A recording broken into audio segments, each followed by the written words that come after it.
Around November last year, I went to Japan and I recorded a lot on my little cheapo OnePlus Nord 2T phone. I'm always learning and I have a better camera now, but I turned those into videos for my food and travel channel. And since I know a lot of the regulars here are fans of Japan, Japanese culture and all that stuff, I figured I'd share most of what I did, cutting out things like hotel buffet reviews. Let's kick things off with some okonomiyaki and some treats I got in Asakusa.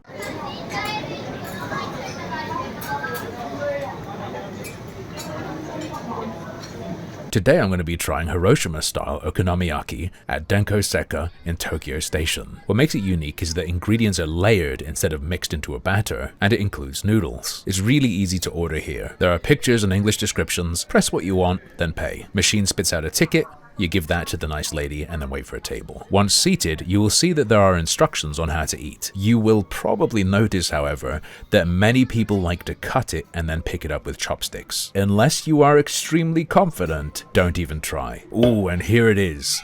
This thing is massive. You might imagine or even worry, because of the low obesity rate in Japan that people are always banging on about, that portions might be dainty here. Absolutely, categorically, not the case. If anything, it reminds me of when I visited America. And pretty much everyone in here, except for my girlfriend and I, were clearly Japanese. I think the skinniness is from a vast amount of walking and what they're eating at home. Anyway, that's enough yapping. I think this spatula is incredibly cute, but don't forget, it is a weapon.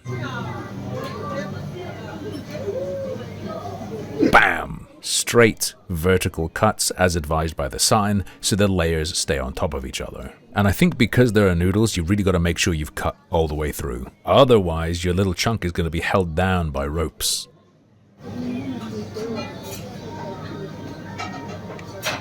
I wonder if people who eat this regularly have a preference for, ooh, the edge piece or, oh, the middle piece. Alright, I think it's cool enough. The sauce is sweet, sticky and fruity, with a touch of tang. Apart from that, it is a stack of savory, savory, savory, savory, savory. You can really taste that egg, probably especially because it's an edge piece. The scallions are milder than I expected. The soba noodles provide a lovely little chew. And the real hero is the cabbage. After that incredible richness when you put it in your mouth, as you chew, the cabbage takes over and resets you ready for another hit. That is why you can have such a large portion of something so heavy.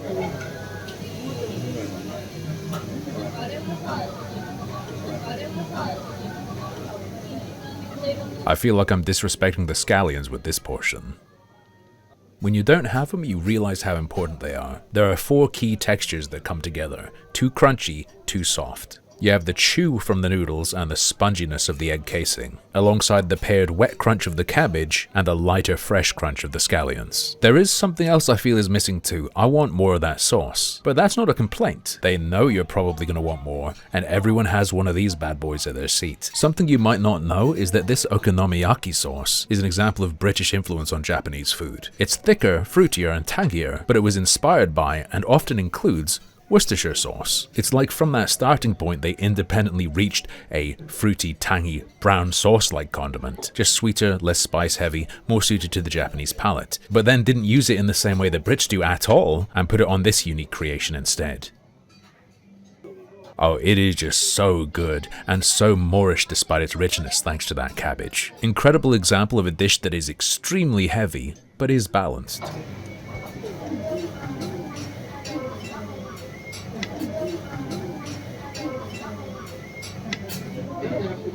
What's going on here then? I think I'm going to need chopsticks to investigate. Let's get a little piece of it in the next bite. That is extremely fishy. It feels like it's been fried, but the coating's all soggy. Oh, I'll tell you what, I know what this is. I remember from the menu. This is the squid tempura. It almost looks like deep fried bacon, right? Super chewy, super fishy. Tastes nice enough, but I'm not sure how you're supposed to cut this with the spatula. I'll say this is the one element I'm not 100% on, but let's give it a real chance as part of the whole picture. There is a piece at the bottom of this glorious stack, this wonderful piece of thumbnail material. I get the concept and how it fits into the texture stack, as well as adding even more savoriness. But the specific one I had today, I've never tasted squid so fishy. I don't think that's right, and I don't think it fits. Overall though, loved it. And those couple pieces I showed you were all of the squid. Girlfriend loved hers too, but she has a smaller belly and picked udon. Afterwards, we took a walk to help us digest, and checked out an area known for its fake food makers. On our way back to the hotel in Asakusa, we spotted dessert, strawberry daifuku. My understanding is these are something of an Instagram staple, because they're great for photos. Unfortunately, I'm not sure I got the most photogenic examples, and we later found another stall with prettier products.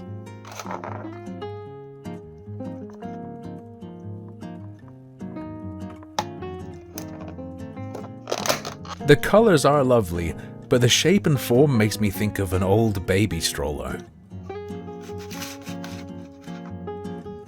Normally the pictures make them look more like a jewel. Do you know what I'm talking about? I might compare it to a slipper as well, actually. But the proof of the pudding's in the eating. I don't dislike it, but it's not delicious. I'd describe it as inoffensive. Huge amount of soft, squishy mochi with no real flavor of its own. Bean paste that's just a little sweet, a little earthy, washed away by the juice of a strawberry that's on the sour side, I'd say. Each part is okay, but it doesn't come together into something greater.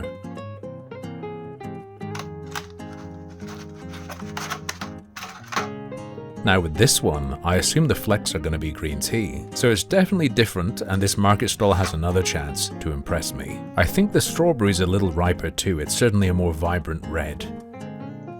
This is better. I'd assume it was meant to be matcha, but I think it might be some other kind of herb. It's quite faint and I can't put my finger on it, but it is tying everything together much more nicely. Bridges the gap between the slightly tart strawberry and the earthy adzuki. Now that was gonna be all, but I like my videos to be at least 8 minutes if possible, so I'm gonna reach into my Japan filler folder. The bottles aren't just for illustration, I can feel them inside of the package. I'm guessing one's going to be chocolate, one's going to be coffee, you're meant to combine them?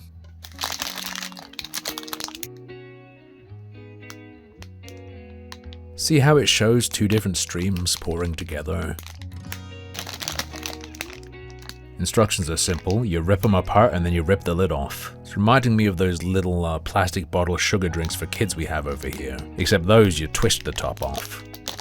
Top left there says, incorporate the spirit of the ingredients.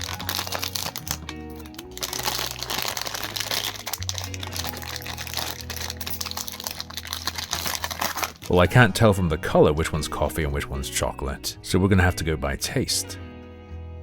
Looking real frosty and feeling rock solid.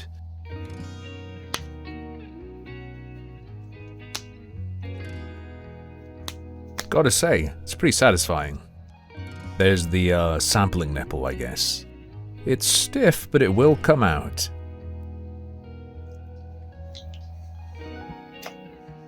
Well, this must be the coffee one. It is sweet and milky, but it is very distinctly coffee flavored. And honestly, it's delicious. I like it better than some more premium tub coffee flavored ice creams I've had. So this one is going to be chocolate. I can't tell if this is the chocolate one and I'm just still tasting coffee from the other one, or if they're both the same flavor and I've gone insane. They are in fact both just coffee and chocolate flavored, and I temporarily gave myself food insanity by assuming that because I tasted coffee it couldn't be the chocolate one. In the evening I checked out an izakaya that feels very touristy. It's called Gonpachi.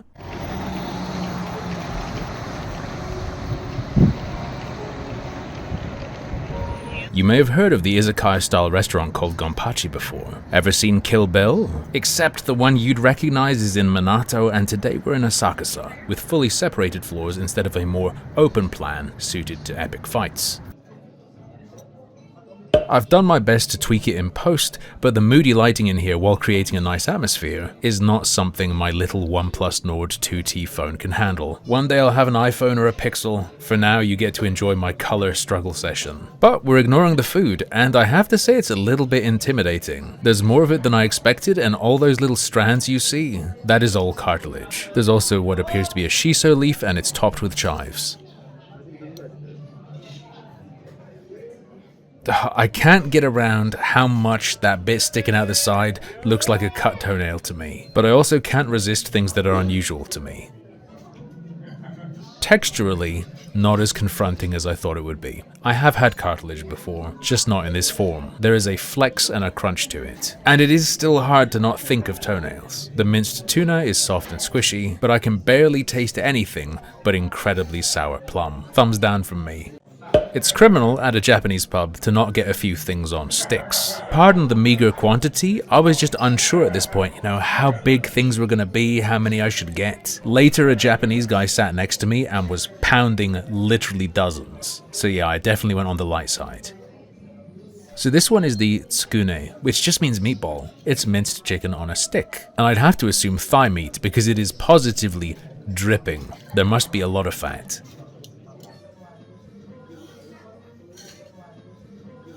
Juicy, rich, fatty, soft. That all makes it nice, but what makes it truly delicious is the bit of charcoal you can taste. I could easily go through more of these than I'd like to admit. This was recommended by the waiter, it's just chicken with wasabi, and my phone does not want to focus on it, though it's not much to look at. I have a funny feeling the waiter took one look at me, heard my accent, and figured wasabi on plain chicken would be a real adventure for me. Don't judge a book by its cover though, who knows how perfectly seasoned or well cooked it is. It's not totally obliterated, but it is on the dry side. You can sort of see that fibrous texture there. The charcoaly flavor is nice, but the chicken itself isn't providing much, and then you get punched in the nose by the grated horseradish. Save this one for after you've already been drinking. Like I said, I could have ordered more, but I think this ended up being wise, given what I'm gonna have later. So this was a blind order because the menu literally just says Gonpachi pizza. It appears to be a tortilla with melted cheese and some dipping oil. I've got to be honest, my first thought is that this is incredibly lame. How do I explain? This is I'm drunk at home food, not pub grub. Just gonna rip a little piece off. I will admit it's kinda cute, but I'm still feeling weird about having just ordered a tortilla with cheese on it. Okay, there's cheese, there's garlic, I think there's some extra butter, there's chives. There's more to it than meets the eye in this lighting. Let's give this oil a spin. Ooh, once again, more than meets the eye. It's not just chili oil, I smell sesame. Gonpachi, I apologize for my early comments. I was not familiar with your game. Yes, at its heart, it is a tortilla with cheese on it, but it has been zhuzhed up to the max and it has crossed the line into being worth getting. The Gonpachi pizza gets a thumbs up from me. I had to get some noodles because as you enter downstairs, to the left, there is a guy right there making them. They are served cold with a broth to dip, and this particular set comes with a selection of tempura. Wow, this is killing my phone. It does not look like this in real life. A good sign is always that you can see what's inside of the batter. In the UK, I kind of avoid tempura now because of how many times it's been served opaque and just been a total oil bomb. Here it looks like we've got some roughly grated daikon radish. Now that is a meaty boy. Just a little bit of a light dip. Super fat, juicy, perfectly cooked prawn. Every millimeter of that batter is crunchy and just a little bit oily. The dip isn't really coming into play, but I don't mind. Exactly what you need after drinking a couple of very generously served highballs.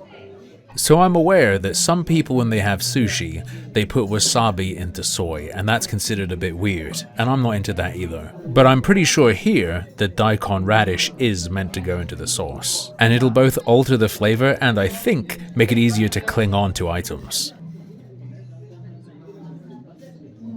I believe what we have here is some kind of pepper, probably a shishito. Not because I'm some kind of expert, but because I saw them on the menu elsewhere. I don't think I've had one before. Okay, no sauce first.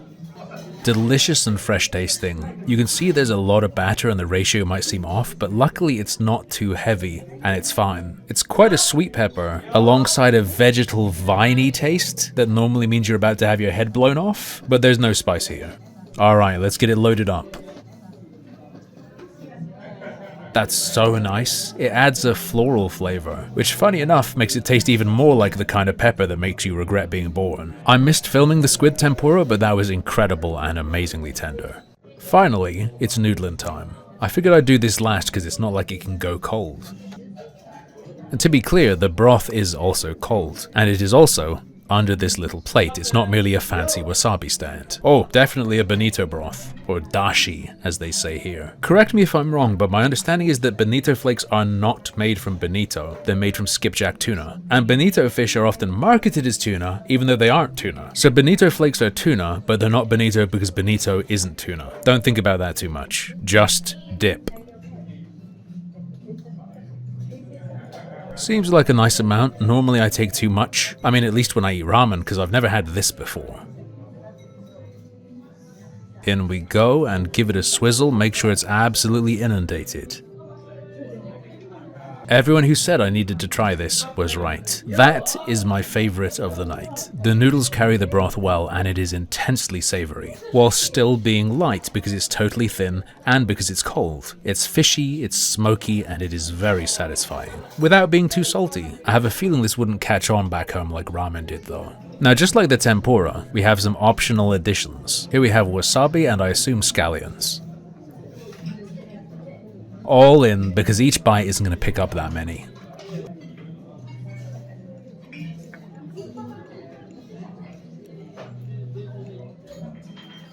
Place your bets now. Will it be as much of a transformation as the radish in the tempura dip?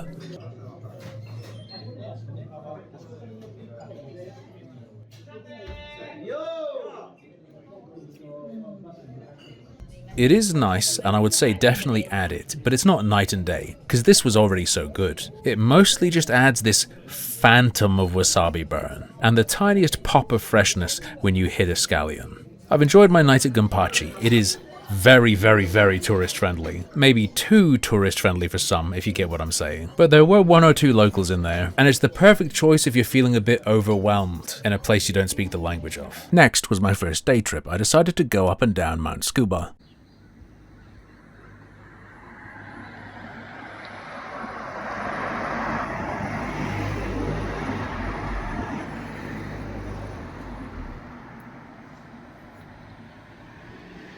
Today we're going to be going up and then down again, Mount Tsukuba. There's no time to waste and I'm going to need my energy, so I grabbed a coffee at the vending machine out front of the tourist center. Finally, we're in. That was harder than I thought it would be. I forgot to mention this is hot. Not enough to burn you, but it's definitely hot and not just warm. So that part's nice, but it's also way too sweet and way too milky for my taste. Good thing I mostly bought it for the caffeine. Okay, you got me. Having said all that about energy, I did actually take the cable car up. In my defense, I'd been kinda poorly in the lead up to this trip, so we decided to cable car up and then walk down. And honestly, the cable car is a pretty cool experience. Aside from getting roasted alive, you also get to experience some kinda spooky tunnels.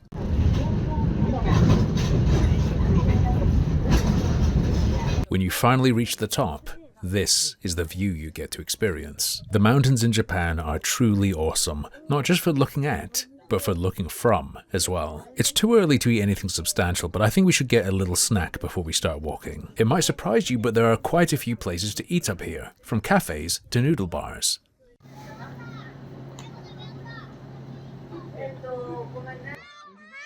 I went for the super touristy option, mochi dumplings on a stick, with a side of screaming children, which comes free whenever there is a school trip. Note, by the way, that when I call this a tourist snack, I mean Japanese domestic tourists were eating this all over the place. It seems to be like fudge in the UK, targeted at national tourists.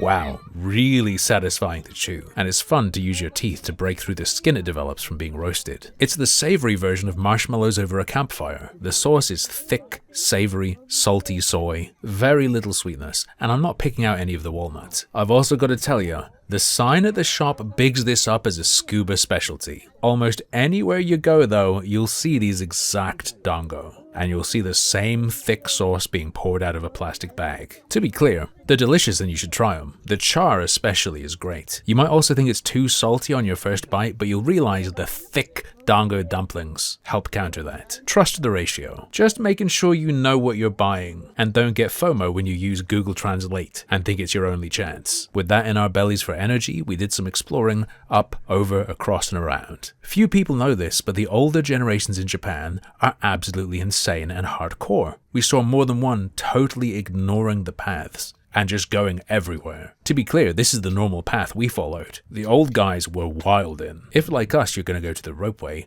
you'll be greeted with this sight. Now, I believe it is all totally walkable. You don't have to use the ropeway, but I strongly recommend that you do because of this.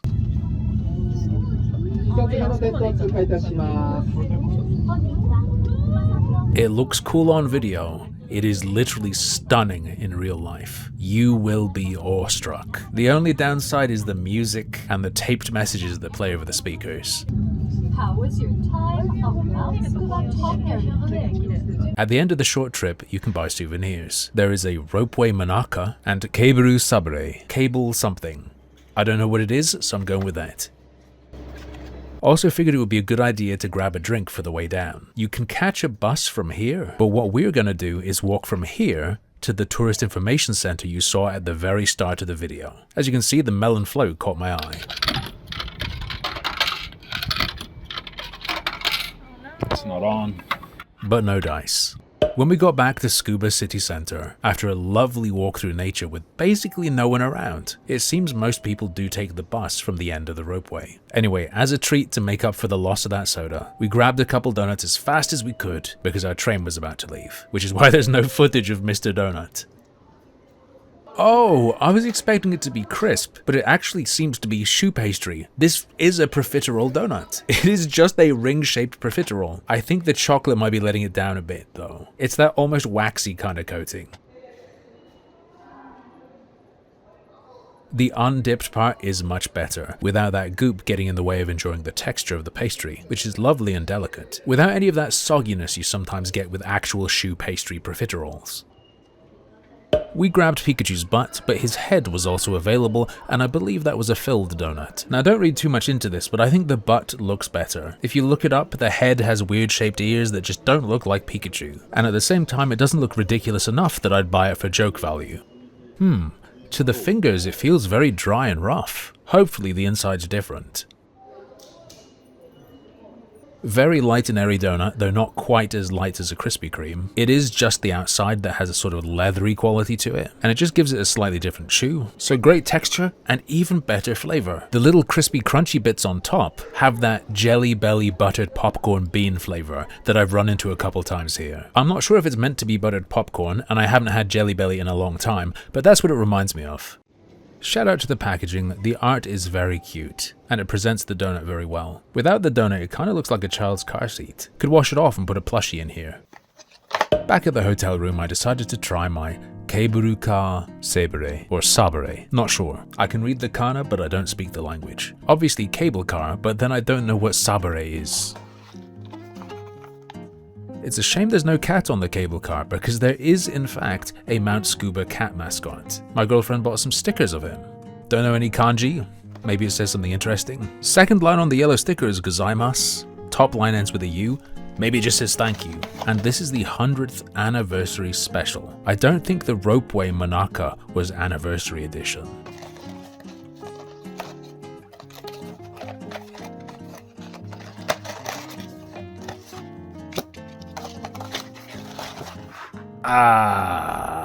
Sabare. Sable.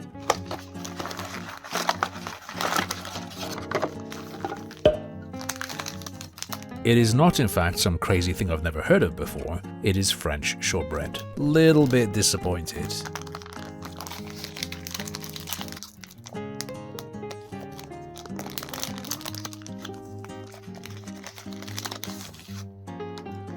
This is new to me though. The desiccant is a flat sheet. Unless this turns out to be delicious, I think I should have gotten the Ropeway Manaka. Crumbly but incredibly drying in the mouth. Sandy in a bad way. Tastes like it's trying to be buttery but doesn't get there, and instead primarily tastes of caramelized, almost burnt sugar. This is what I imagine Christmas cookies in prison are like. I should have gone for the Monaca. But there's always a Family Mart nearby, and we can sort of fix it.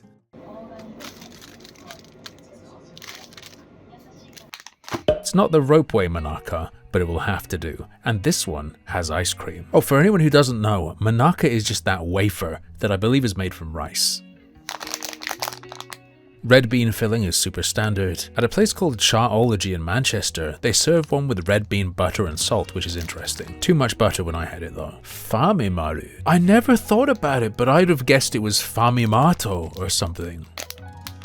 I quite enjoy the diagrams on Japanese streets. Explaining the product to sell the product seems to be a major strategy. You know, presenting it almost scientifically.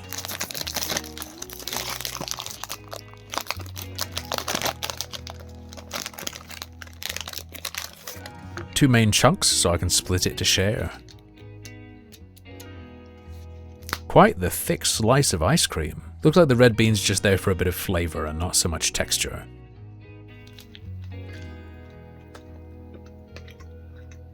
Despite being frozen, it does appear that moisture has leached from the filling into the wafer. It is not crispy at all. The ice cream is a very basic vanilla like I'd find back home, and it is not that whipped cream flavor you so often come across in Japan. Red bean just provides a bit of flavor, as I predicted. It's not great, but if there was more red bean, and the Monaca was crispy, and the ice cream was that whipped cream sort of vanilla, I know this would be god tier. Even just one or two of those tweaks would bump it up a lot. So after this, I decided to look around the hotel and...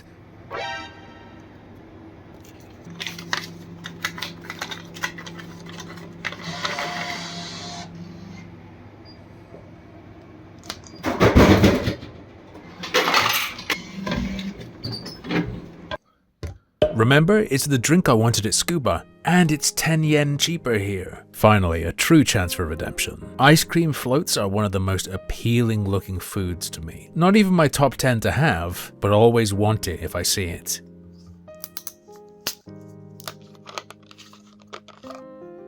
Nuclear green, let's go. The cream soda flavor is spot on. The melon side of it barely tastes like melon. It's more like a generic, slightly fruity candy syrup. It's nice, especially while it's warm out, but not quite what I was hoping for. You might be shocked to learn I didn't go to any fancy or independent sushi place in Japan, but I did try a couple of the conveyor belt sushi chains, the first being Sushiro. Today, we're going to be eating at Sushiro, a famous conveyor belt sushi chain. This one is in Asakusa, and I would say making a reservation is a must. The rules are very simple. If your dish comes on a special stand, you take the stand as well, and nothing goes back on the belt. Apart from that, just don't be a pest and don't be gross. Orders are made using the tablet that will be at your table. There's a smartphone system as well, but I didn't use it. It's probably useful if you have more than a couple people. The menu is quite large, and I recommend straight away just picking a few things you like the look of. You can only ask for, I think, 4 things at a time, though you can order again straight away. So I recommend just grabbing a few things that look nice straight away, and then chilling out and browsing at your leisure. Depending on where you're visiting from, you might find that the prices are almost unbelievably cheap. Once you've ordered something, it will come zooming to you on the express lane. Coming. Just like this. Wait patiently for it to reach the end with a satisfying rattle, and then the food is all yours. Sushiro don't seem to operate with a free-for-all belt on the bottom. You'll notice there was nothing on it. But anyway, what do we have here? Hamburger steak, or Hamburg. It's quite unique and I'm not sure how to tackle it. I'm going to do the splits, but you could also make a burger with the rice blocks as patties. This isn't quite working out for me, so I think I'm going to have to put the meat in my mouth separately. There is actually some nice browning on the outside, and the inside is incredibly juicy. Don't mind me, just embarrassing myself in a foreign country. I am American after all. Luckily, the booths are fairly private. This is great. It's not just juicy, it's quite fatty. The texture is reminiscent of a cheap canned meatball or extra tender meatloaf. It's quite coarse, and it is packed with onion. Delicious junk food sushi. On the other end of the scale, we have one of the fancier options, Shellfish 5 Ways. This one is brought to you by hand, but it still only cost the equivalent of £3.50. I recently spent 18 on a similar platter back home. But is it any good? Because if it isn't, then the price doesn't really matter. First up, we have pen shell, sat on a shiso leaf. To the eye, its texture looks like a scallop crossed with a white fish. It's not like a scallop, but it is similarly tender. I'm getting a nice charred flavor and a fresh lemony note from the shiso. The rice is heavily vinegared. Very nice. And now I have to apologize, I messed up filming the next one. It wasn't recording. As you can see, it was a clam. It was quite tough, but the flesh was very sweet. I should mention now that soy sauce here is applied with a dripper bottle, not put into a well for dipping. So zero waste, and there are multiple options. Now this one was merely labeled large red shellfish. Perhaps it's an arc shell? Little bit fishy, little bit rubbery with almost a crunch to it. It's not bad, but it's not my favorite. Next up is abalone. I have quite a few of these creatures in my house, in the form of guitar inlays. Their shells are very pretty and look like pearl. Their flesh, on the other hand, has a sweet spot where it's still rubbery but tender, but sometimes feels more suited to a raising pencil.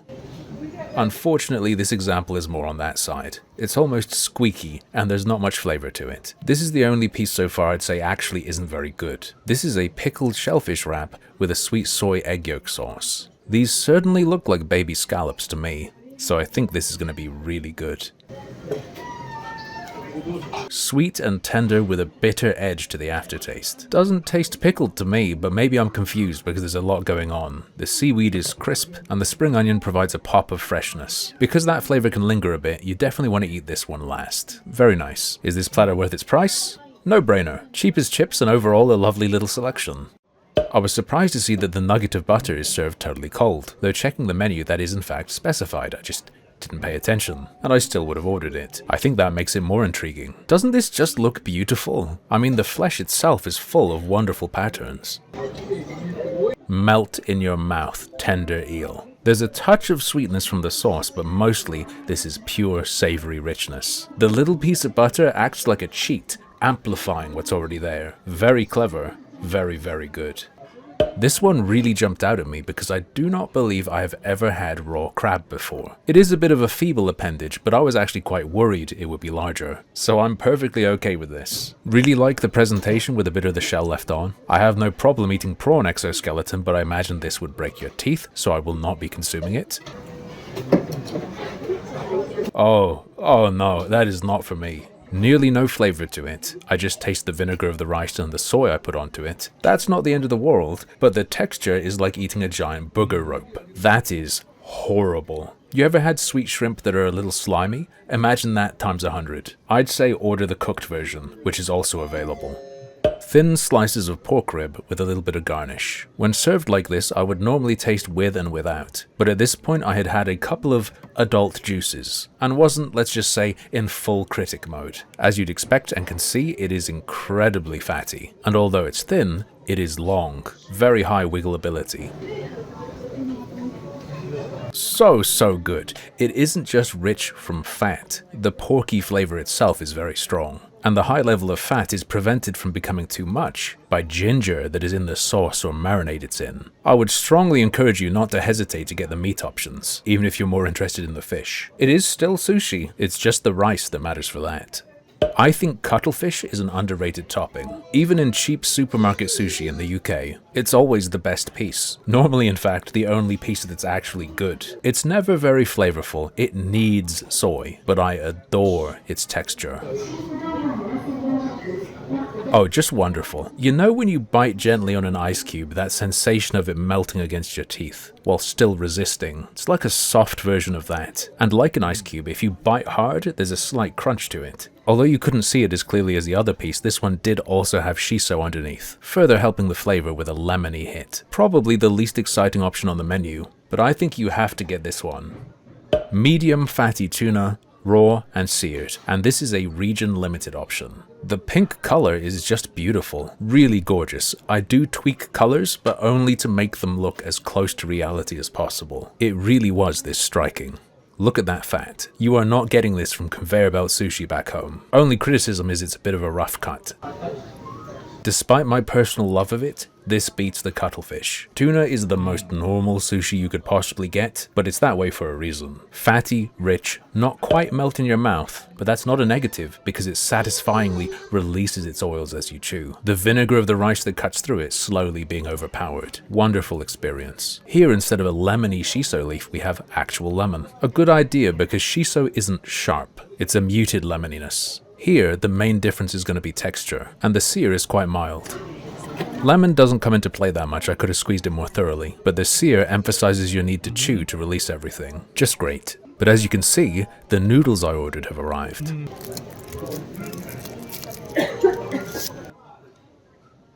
Ta-da! It's a bowl of Rice Krispies. Nah, these are just tempura bits, and I am immediately blasted with bonito. This is an extremely smoky, fishy broth. I don't really know how I'm going to pick up any of these bits. I think I'm going to have to settle for just some noodles. Oh, so chewy, and they carry that smoky broth well. Give me some of those bits.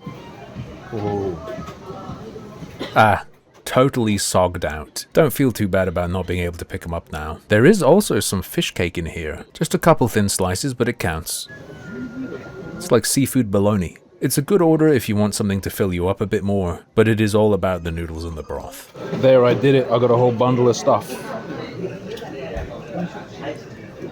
Okay, to be fair, if you're good enough with chopsticks, it does come together. I'm even noticing sesame that I didn't before.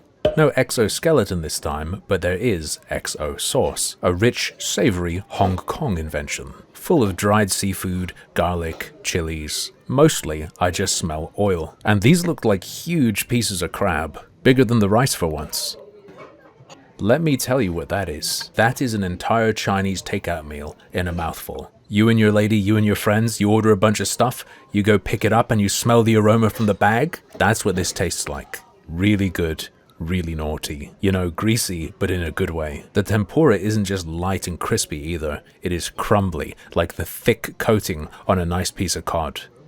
I didn't note down what this one is, but it certainly looks like gizzard shad to me. And this will be our last savory dish. And here's a tip that I didn't abide by, but I recommend. Certainly not going to ruin the experience if you don't though. You should start light and go heavy. So start with pieces like this or the cuttlefish, move on to fatty tuna and meat, then end with tempura and soup. That's for serious min-maxers who don't want to cloud their palate though. It really is fun to just grab whatever strikes you. And speaking of striking you, isn't that beautiful? I pulled the rare holographic sushi.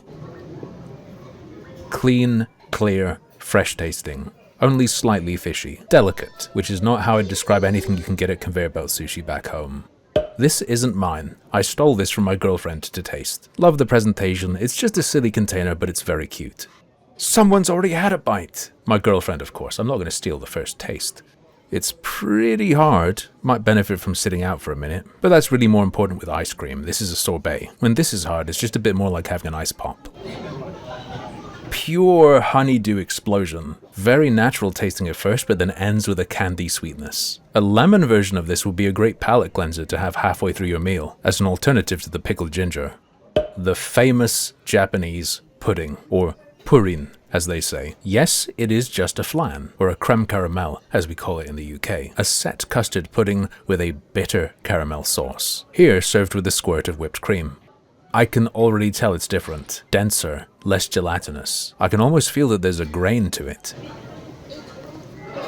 That's incredible. I enjoy creme caramel, but this is nothing like it. Here you can taste the egg. There is a near savoriness to it that makes it incredibly rich. The texture is thick and creamy, and the caramel sauce is far more bitter than I'm used to, but it all comes together. It certainly has the right amount. I'm sure this is just mass produced, but the quality is astonishing. They have nailed the formula here. Have this for dessert. You will not regret it. Famichiki convenience store fried chicken is legendary, so of course I had to try that.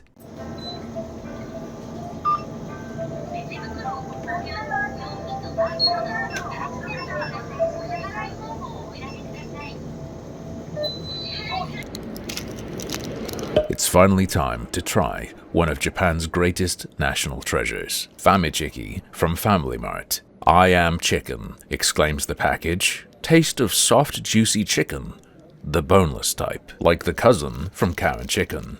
Microwaving this product is okay apparently, and you're supposed to open it like a KFC Double Down.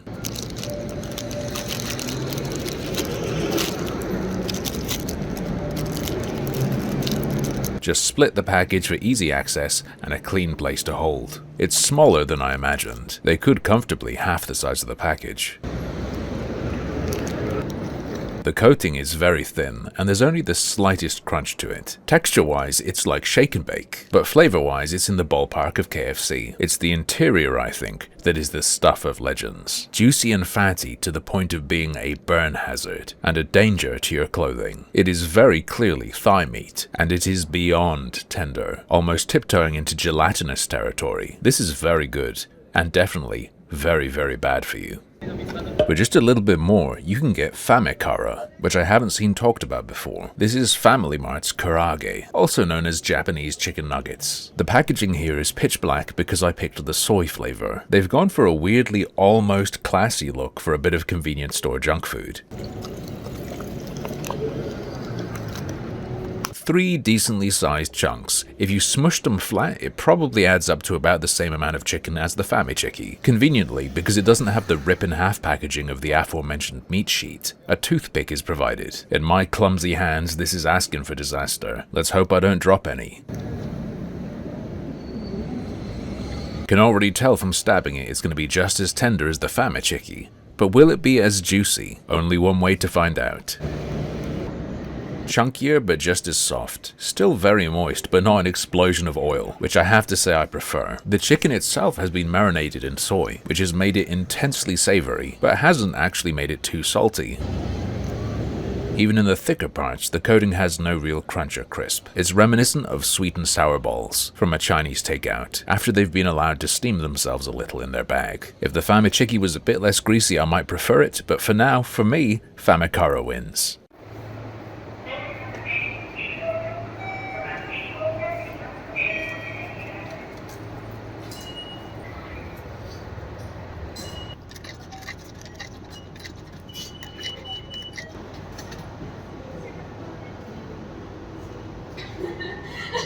Sure.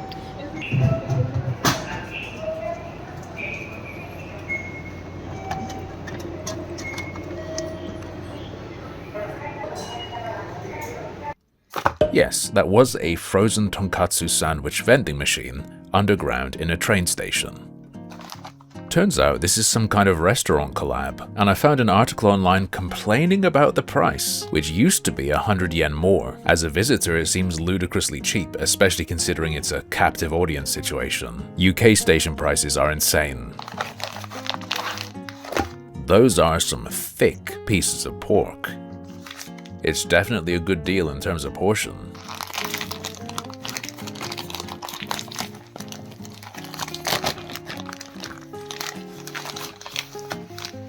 There is still some pinkness to the meat, and I hope that will help it survive the microwave. Despite the brief walk from the station, it is still frozen rock solid, and we definitely can't eat it like this.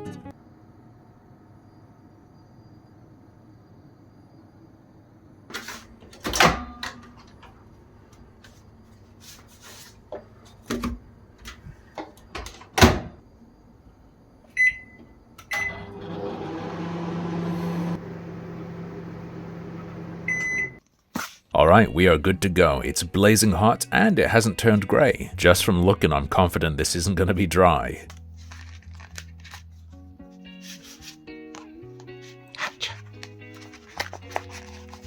So the slice is skinnier than I imagined in my mind. I take back a small part of the portion praise. This smells awesome. Hot pork with a hint of tangy sweetness.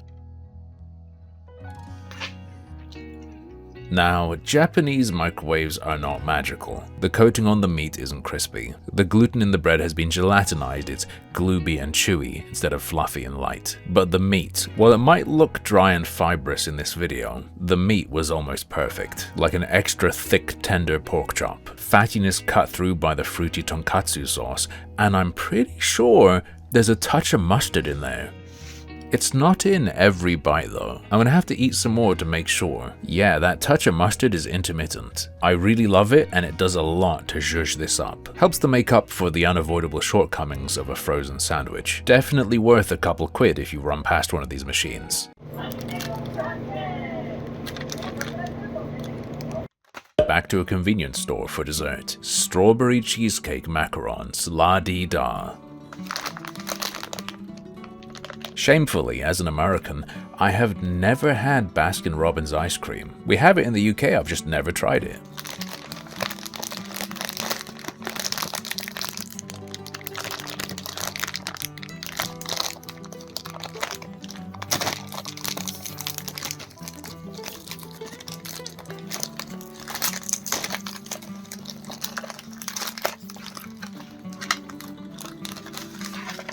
I can't put my finger on it, but there's something incredibly unappetizing about that speckle. As usual, do not eat this. It feels incredibly wrong. Even cheap supermarket macarons normally have a delicateness to them, a sense of fragility.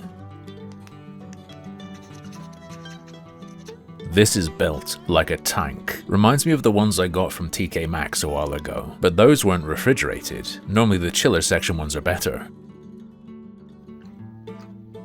That is absolutely grotesque. The cookie part is the same consistency all the way through, not a crispy shell and then soft inner, and it's like a loose shortbread. The cream is like an Oreo filling from hell, and it has an oiliness that lingers.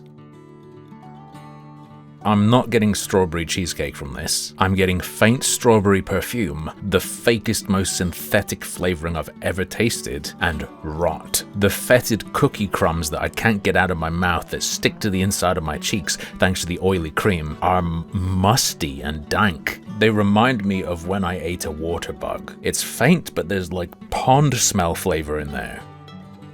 Truly horrific, one of the worst things I've ever tasted. My girlfriend says she gets a hint of dog food. Bizarre. Do not buy.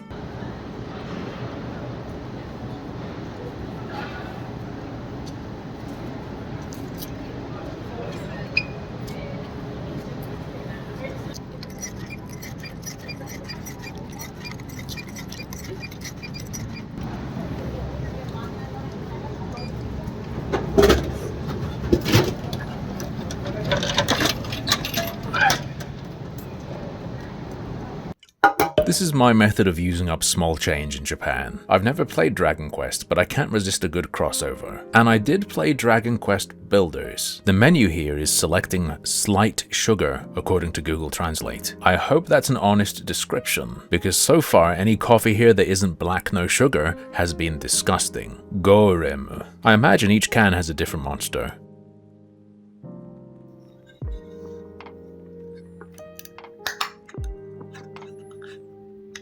Alright, still pretty dark, not too much milk. Nope, no. Extreme sugar, while at the same time being quite watery. No special Dragon Quest flavoring. Love the can, great branding, hate what's inside it. Another essential Japanese food experience is the ekiben, a little lunchbox designed to be eaten on the train, this time on my way from Tokyo to Hakone.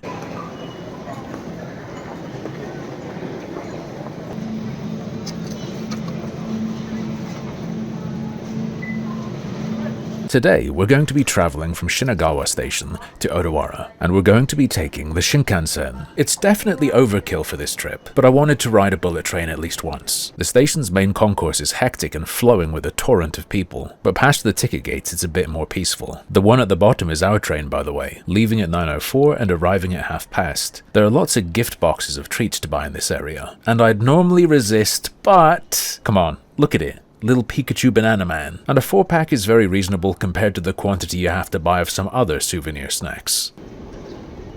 The man here whose back you see was very kind and offered to get out of the way so I could film the train more clearly. As you can see, I told him it's all good, we can see the train plenty well. If you didn't know, the reason for that tapered front is that the original design when it came out of tunnels would cause a sonic boom. Sounds pretty awesome to me, but I imagine you'd get sick of it really quickly. And we're in. This is the green car, the luxury part of the train that I paid extra to sit in, despite taking such a short journey. The main benefit is space. There are 2 seats either side of the aisle here, whereas in the ordinary carriages there are 3 and 2. I believe this little footrest is green car exclusive too.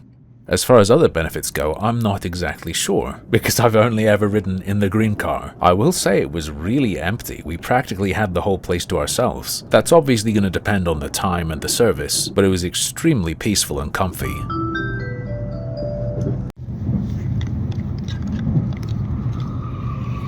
I've never seen a table like this on a train before. This is more like I'm used to seeing on a plane. Ekiben, or train lunchbox I guess. Much like taking the trip itself, I got one of these because I wanted the whole experience. As you saw at the start of the video, these are sold in the station and they're for eating on your journey, though I imagine not typically for a ride as short as this one. And I'm going to be cutting it close because this is a special Ekiben. It is self-heating and it needs time to cook. Instructions are simple enough, just pull the ripcord, don't be an idiot and burn yourself.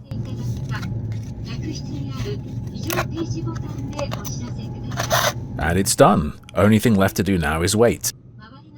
Wow, there's actually quite a lot of steam. Perhaps wisely, my girlfriend got a cold Ekiben that she can eat at a more leisurely pace. It has 2 layers and an unbelievable variety of foods. I think trying to eat and film on the tiny table is just asking for disaster, so we're going to use this more normal back of seat table instead. I guess the tiny one's more for just if you have a drink, or a little bag of crisps.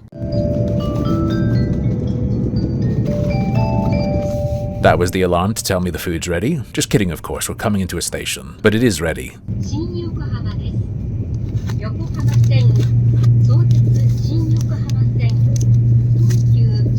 Even the chopstick wrapper is specific to this bento, featuring the little chicken chef. Kind of a deranged mascot for a chicken product, but whatever.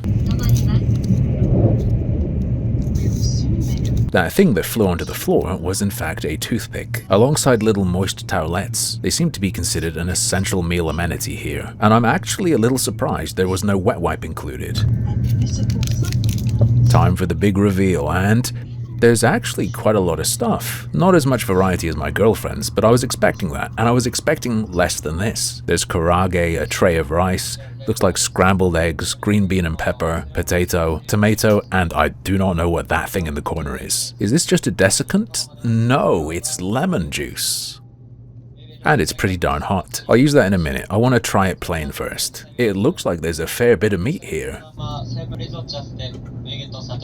Unfortunately, I can tell just from grabbing it with chopsticks that it will be in no way crispy.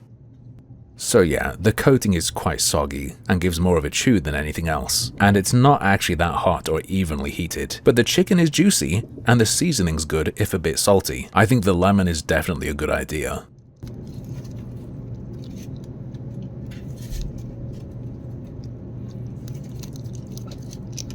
My chopstick skills are not the best and the wiggling of the train is enough to throw me off. Now that it's a bit wet, let's not drop it in my pants. The coating on this one looks like there might actually be some crisp to it.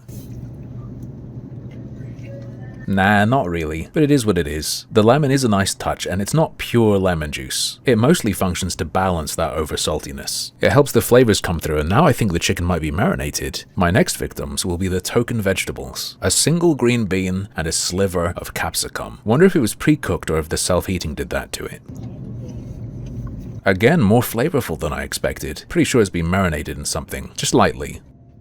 Alright, time to figure out what this thing is. I've got to be honest with you, I do not find this to be appetizing at all. Beige nugget bloated like a dead man's toe, left in a lake. Actually pretty good. It is a coarse chicken meatball with some pieces that are more clearly chicken and then a lot of filler. There's also something crunchy in there, it might be lotus root. In fact, that exact texture, I'm pretty certain it is lotus root. Maybe the least exciting element, but we still have to try it, a humble potato cube. Never mind, that is absolutely not potato. It's some kind of very lightly pickled, crunchy other vegetable. I'm not 100% on exactly what. I like it though, and it'll definitely be more interesting than potato with the rice. I'm prepared to be wrong again, but this looks like some kind of stewed tomato to me. Maybe some carrot in there as well, some of that's looking pretty orange. Here in the UK, I love the sharp metallic tang of tinned tomato. This is just sweet and chunky, there's no sharpness to it, and I think it is actually just tomato. Here we have Japanese-style scrambled eggs, as I featured before, somewhere between UK homestyle and the French slop. Very much on the wet side, but with substantial, long, silky curds. I personally quite like it. Every other element you have to take into consideration that it's in a portable bento box. This part though is better than my hotel's buffet, super buttery and rich. I'm really surprised. If anything's gonna suck, you'd think it would be scrambled eggs. But they're a knockout, they're a standout. And last but not least, we have to try the rice of course, which is definitely gonna be flavored, it's practically orange. Again, apologies for the chopstick skills. Good enough, I'll dig in more when I'm not filming. a slightly sweet, tomatoey rice. Good choice that'll work with everything and pull it all together. A little bit gummy in texture, but not dry at all. As good as you could hope for. Really happy with this little lunch, and it was quite filling. A decent choice if you find yourself traveling on a bullet train.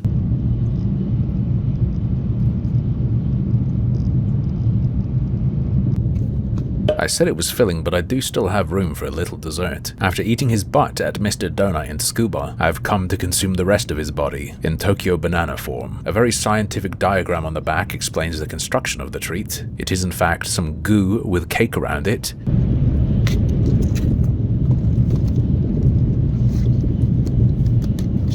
Oh wow, they're all different. It's a nice touch. The victim has been selected. He can't even see me coming. For being printed on such a spongy cake, the lines are pretty clean. On the back we have a Who's That Pokemon style silhouette. Do you need a hint? Is this one too hard for you?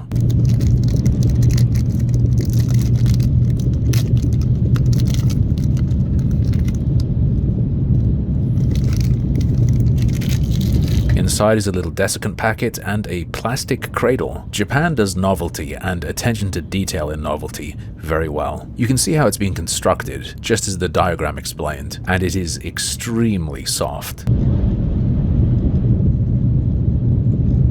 The interior has a pudding-like consistency. I think I was expecting it to be thicker. Imagine a Jell-O pudding with the flavor of those foam bananas from Pick and Mix, and I can now confirm that the Tokyo Banana crossover Kit Kat does taste like Tokyo Banana. The main function of the cake around the outside is to hold the pudding. It's very insubstantial, and while I enjoy it quite a lot, I'm not sure how many I'd eat in a row. It is extremely sweet. I'd say definitely grab a little pack if they appeal to you. Once we arrived in Hakone, we stayed at a pretty pricey ryokan, and were treated to a multi-course kaiseki dinner.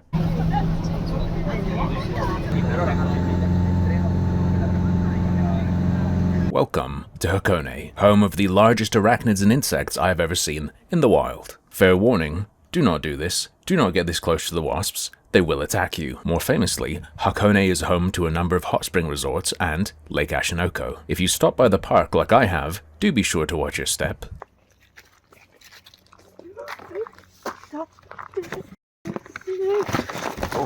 You were about to step on it. Holy. It was probably a rat snake based on my girlfriend's description, but you should be aware that there is a species of viper that loves areas like this. You're kinda lucky if you encounter one because they're known to be reclusive, but just watch your step. Eventually, we reached Moto Hakone, home of this famous torii gate, and this famous view of Fuji, which cleared up later. If you want to get close to the gate, you can wait 30 minutes plus on land, or you can just spend a few hundred yen and rent a paddle boat. You won't get any pictures with it, but you will be in everyone else's. Once we were done messing around, it was time to check into our accommodation, a pretty pricey ryokan. They're happy to drive you up that little hill, but for us that was really unnecessary, and we just strolled up it. I got the impression they'd prefer you did though. We were welcomed with a warm, moist towelette and a small traditional candy, seated at a table with a view overlooking the lake and Mount Fuji, which I, for some silly reason, didn't capture. Though you should know there are tall trees blocking most of the view. It was a little bit lame. This little thing was merely described as a traditional candy. I'm not 100%, but I think it's wasanbon.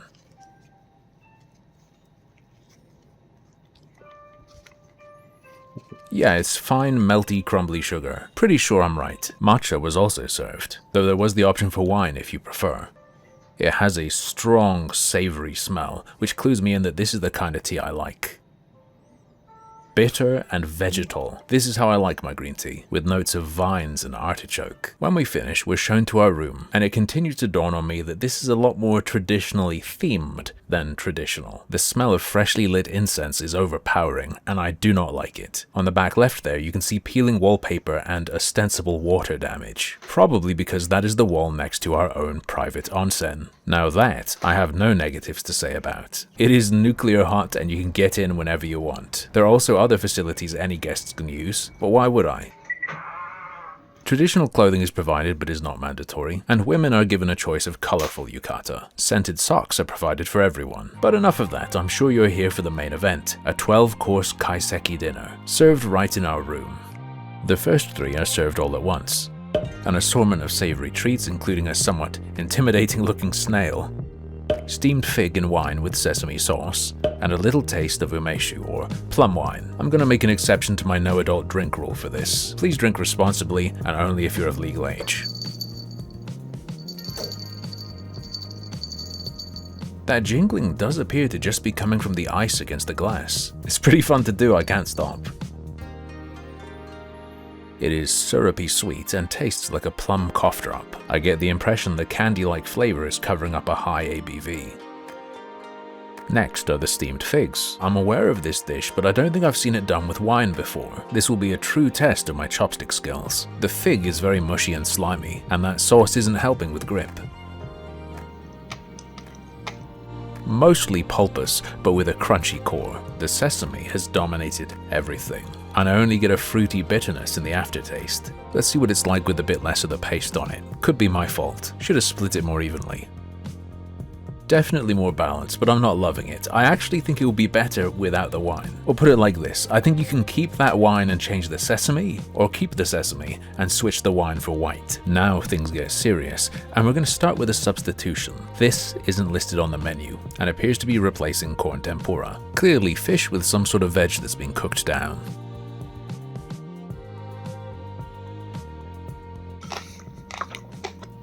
Oil and salt are the main elements here, and not just from the fish. There's clearly been a bunch of oil added, with the veg providing a nice crunch. It's pretty nice. Next up is the turban shell, and my girlfriend has rushed ahead of me. Oh god, I don't know if I can. I'll be honest with you, I don't. You don't know have if I to, can. don't worry.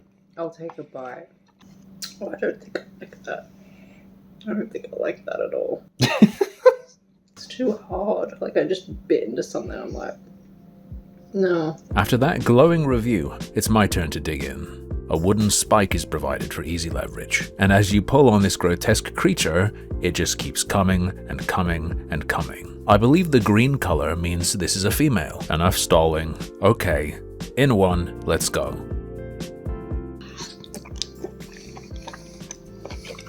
Yeah, that is insanely bad. For reference, I love escargot even though it can be a bit hit and miss. This is far worse than the worst escargot I've ever had. Extremely bitter bottom half, tough, hard, chewy top half, and the what appears to be a pesto simply doesn't go, though I don't know what would. This is listed as wan mori, but it is very clearly chawanmushi, and it's even described on the menu as steamed egg. My understanding of wan mori is there's meant to be a light broth that allows the piled up ingredients to shine. This has an intensely smoky, fishy smell. There is a top layer of what appears to be a reduced bonito dashi. Like I said, it's clearly a very strong tasting chawanmushi. Let's dig out something in there and we have a plump prawn. Eggs done right, it instantly liquefies in the mouth. Prawn is plump and satisfying. Tastes good, but it just tastes like smoky bonito. So the menu lists scallop, shrimp, sea urchin, and green vegetables. Green vegetables on the top. We had a shrimp. I've dug around and found a chunk of scallop. I don't believe there's any sea urchin in there. This meal was in early November. I don't know much about sea urchins. I'm finding a lot of conflicting information about seasonality. Was this a bad time for them, or did I get ripped off? Tsukuri is just sashimi but fancy. That could mean presentation, flavorings, special cuts. But first we have a vegetable, and I'm not sure what it is. Not particularly flavorful, reminiscent of celery. Maybe it's fuki or butterbur stalk, which I know about but have never had. Or maybe it's just some weird celery. I don't know. I imagine I could eat these, but I'm gonna opt not to. This flesh certainly looks like sea bream to me, which I'm a big fan of, and it looks really nice. Little bit of a dip. Oh, okay. The flowers touching it have imparted a delicate lavender taste, which I actually like. We've got some hefty tuna cuboids here. I think these are kind of ugly, and they're a lot moister than I'm used to. Looks like there's a ton of fat though, which is good. I presume this is chutoro.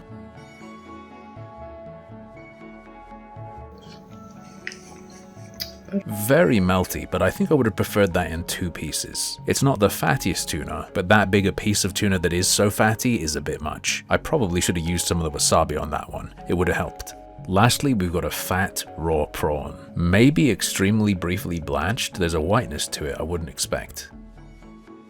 Slimy, sweet, mushy. Tastes the same as the little sweet shrimp you get, minus any of the bitterness that sometimes comes with them. Have to quickly mention the akami that was almost red enough to look like a bloodline piece was really good. There was a savory irony taste to it that I enjoyed a lot, and an interesting cushiony texture, like it was swollen and a little gelatinous. They're calling this chilled somen with tomato sauce. I call it sketty. Maybe I'm ignorant, but this feels like a bit of a joke. That's more of that pesto, I smell it. This is Italian. Seems like a crazy inclusion amongst the other dishes. Oh, this does not feel good to the sticks at all. I'm dumbfounded. It's served ice cold. The noodles are cooked to mush, sweet tomato, pesto, and a bunch of extra olive oil. It feels like a joke. It feels like I'm being made fun of. Is this genuinely a thing? If it is, I don't think it should be. This is miso-flavored eggplant dengaku, grilled salmon, and green chili peppers, which are really looking like manchetou to me. It's served with a half of lime for you to squeeze at your discretion. I'm personally going to take them up on that offer. Ooh, the fish is incredibly soft, but I'm not 100% that it's salmon. I know it can be white, but I've never seen it this white. You know when you bake salmon and it ends up with that super moist white thin bottom layer? It's like the whole piece is that here. Very fatty, melt in your mouth. Never had a piece of salmon like it. In fact, I'm still not 100% that it is. Definitely use the lime, by the way, helps a ton with the fat. Let's be healthy for a second and try the greens. That sound tells you everything, and onto the eggplant, which is looking like a savory version of the figs we had at the start. I'll be careful to split the sauce more evenly, especially since it's miso, which could become overpowering. Alright, it's gonna be another mushy boy, let's go.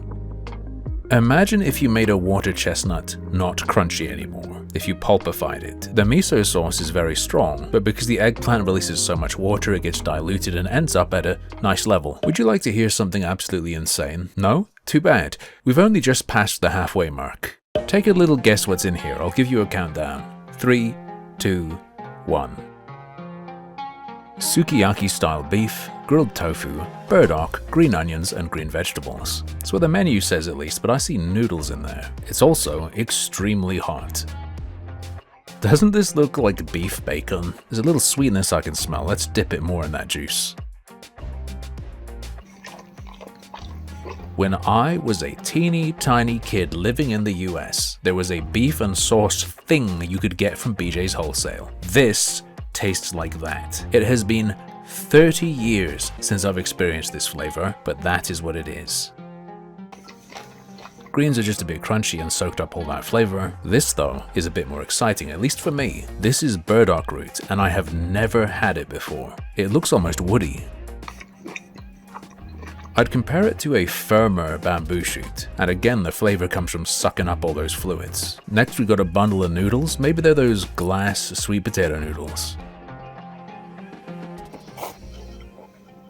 They're a little bit like them, but I think these are konnyaku. Last but not least, there is a humble brick of grilled tofu, which sort of confirms the theme. It is a bowl of things that are gonna suck up those flavors.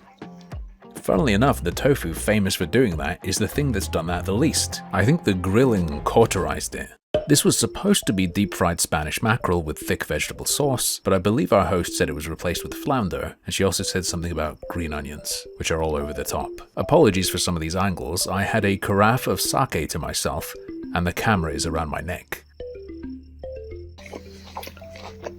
The batter is soft, like in dishes from Chinese takeout that are covered in sauce. The sauce here tastes like bonito and soy and is a bit plain, with the green onion on top zhuzhes it up just enough. Unfortunately, the fish itself is a little dry, which becomes worse as you chew.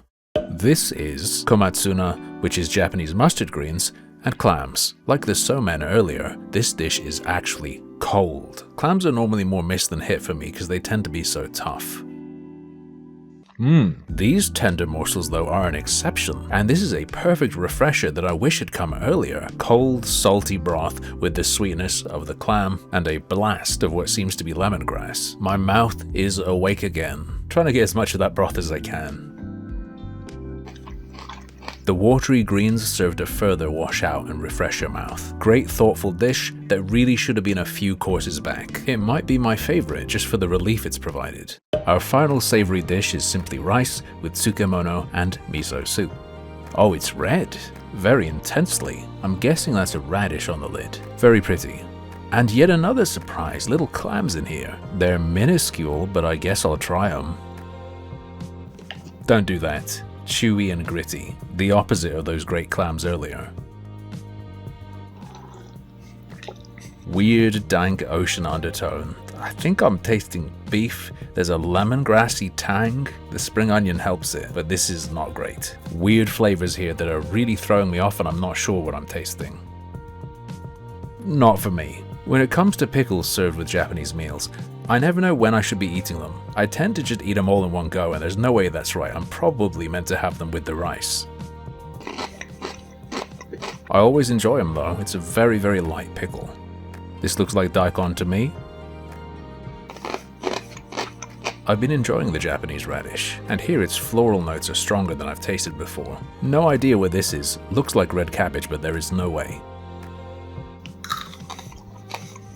Extremely salty and sour, maybe something with plum. I'm not eating the rest of that on its own. That is going on the rice. It is just rice and... oh, tastes like rice. Get all this stuff on there. It's nice, the rice tones down the intensity of the pickle makes the rice more interesting. I can't lie, I'm pretty stuffed, but there is still one more course. Dessert. Which thankfully just takes the form of a few pieces of fresh fruit, to be eaten with a dinky 3-pronged fork. It might not seem exciting, but so far the grapes in Japan have been on another level. So good. Tastes like a Concord grape, you know, a foxy grape. The grapes grape candy are based on. You'll notice there's no pop to it, there's a firmness to the flesh. Again, just delicious. It's like candy. It tastes just like those Korean Wiggle Cat jellies. Now the strawberry is worryingly hard. Did you hear that? It sounded a bit like styrofoam. Extremely zingy, sour and tart, eventually giving away to a sweetness. I think it might be underripe and just a sour kind of strawberry. I'm not exaggerating, the sourness is pretty extreme. Last but not least, a melon. Now that's an appealing sound. I think the relative health of Japan is so high because all of their fruit literally tastes like candy. Back home you get served fruit for dessert, oh man, it's gonna be watery and boring. In Japan I'm asking, where's the fruit? A lovely refreshing end to an interesting meal. And when we got up in the morning, there was a multi-course breakfast served in the room as well. If you missed the last episode, make sure to go check it out. This is the morning after that, and I am thirsty. Coffee, tea, drinks from the fridge, none of these incur an extra cost, and I am going for an Asahi. In the morning? Really? Just hold on a second. If you can read the kanji, you already know what's going on. Ooh. As you can see, there's no carbonation, and that's because this isn't beer. Asahi also make other kinds of brewed drinks, which I didn't know until this morning. This is oolong tea. There's not much of a scent to it, but that's to be expected because it's ice cold. Oolong isn't my favorite because it's normally just too weak, but this is the strongest I've ever had it brewed. It is still oolong, it is still mild, but it doesn't taste all watered down. If it was always like this, I'd drink it more. Before breakfast, I decided to wash myself down and take another quick dip in the private onsen. This is definitely the highlight of the room, and I wanted to make the most of it. The main event, though, is the traditional breakfast, featuring a cutesy cat soy container. Unlike dinner, breakfast was served more or less all at once, with just a couple extra dishes coming later. I will always prefer the slow reveal of a one-by-one service when there are a lot of dishes, but this makes a lot of sense so you're not held up in the morning. The core of the breakfast is plain rice, but it will not be staying plain for very long. A selection of pickles and other condiments are provided to accompany it, including umeboshi. A salty, tangy preserved plum. Unlike the imported ones I've had in the UK, there's still some sweetness coming through the sour that can be recognized as plum. There's also one of those very lightly pickled cucumbers. Fresh, wet and crunchy as you'd expect. And there's also a bundle of doom. a variety of ropey, slightly crunchy textures. Now this is something I am very interested in. It's obviously some kind of seaweed paste, which I believe is called tsukudani, and I've never had it before. Really not much of a scent to it, I'm surprised. Just a general savory aroma. You can't see it anymore, but I promise it's there. Intense savoriness, or I guess umami is a better word, with just a touch of sweetness, like a concentrated, sloppified version of the fried shredded cabbage that Chinese takeouts call seaweed. I cannot get enough of this. Lastly, we have some kind of furikake, a rice seasoning. It looks like it means business, so I'll be careful. And isn't that the cutest spoon you've seen in your life? A little bit salty, almost some peppery notes, alongside some floral and lemony flavors. I can tell from the color there's plum in here, but mostly I get the impression it's shiso based. While I was tasting all of that, some green tea arrived. Alongside all those pickles, this is going to be great for my guts. To tell the truth, I can barely taste it. I think that seaweed's blinded me to this entire area of the flavor chart. So let's go for something that'll be a contrast next. Looks like scrambled eggs, ketchup, and a prawn. You know I'm going straight for that meaty boy. It's that tangy Japanese ketchup that pairs very well with a prawn like prawn cocktail and overpowers the herbal garnish completely. These are actually the most Western scrambled eggs I've had in Japan, with actual blocky curds.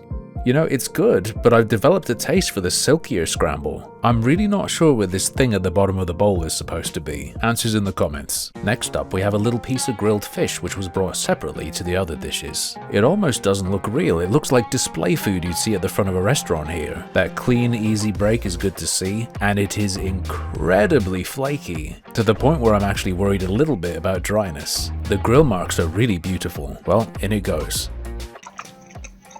Oh, it is not dry at all. It is just naturally that insanely flaky, while still retaining a meatiness. As soon as you put it in your mouth, you will taste a sweet soy glaze. Simple and delicious. Lemon is provided, so of course I've got to try it.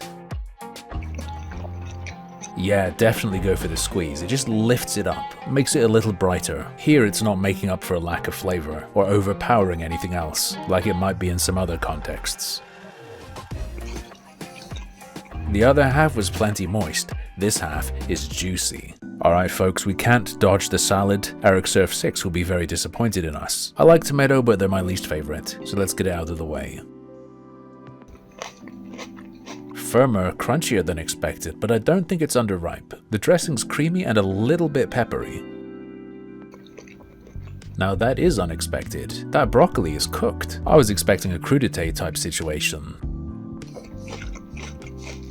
It's a salad. It is what it is, though I think any health benefits are probably outweighed by all the crispy shallots and the creamy dressing. Plus, I'm pretty sure those powdery bits are dried parm. Take a guess. What's in here? If you said miso soup, that's a fair guess, but it's actually rice porridge. The few times I've tried this, I have not been a big fan. I'm confident this will be no exception. Yeah, about what I expected, a bunch of wet nothing rice. I don't know if I'm supposed to, but I will always put a ton of stuff in it. Normally though, it's almost like it has an intense tap water taste, like it's hard to overpower the nothingness. Oh, that furikake though, it does the job. And mixed in here, I can taste the sour sweetness of the plum. Something I haven't commented on too much is presentation in terms of tableware. Most of the pottery is very interesting and it all looks handmade. I think though when served one by one, the variety helps emphasize difference. But when served all together, the lack of uniformity or theme comes across as chaotic. Alright, looks like okra, eggplant, shiitake, tofu. The gelatinous sauce smells of bonito. It's kind of a funny choice. Okra is maligned as slimy, and they've leaned into it. Mulchy, barely crunchy, primarily tasting of that bonito-based sauce. The gelatinized broth. Next we'll go for the eggplant. The flesh looks like plantain here. Interestingly, it stood up to the bonito. A subtly sweet earthiness comes through. I'm gonna guess that's some ginger on the mushroom. You might know from other videos that I love shiitake, especially when it's dried and crunchy. Here we've got the opposite. Slippery, slimy, and strictly savory compared to the eggplant. The little bit of ginger cuts through and refreshes. Very nice. I have to admit, as I always will, this looks pretty unappetizing to me. The snot skin that's developed is putting me off. You know what? It's good though. That skin provides a little bit of chewiness. The tofu acts as a textural midpoint in terms of softness, and then the sauce is of course liquid. This part's all about that trio of texture. It's time once again to place your bets. What do you think this is gonna be? If you said miso soup, this time you're correct. And it is the chunkiest version I have ever seen. I think this is potato, but it's white enough that it might be radish. It is potato, and it's really absorbed that white miso. This is making me think of a thin chowder. Kind of an oxymoron, but I hope you understand. There's a real heartiness to it. And the broth is nowhere near as salty as you might expect. The miso itself is like an undertone.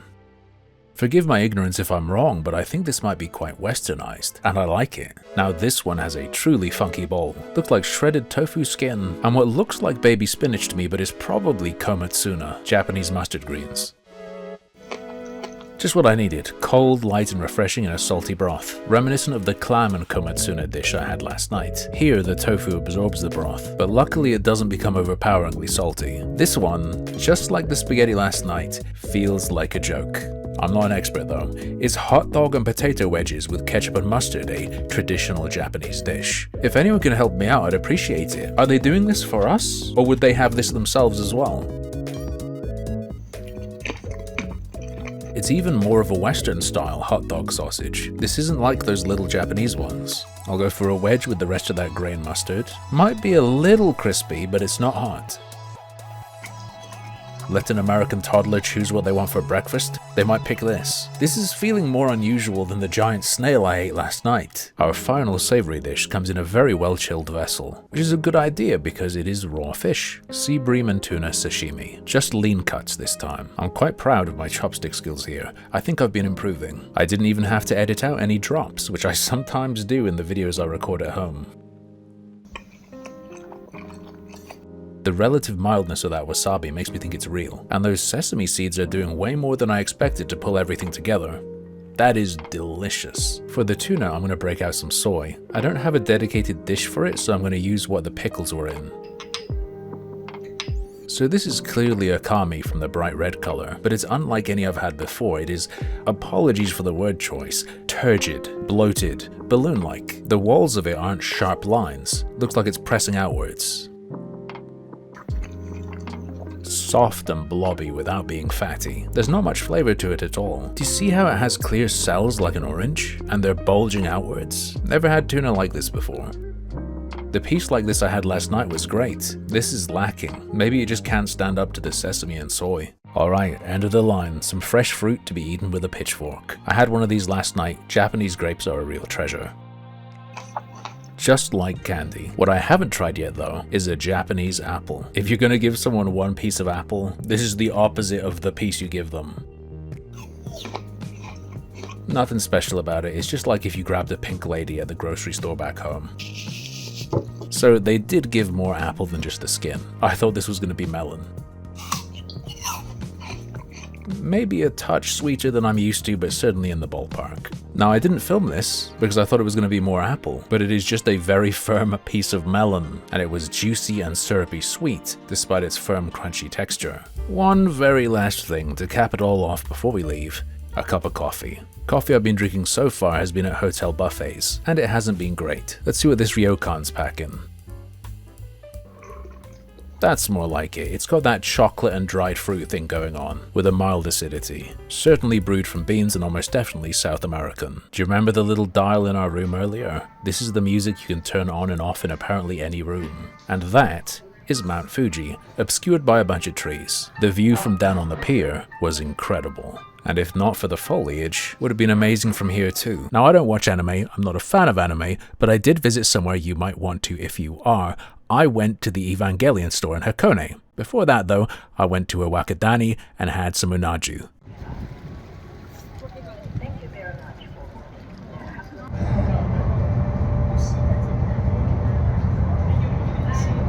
Having departed the ryokan that was featured in the last couple episodes, it's now time to complete the Hakone loop. That means first traversing Lake Ashinoko on a pirate ship. Some novelty foods are available on the ship, but it was such a scramble and such a short journey that I didn't go for it. We were feeling a bit stressed out by everything, so before getting onto the ropeway, we decided to take a walk in a nature area that was almost empty. We were there in early November, so the trees were mid-transition into their rusty hues. We stopped by a little visitor center that was completely empty. A very pleasant place to be, and it features a cool model of the area. The cost of this detour, however, was extreme.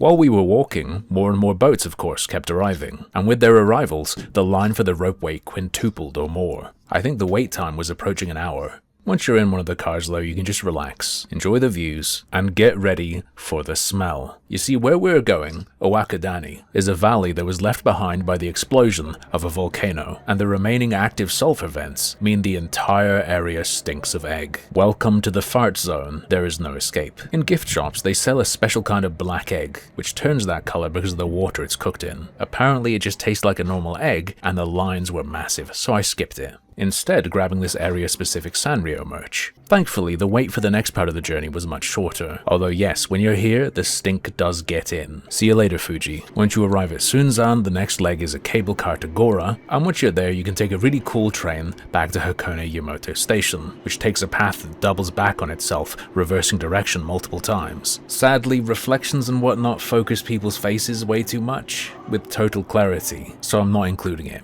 You'll have to go there yourself. After that, finally, relaxation and food. We made it, we're not going to miss our train, we can chill. And at the Hakone Evangelion store no less. I've never seen it, I'm not very interested in anime, but the ice cream is very cool. I've had chocolate and vanilla two-tone before, but never purple and green. There are some obvious guesses for the flavor. The green is probably matcha, and the purple will either be taro or ube. I'm hesitant to dig in because it came out so nicely. But with food, destruction can't be helped. And with that, mankind is doomed. Is that how it works? I don't know. What I do know is it's time to stop talking and start eating. Oh, the green is definitely matcha, but the two different flavors are blending together into something unique. Let's get some of this part on its own. It is sweet potato, but it's definitely taro and not ube. It doesn't have that sort of warped vanilla taste to it, it's just mildly earthy, and mostly sweet and creamy of course. Gotta give the matcha the solo treatment too. This one is more distinctly milky, with the matcha being an edge that lingers on as an aftertaste. The individual flavors aren't anything to write home about, but as a combo, this treat is greater than the sum of its parts. More than just a gimmick, it's genuinely delicious. And the texture is really similar to McDonald's soft serve, which I'm personally quite partial to. It's past lunchtime now and we really need something more substantial. If you're familiar with the Kana, you already know what I'm getting. This is an eel restaurant. There are other dishes, but all those signs literally just say eel on them. It's cozy inside with only a couple other customers here. Hopefully that's not a bad sign. But after all the crowding earlier, this is just what we wanted. You might expect prices near Hakone Yumoto Station to be bumped up due to all the tourists coming through, but looking into it, these are apparently typical or even better. I went for the medium serving, and all sizes are served in a box alongside pickles and a soup. I won't make you wait for this, we're going straight to the star.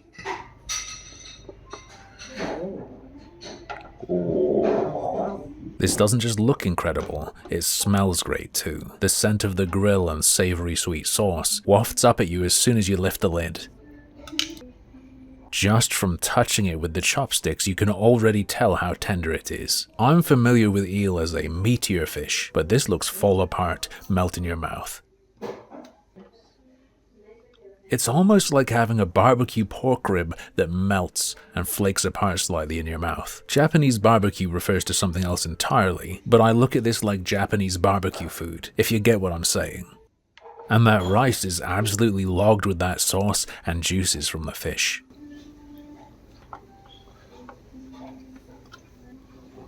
Sweet, but not actually very sticky. I can barely control myself. I'm gonna have to switch to the spoon soon. Now the skin isn't crispy, and I think if it was, that texture would put this over the top. However, It disintegrates and comes apart so easily in your mouth that I'm not 100% on whether it's the skin or just the layer between the meat and skin, if there even is such a thing on an eel. I've only ever had tiny pieces or jellied before, and I've certainly never had access to my own sansho to add before. Sansho is a relative of the Sichuan peppercorn, and I've only ever had teeny tiny sprinkles pre-applied to eel nigiri before, so now's my chance to learn what it really tastes like. Too much? Maybe. We'll find out.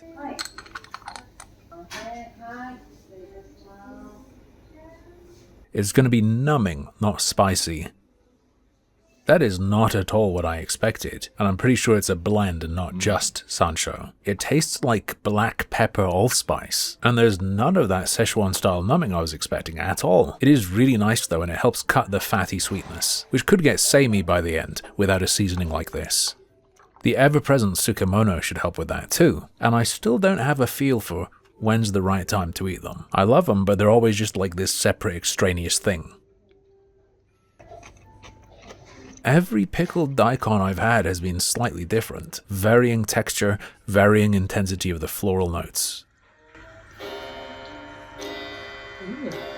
Another common element to Japanese meals that also varies wildly is the miso soup. Sometimes, in fact, it turns out not to be miso soup at all.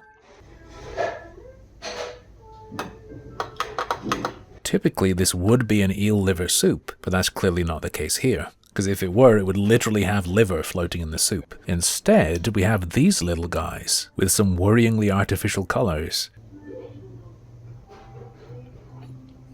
Totally soft, no chew to it, it's absorbed the savory soup, which has a strong savory vegetable flavor. This, I guess, is meant to be like a mock liver. It's a fish cake, a little bit chewy, not super fishy, mostly tastes of that broth.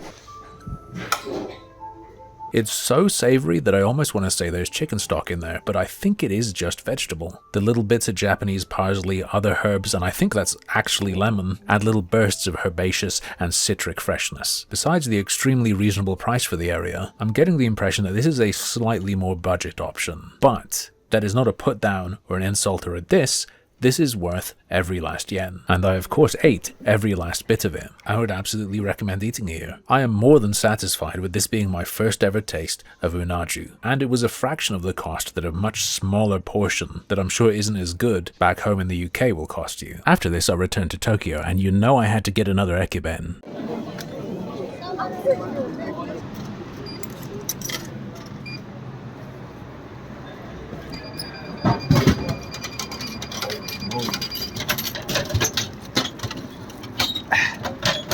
In an earlier video, I took the bullet train to Hakone. On the way out of Hakone, we're going to be using the opposite kind of service. It's called the romance car. It is very slow, and the driver is up top so that there can be a viewing area in the front carriage. It would seem, though, that this novelty does not equate to luxury. To be fair, these front seats don't cost extra, but it is much more cramped and run down than my Shinkansen experience, despite being a prime seat in a specialist train. For you, dear viewer, I'll keep the levels very low. For me, most of this journey was quite horrible due to constant, loud yapping. We've got an ekiben though, and that should be enough to brighten anyone's day. Most of the options made the contents obvious, but I wanted a surprise, so I picked the opaque package, with the striking art. Maybe I should have brought scissors with me. It's actually hard to think, and I don't think it's coming across just how annoying it is to be here. Never mind, maybe that helps get it across.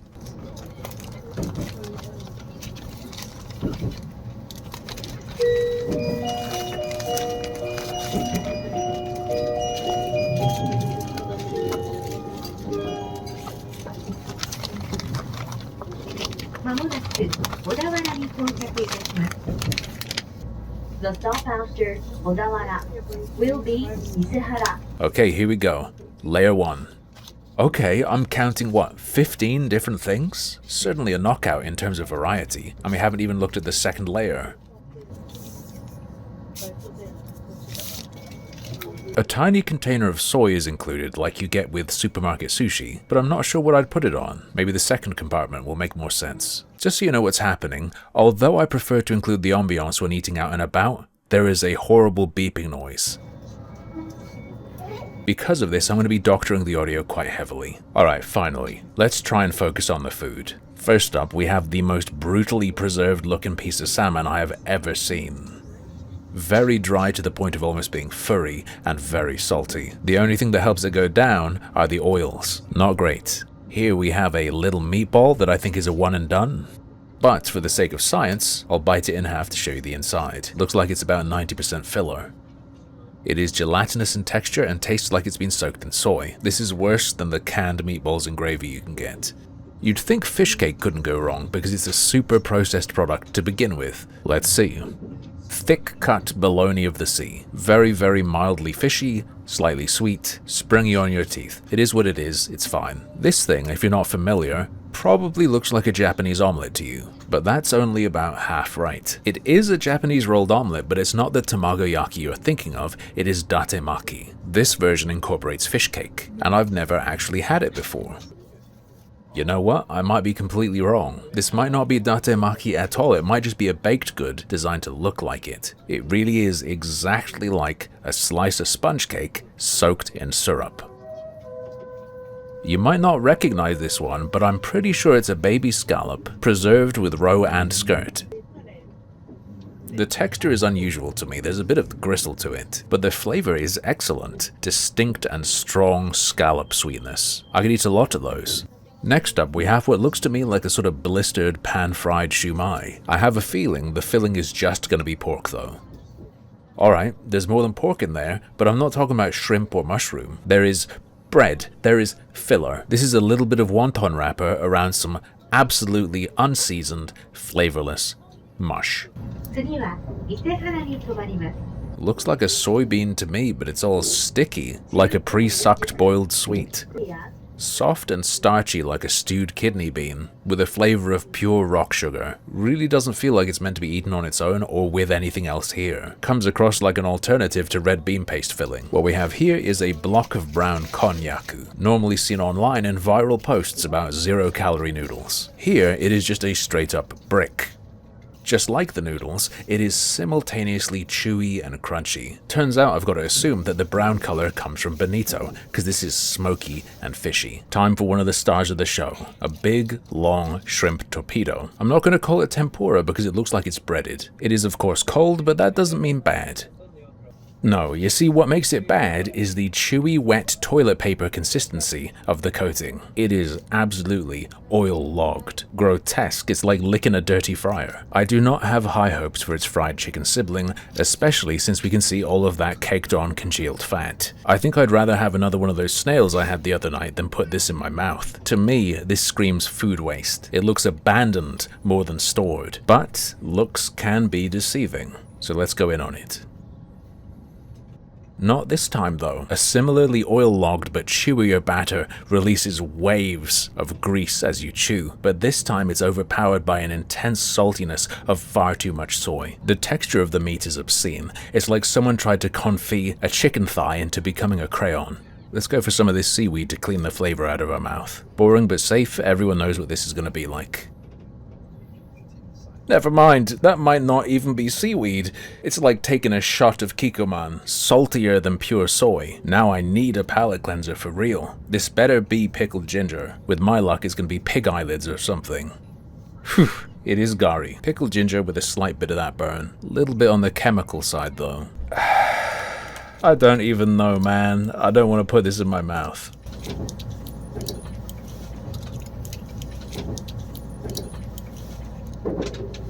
Alright, here we go. I'm gonna taste the goobers. If you guessed potato salad, I think you're wrong. This was an intense blast of mustard and wasabi. Some of the starchy element might be potato, but it is overwhelmingly a horseradish paste. Thank goodness there's only one more challenge. One more treat in this layer, at least. That is some kind of starchy boiled root in a sweeter soy. I'm not 100%, but I'd be willing to bet it's burdock. Perfectly pleasant. And with that, it is time to unveil layer 2, which is A bunch of rice that I will eat the remains of my dinner with. I will not be adding any soy to this because that's the last thing any of this needs. Naturally, we're going to go for the weird red blob first, and I have to admit I don't know what it is. It is small and rock hard. I don't think this is some version of pickled plum. Very little flesh, extremely crunchy. It does have that sour fermented taste that pickled plum has, but I don't know what fruit it is. Maybe it is a baby plum. Answers in the comments. It's not exactly exciting and you can't expect much from it, but we do have to try the rice. Glooby, sticky, stuck together, but no dryness or anything else you might be worried about. It's about as good as rice in this context can be. Wish me luck, ladies and gents. I'm going to finish the rest of it now.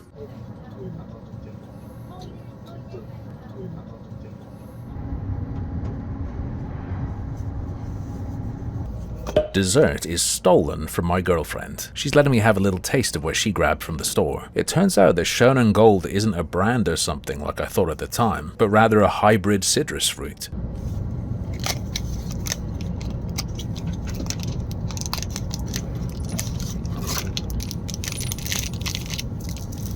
That's pretty cute and unexpected. A little spatula.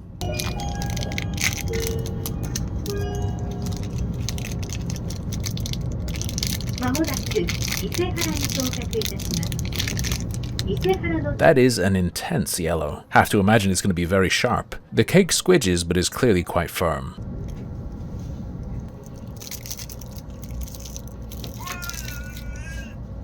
I wonder if it's going to be sloppy. Do I really need this? Doesn't seem all that different to a Mr. Kipling's cake slice if you know them. Could have been packaged differently and cut down on about 90% of the plastic. Far from being sharp, that is quite bland actually. The cake is nice, it is moist to the point of almost being fudgy. But flavor-wise, very plain. A basic sugar icing with the faintest hint of lemon that's had its bite removed. As you may have learned by now, my thievery knows no bounds. My girlfriend also got a strawberry version.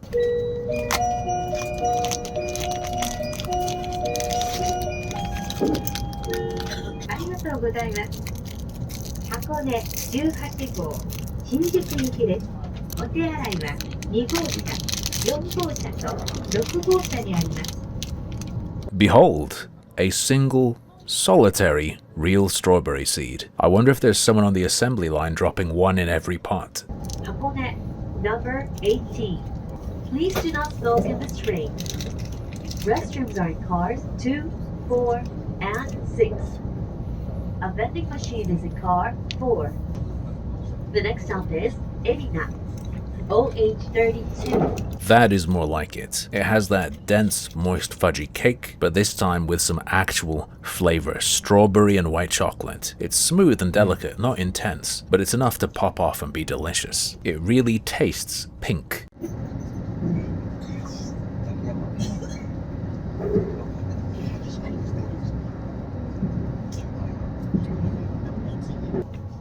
To wet my whistle after all of that, before I get dehydrated, we have some sort of sparkling grape jelly drink. The text up there says "Sparkling," but at the same time, it wants me to shake it for 10 seconds. And I am on a train surrounded by people. There's no misunderstanding, you're definitely supposed to.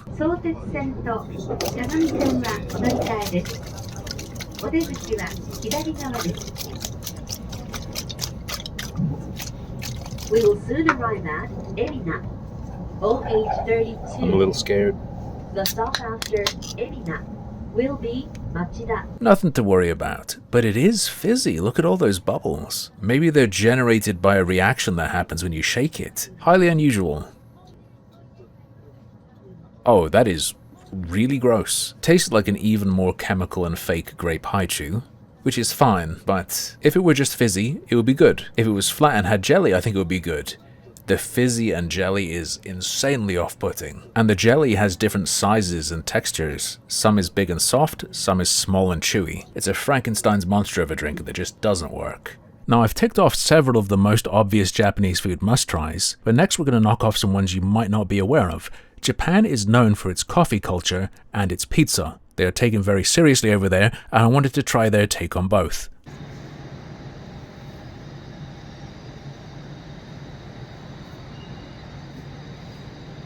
I think it's about time I got some real coffee in Japan, and today we're at Mermaid Coffee Roasters in Ikebukuro.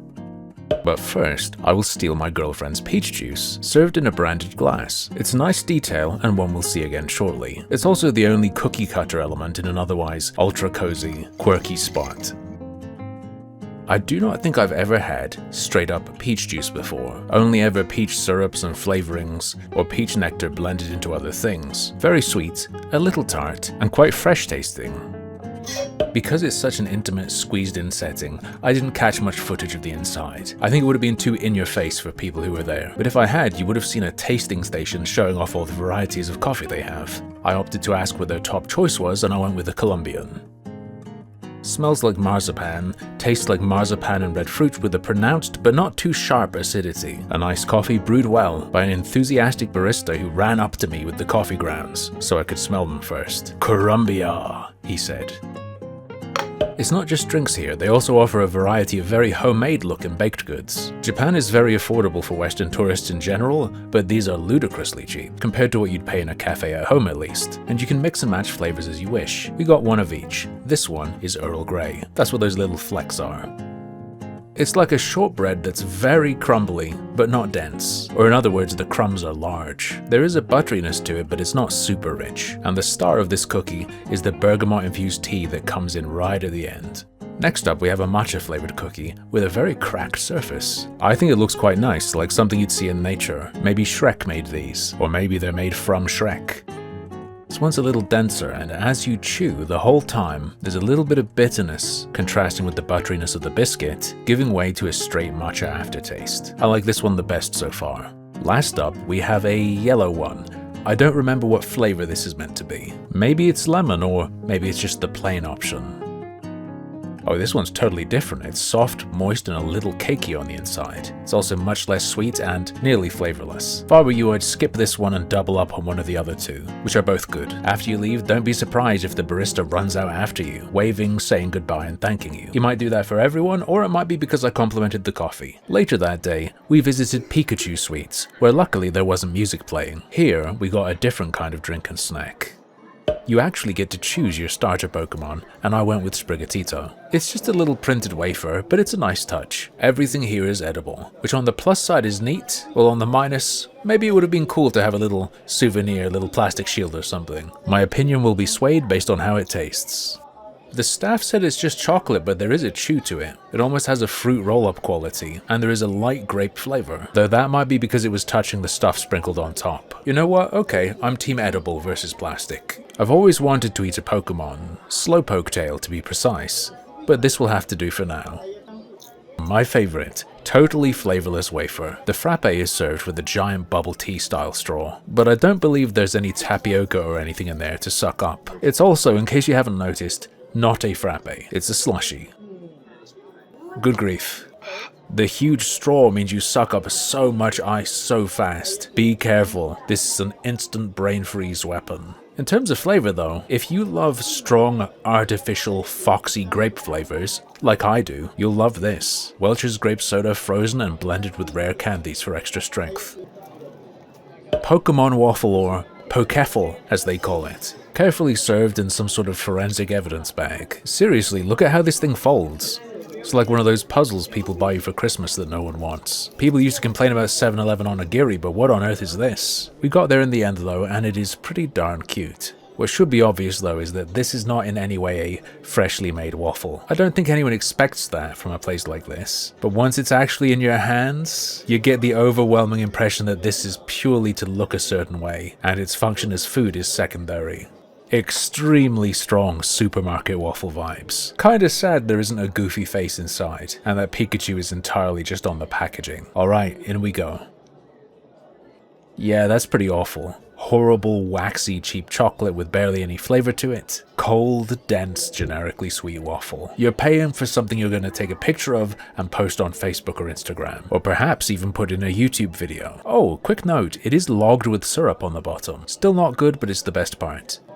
As usual at this point, I'm going to do some stealing as well. This is my girlfriend's mango float. No special decorations, but mango soda, vanilla ice cream. Pretty darn good. It's like one of those ice cream pops with a sorbet coating, but in drink form. We were hungry and tired after getting back to Shinjuku, so we just went to the nearest restaurant to the station. Might seem silly to get pizza in Japan, but people rave about it. It's one of those things where people say Japan takes stuff from around the world and does it better. I'm not a pizza snob or expert, so it should be pretty easy to impress me. There seems to be a strong emphasis on creating your own pizza here. It works a bit like a pizza version of Subway, but their set options were interesting enough that neither of us wanted to do that. I've never had pasta on pizza before. First off, a slice of Genovese shrimps that I traded for. Each slice has its own fat prawn, broccoli, tomatoes, cheese, a pesto drizzle, and interestingly, sweet potato. That's another thing I've never had on pizza before. The crust does look awesome, but this is the wettest slice I've ever seen.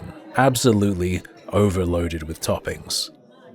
Huge bite, both because I wanted to get a bit of everything and because once you start, it falls apart. The toppings are almost all great, like the broccoli is the perfect doneness, the shrimp is juicy and tender, super soft sweet potato, cherry tomatoes just starting to break down, and everything comes together. There is just too much oil here, and the crust is totally lost. These kind of toppings need to go on a thicker Pizza Hut style base, or be broken down into smaller pieces. And that's a shame actually, because the crust is really good, fluffy, but crispy on the outside. And just a little bit salty. Like I said, simply too delicate for these toppings. And even if it was thicker, I think they do need to back off on the pesto a little bit. It is swamped. I went with the pizza lasagna, which is a lasagna pizza, and I can already tell there's a similar issue where even baked at 800 degrees, the base gets totally sogified. You ever made a homemade pizza and used mozzarella with too much moisture? It all seeps out and destroys the crust? Seems to be standard practice here, just with other sources of moisture. You know what though? That actually works here. Again, the toppings are great, and because they're replicating lasagna, the sogified but still chewy base sort of replaces the pasta sheets. An interesting twist you probably noticed is that it's a white sauce base with a ragu on top, so it's topped with tomato sauce. It is quite garlic heavy. There's a tiny bit of a heat kick to it, which is nice. The mafaldine pasta is cute and fits the theme, but it's not really noticeable when you're eating it. And again, the crust is really nice. Fluffy, crispy, salty, surprisingly flavorful. And even though the soggy base isn't desirable, like I said, to me at least, maybe that's what pizza heads like. Because of the specific theme of this pizza, it works here. Overall, I'm not blown away, but it is perfectly enjoyable. For a quick dessert, we're back to the hotel and back to the first flavor of the day. Can't really go wrong with peach, and this boasts a 70% real fruit content.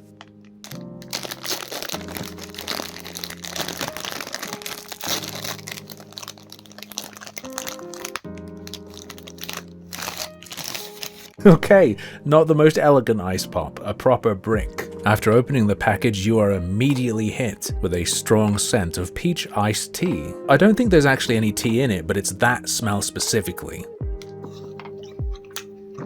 Not rock hard, a little bit slushy because it's had time to defrost. Syrupy sweet, and I mean syrupy. It really tastes like you could dump this in a glass of iced tea and get a great result. Highly concentrated peach or momo flavor. I'd definitely get it again if we had it at home. The next day, I engaged in a bit of a grim coincidence. We went to see some mini pigs at a mini pig cafe and then ate pork. It wasn't the plan, it's just what happened.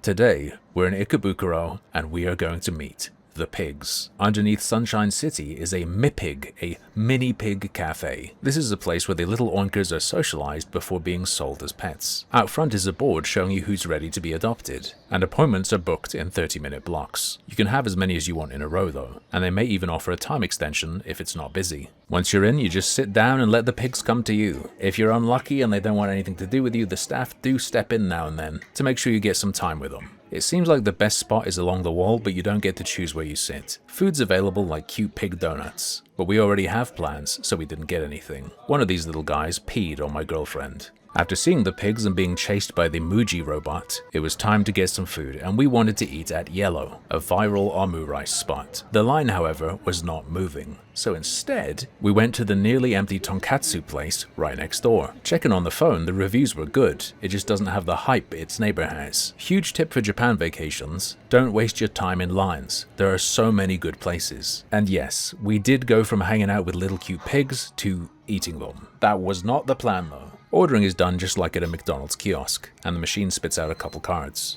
Simply hand them to someone and then food will show up. I went for the shoulder loin cutlet. It's served with tonkatsu sauce, shredded cabbage, miso soup, and rice. The restaurant has a very tight open kitchen layout, so I didn't film around, it would be too in your face. I assure you it was very cozy though, and while it was certainly foreigner friendly, it seems mostly a local place. As usual in Japan, I'm going to steal my girlfriend's first. She got an egg and pork rice bowl, and that pork is looking juicy.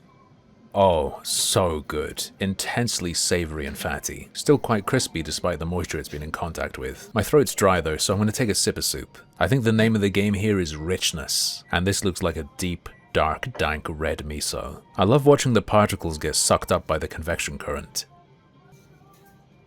Despite just being a broth, there is a heartiness to it. Like so many of the things I've had here in Japan, it almost makes me wish it was cold outside, because that's when you'll truly appreciate this. Enough yapping though, we don't want the star of the show to get cold. I don't know if you heard it, but it's so crispy you could hear it clank against the plate. Look at it! Look at it! How would you make this better? You couldn't.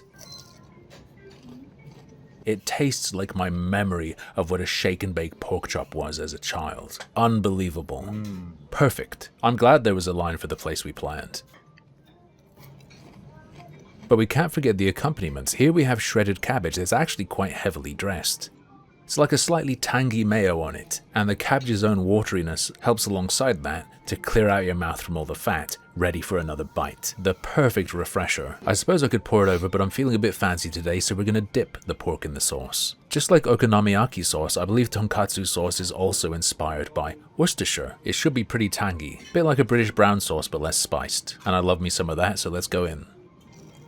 Meow me. So simple, but there is nothing bad I could say about this. The sweet, sharp tang perfectly balances the fattiness, without overpowering or washing it away like the cabbage does. Like brown sauce in a bacon butty. Unbelievably good. It brings a tear to the eye. I'm literally shaking, and from this point on, I'm not going to be able to control myself. The combos, the sequences. This meal is like a diamond. You will not find a flaw. Even if I try to nitpick, I can't. If you visit the Sunshine City Mall in Ikebukuro, food court, packed. Look outside, lines everywhere. Stress, stress, stress. Forget about it, just come here. Even the rice is perfect. Separated grains, but just sticky enough to be easy to pick up. When you get tonkatsu in the UK, it is kind of ass. It is normally a McDonald's level joke. If somewhere at home made it like this, I would take trips just to have it. I ate this so fast I didn't try any of the seasonings or sauces or other condiments. It looked like there was karashi, shichimi, and there's a little box full of this. Some kind of yellow pickle. It's daikon. Thicker cut and less sharply pickled. It's more savory and less floral than other versions I've had. Little over $5 for this. Wow. My girlfriend's set came with a little cup dessert, and she's graciously allowed me the first bite. Comes with a cute individually wrapped paper spoon. Not really sure about this one. I think that's about right, just a crude scooper. When it arrived, it was rock solid, but it's had some time to melt a bit. And there's something very interesting about the texture. It's not just a sorbet or ice pop style dessert. It's actually frozen jelly. Look at the wiggle on the end. Nothing special, but perfectly pleasant. Very nostalgic, like a little dessert you'd get with your school dinner. Just tastes like orange juice, and that's probably mostly what it is. Since we were in Ikebukuro, we had to visit Gachapon City. I believe it's the largest gacha store, or whatever you want to call it, in Japan, probably even the world. And this is just a fraction of it. Almost as overwhelming and packed as a donkey store. It's really hard to pick what I want to try to get. The options are genuinely overwhelming. But these freaks caught my eye. We are going for the golden poo, but I'd be happy with almost anything. You've probably used one before, you just put the money in the slot maybe this just needs to be realigned?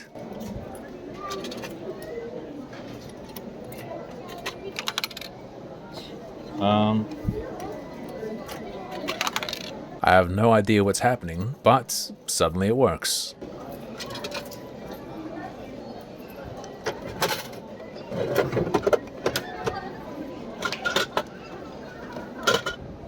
The pod's translucent, but I'm not 100% on which one I have.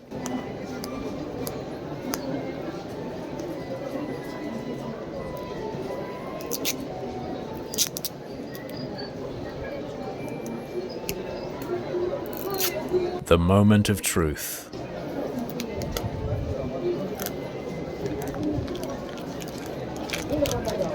Oh, that is creepy as hell. Perfect. Look at him. My little monster man. I think he's a pencil topper. He's got a little butthole. You can dispose of your empties in a little drop game. You can get some sort of points from it. I'm not really sure what this is, but it's fun to do.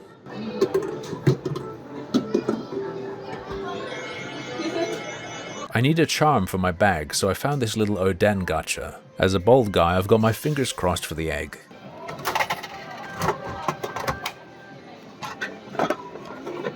I don't really know what this is. Some sort of puff? Tofu skin?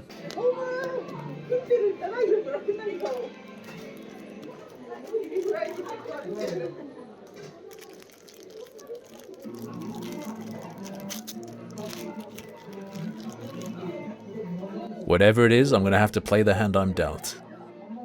Until I get a replacement, this is what my backpack looks like. I wasn't gonna get anything more, but how could I resist this? You can even get the guy himself, whoever he is.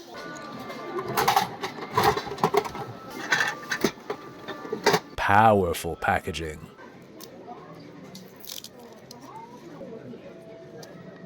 Looks like we got some sort of soup with a million different pieces. I'm not gonna put it together here though. This will be much easier to do back in the piece of our hotel room. You really do get a lot of pieces with this one. Even the glass of water is 2 separate bits. There's some nice detail on the bowl. I recognize that top icon as being the red dragon in Mahjong, if that means anything. Voila! Dinner is served. This is probably extra great if you make doll houses or something, but it's a cute desk decoration too. Having already visited one mountain in Japan, I decided to check out another. No, not Fuji, Mount Takao.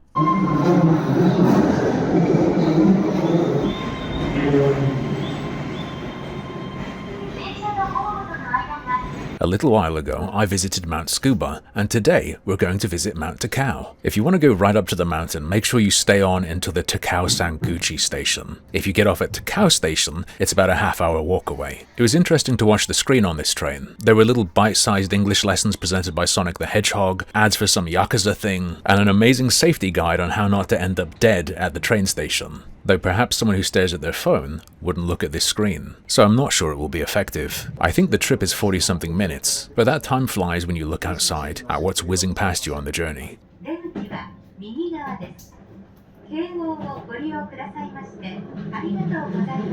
Finally, we reach the station, and there are quite a few people around. They're all laughing and happy, but it looks like someone else around here is having a bad time. Worrying about my garage is stressful enough for me, let alone whatever this is. Especially since it's raining, we're gonna take the cable car part way up. Almost no one's here, so there should be plenty of space.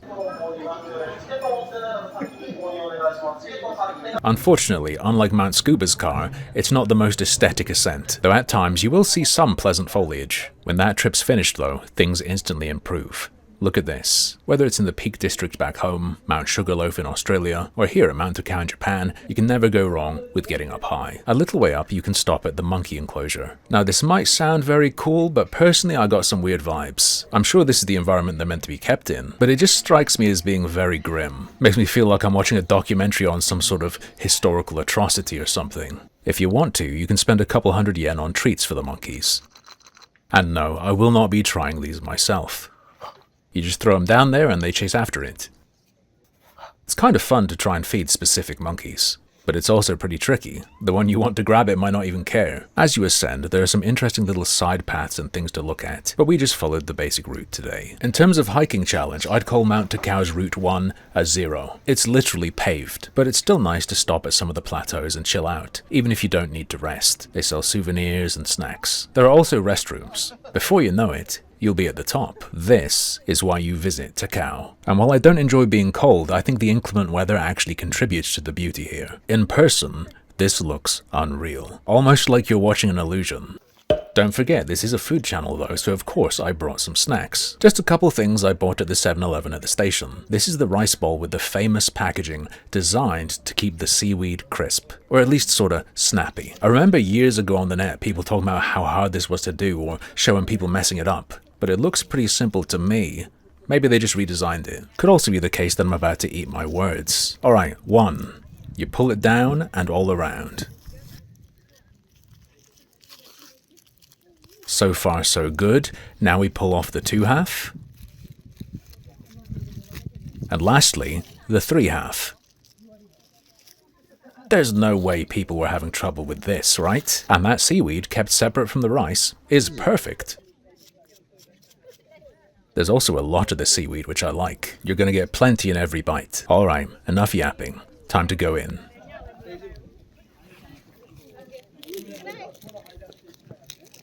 As you could hear, the seaweed, yep, great and crisp, adds savouriness. The rice is dense but not too stodgy, and the filling is nice. It's a Japanese Kewpie kind of mayo. Rich without any sort of acidic tang to it. Doesn't seem to be much of the filling though, and I'm not sure if I just got it all or if I haven't reached the real part yet. There we go. That's where it all is. Some little bits of shrimp coming into play. Looks like it's all stored in the butt of the onigiri. It's instantly been transformed from a little quaint snack of rice and seaweed to junk food. And that's not a complaint. By the way, once you really get down into the sauce, it's not just a plain mayo. It does have a little bit of a tang to it. There's some prawn cocktail stuff going on. This is real good. I recommend it. And it costs £1. The wind has picked up a bit, so I'm going to do a little trick which won't blow out your ears while still letting you hear what it's like up here. This is dorayaki. It's a filled pancake. I think they're popular in a lot of places around the world nowadays. Certainly in the UK, they're everywhere. They're one of my girlfriend's favourite treats, and I'm stealing hers here. Feels soft enough to the touch. Sometimes they're a bit too dense, stodgy to the point that I would have preferred to have, you know, cake. I don't think it was the right time for there to be wasps, and we are gonna crack this bad boy. Firmer than I thought, and less of its girth than I thought is the red bean. I think the spongy cells in the pancake are a good sign though, so we're hoping for not too dry, spongy pancake, and a red bean that isn't too sweet. One of the things that has surprised me is how sweet a lot of the red bean is here. Yep, it's the same for this. Not disgustingly sweet, but certainly not to my preference. It is very sweet. The pancake, it's not super fluffy, and it's not dry at all, but it is only like a little step above if you've ever made the mistake of buying pre-made pancakes from the supermarket and eating them cold. We wanted to take a route that goes past a waterfall on the way down, but apparently you can only do that on the way up. Oops. There were still some pretty cool views though, with the trees just starting to turn.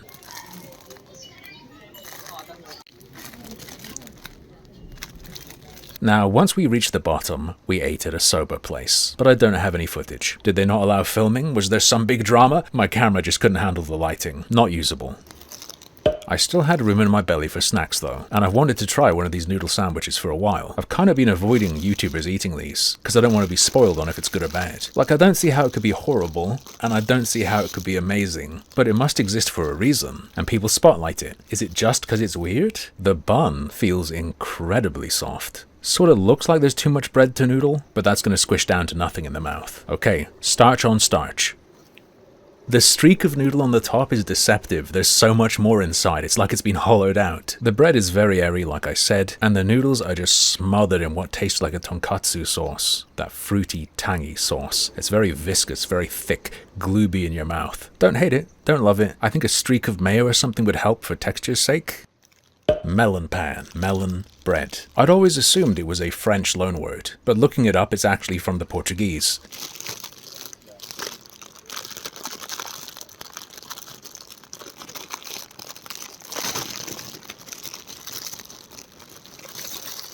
Is that melon bread typically isn't made with melon. It's named after the shape, not the flavor or ingredients. And it sort of has a rind on the top with a soft bottom. I should note, however, that there are melon-flavored melon bread, but this isn't like banana bread but melon. Feels like it's going to be a satisfying bite. That is extremely good. It tastes like it's iced, like a variation on an iced bun. As you bite, you don't notice the contrast in texture between the top and bottom so much, and that sort of rind on the top blends into the soft bread to give it a little bit of a chew. Yeah, that is killer. There's almost a hint of marzipan to it. When I've read about melon pan, the outside has been described as being crisp or even cookie-like. To the touch, when you run your nails over it, it feels like it could be, but I think I like this doughy chew more than I would like a crunchy version. I guess I'll have to try a fancy one sometime, because of course this is from 7-Eleven. Throughout that day, I only had some snacks, so I was very, very hungry, and the perfect place to go when your stomach is rumbling is Ginza Happo. This is the craziest buffet I have ever been to in my life. Today, we're on our way to a famous all-you-can-eat buffet in Shinjuku that seems too good to be true. Mountains of king crab, endless wagyu beef, with all-you-can-drink included. Is Ginza Happo, for just under £60 per person, legit? You get 2 hours, but there is so much stuff you gotta be brisk if you want to try it all. Spoiler, I wasn't able to pull it off. But we are going to start with the crab, what you see in all the ads. It really is a sight to behold, and I can't help but imagine how much this would cost back home. I went for some king crab leg and what I believe is a mitten crab. There are also snow crab leg clusters. If you want to load up your plate, you can, just be aware that if you don't eat it all, there is a charge at the end for excessive waste. And you shouldn't do that anyway. I am not a fan of waste. They do provide tools at your table for dealing with the shell if you need them, but as you saw, it seems like they come partially pre-cracked and it's easy enough to do with your hands. Looking a bit wrinkly, but that doesn't mean anything necessarily. The sweet crab flavor is great. Texture, it is a little bit tough and a little bit ropey. I should mention, if you like butter for your crab, there are foil trays and chunks of butter that you can melt yourself on the grill that's integrated into the table. So the actual arm wasn't amazing, but what I'm truly interested in is the claw. It's my favorite part on a lobster, and I don't think I've ever had a big crab claw like this. If this is any good, the whole premise of this video being a test of whether it's worth it or not goes out the window, because the answer will be yes. I find myself thinking, on the one hand, it's always fun to tear a crustacean apart, but on the other, you've got that time limit ticking down in the back of your mind. Ooh, okay, this looks more like it. You can see that there's a flakiness to it. No chance of it being ropey like the long strip. Here goes. Fat, thick, sweet, juicy crab. Tender, flaky flesh. If you came here and just snacked on those for a couple hours, it'd be worth it. Especially if it's not so available for you back home. And don't forget to pick out the last bit of meat from the crab thumb? Yeah, I don't know what it's called, but it's good. I decided to be brave and grab one of these little guys. I didn't know what to do when I grabbed it, but if you're lucky, someone nearby will have taken them too, and you can just watch them. Mostly, it's just a process of getting to the innards. You cut the string off to free the beast, and then you try not to cut yourself on this very sharp little man. I decided to cut the legs off. Just to check if there's anything to salvage? No.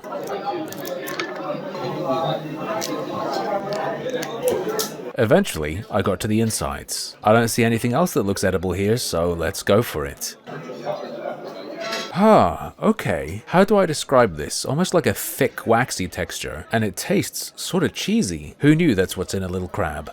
I certainly didn't. The other big hitter at this buffet is the Wagyu, of which there are various pieces, including marinated options, alongside other meats. I've lost track of which cut of Wagyu is which, but the non-Wagyu top left is horse heart, and top is horse belly. And onto the fire they go. You'll notice when I move the camera that there's a colander on the top right. That's for if you want to cook clams, you put it over them for when they explode. I skipped out on that though. Most of the meat is thinly sliced for the yakiniku, so you'll notice that things cook pretty darn fast. And of course, to start with, they stick a bit. I normally like my meat pretty rare, but I'm not familiar with the safety of horse meat, so I made sure it was thoroughly cooked. Now this is the belly. A lot of this is probably down to my job on the grill, but it's very tough. Tastes fine though. You probably wouldn't guess it was horse unless you've eaten a lot of it. This here is horse heart that has some sort of marinade and sesame on it. Wow, that marinade is very strong. You mostly taste sesame. Most heart I've eaten is from animals like chicken, and there's normally a metallic taste. None of that here. This is just like a really tender piece of meat. Slight brininess in the aftertaste, like with canned green beans. Now, I'm no Guga Foods. I don't really know my steak, but there's definitely a scraggliness to these. I mean, it's an all-you-can-eat. It's not a specialist place. What do you expect? What matters most, though, is if it tastes good. And we're about to find that out. It certainly smells amazing, and that intense fatty marbling has been rendered down and is now pouring out. Nuclear grade, rich, fatty beef bomb. A bovine oil spill in your mouth. You definitely get that cow butter experience that people look for. I mean, butter is cow butter, but you know what I'm saying here. Melt in your mouth. Well, it lacks the refinement of a nice Wagyu steak. For instance, I've had the pleasure of trying Hiragyu at Yashin in London. If you're just looking for decadent richness, you've got it here. Next up, I couldn't resist the dedicated Peking duck section. There's a guy there who'll hand you a neat little setup like this, and he only gives you the pancakes when he serves you, so they're always hot and steamy. If I was going to provide one critique, the ratios of the fillings are a little bit off. A little bit more duck, please. But I guess you can always go and grab two. And that skin, I can already tell it's crispy. We add spring onion and cucumber, a little drizzle of hoisin sauce, wrap it up, and in we go. Not as good as what I've had at nice Chinese restaurants, but this is better than takeout. At an all-you-can-eat, I think that's awesome. My girlfriend found that they have these little pots of corn you can put on the grill. Just like when you put corn in the cob in some foil with butter on the barbecue at home. As I'm sure you guessed, there is a pretty extensive sushi section, featuring not only nigiri, but hand rolls. And did you catch that box-pressed eel? This is about the point where I started to get scared I was going to turn into a pig, like the parents in Spirited Away. And as a side note, I don't feature adult drinks on the channel, but they have a wide variety and they are unlimited as well. They even have a robotic draft beer pourer. So here's what I went with, a bunch of little nigiri. First up, we've got some sort of seared fish that I'm not 100% on. I missed the name tag, but it looks good. Strong taste of the grill and the fish almost becomes a paste. We got some more Wagyu here, how could I resist? What you'd expect, fatty and rich, which the vinegar in the rice helps to cut through. We got some eel here and it's obviously box pressed unless a chef in the back has very flat hands. It's like having vinegared unaju leftovers. In comparison, this is pretty boring, but I think you have to give the shrimp a shot. That's pretty bad actually, the vinegar is stronger than the shrimp. Now this is squid, heavily sliced so it won't be chewy, with what is supposed to be sea urchin on top. Well, I was wrong. Despite the cuts, it was still very tough. It is slimy and tastes strongly of the sea. I don't like that. Let's get back to safety with a little bit of a dry looking crab leg. Slightly tough and has the same problem the shrimp does. It doesn't stand up to the vinegar in the rice. Lastly, we'll try the tuna, which the lighting doesn't play along well with. That's a winner. It's a kami. It is lean tuna, but it is still melt in your mouth and flavorful. Pick up some of these, avoid the shrimp and crab leg. Next up on our tour, let me welcome you to the fried zone. Not to be confused with the tempura zone, which exists as well but I didn't get around to. This here is the tuna menchi katsu, dipped in some kind of sauce. It looks like it's going to be beyond crunchy. Yep, it's crunchy, and that filling is like a fish cake. Not an Asian fish cake, a Western fish cake. The sauce is a bit like tartar sauce, but it's way more on the lemony side than I'm used to. Comes together well, pretty nice. I couldn't resist the cumin lamb. Offer me lamb, I'm gonna take it. Tough to bite off the bone, but not because the meat is tough, it's just hard to get through that fat. Cumin hits you up front, but that distinct, not quite gamey lamb taste is there. Now this is like something I'd get in my Chinese takeout order, and I probably should have grabbed some of the sauce that's available for it. Oh, that is way better than takeaway. Maybe a little bit oily, but the prawn is so tender and the coating so crispy. You might be surprised that weapons are available here. This is a torpedo prawn. Hard to go wrong with this. The panko hasn't become a solid shell, it's still actually a bit flaky. Very enjoyable. Last but not least we have crispy fried chicken. I call it roast chicken. I mean, look at it, that's what it is, and for some reason I can't hold on to it. Very plain, but I detect a hint of 5 spice or something. For our next plate, I'm gonna get a scallop, a prawn, squid, and we're gonna check out the live section, where they have turban shell, clams, and abalone. Yes, our boy is alive and kicking. Doesn't get fresher than that. Don't worry, I'm not going to show him being dispatched. I really don't know how long you need to cook an abalone. I mean, it looks pretty cooked, but I don't know. Alright, I'm calling it here before I just turn it into rubber. The scallop can stay on the grill to really baste in that butter, while I give this octopus a spin. Oh, I messed that up. Great flavor from the grill, but that is like eating rubber. Next victim's this little guy. I love these baby squid in paella. Complete opposite of that octopus. So tender, with the only negative being that there was a touch of grit in there. Alright, that's enough. Let's get the scallop out of there. Looks good to me, but it needs to cool off a bit first. I've never had fresh abalone before, and I've certainly never cooked it before either. But even if it's a disaster, at least I'll be left with a pretty shell. In fact, it's often used for guitar inlays. Believe it or not, that is not pearl in your $200 guitar. Gotta be honest, it looks pretty gross. It has a mild ocean flavor, which I don't mind, but the texture is very odd. Toughened wax, sort of like what I'd imagine biting someone's nose off would be like. Something I've noticed a lot over here in Japan is that scallops come with their skirt. I think a lot of people in the UK and the US don't even realize they have that part because it's so typically removed. Beautiful and sweet with just a bit of firmness, made rich by the butter it's soaked in. Now, I don't care much for the skirt, and I think it sort of ruins the texture of the scallop itself, but I'm not going to waste it. Incredibly tough. I don't even notice the roe that I ate with it as well. No, not a fan. Prawns though, you can't go wrong. And this guy's cool enough to pick up now. You could definitely eat the shell, but I'm going to peel him this time. Oh, that's literally never happened before. Normally the whole thing comes off. Effortless and satisfying to unclothe him. Just a little bit of work and we're ready to go. I'm not seeing the poop line, so maybe it's already removed and we're good to go?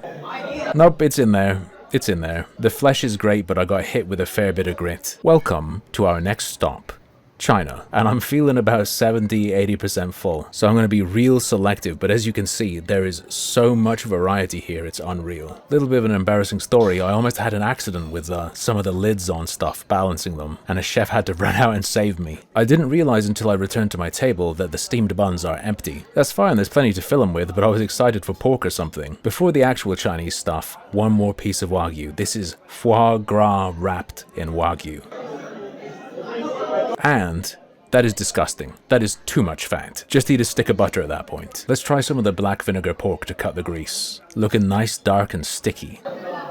That's not hitting the mark. It's vinegary, it's syrupy sweet. That's about it. Here we have a prawn in chili sauce. Come on, save me. I was hoping for some spice, but no. Mild, sweet, tangy. That prawn is killer though. I don't think I've ever had a prawn that's melt in the mouth like that before. Because it's what I got the most of, we're going to put the beef with okra into the bun. DIY bao. The black bean sauce it's in is not overly sweet. The okra isn't slimy and its crunch provides a nice contrast to the super squishy bun. Lucky choice on what to put in it. Try it if you go here. Now, forget melt in your mouth. This pork belly's melt on your plate. Look at that. Not necessarily a good sign though. It looks a little bit dog foody. Nevertheless, in we go. Worst thing I've had tonight. The fat is tough and chewy. The meat itself is like something you'd get out of a can. Now this shumai dumpling has been contaminated. It's got some of the sauces on it, so I can't tell you how it is straight up, but maybe it's good to dip. The pork prawn blend flavor is spot on. Texture wise it's all messed up. The wrapper isn't providing anything. The filling is too soft and pulpy. Mush. Last up from China is the Xiaolong Bao. Normally I'd want a spoon for this. You bite a little hole and you taste the broth, of which there's plenty. And then you go in for the rest. Rich filling with fatty broth that's maybe a little too on the fatty side for me, with an enjoyably chewy wrapper. For an all-you-can-eat, that's pretty darn good. Our time is coming to an end, so let's get dessert. As with everything else, there is a massive selection. And luckily none of them are too big, so I have space. This is called Hokkaido fromage, and my girlfriend was losing her mind over it. Upset that she didn't get dessert earlier. Oh, It's like a cheesecake cloud with a hint of strawberry. It's unbelievable that this is a mass-produced dessert in a buffet. That is crazy good. I don't think I've ever eaten anything so light yet satisfying. Next up, we have tiramisu, which feels to the spoon like it's going to be equally as soft.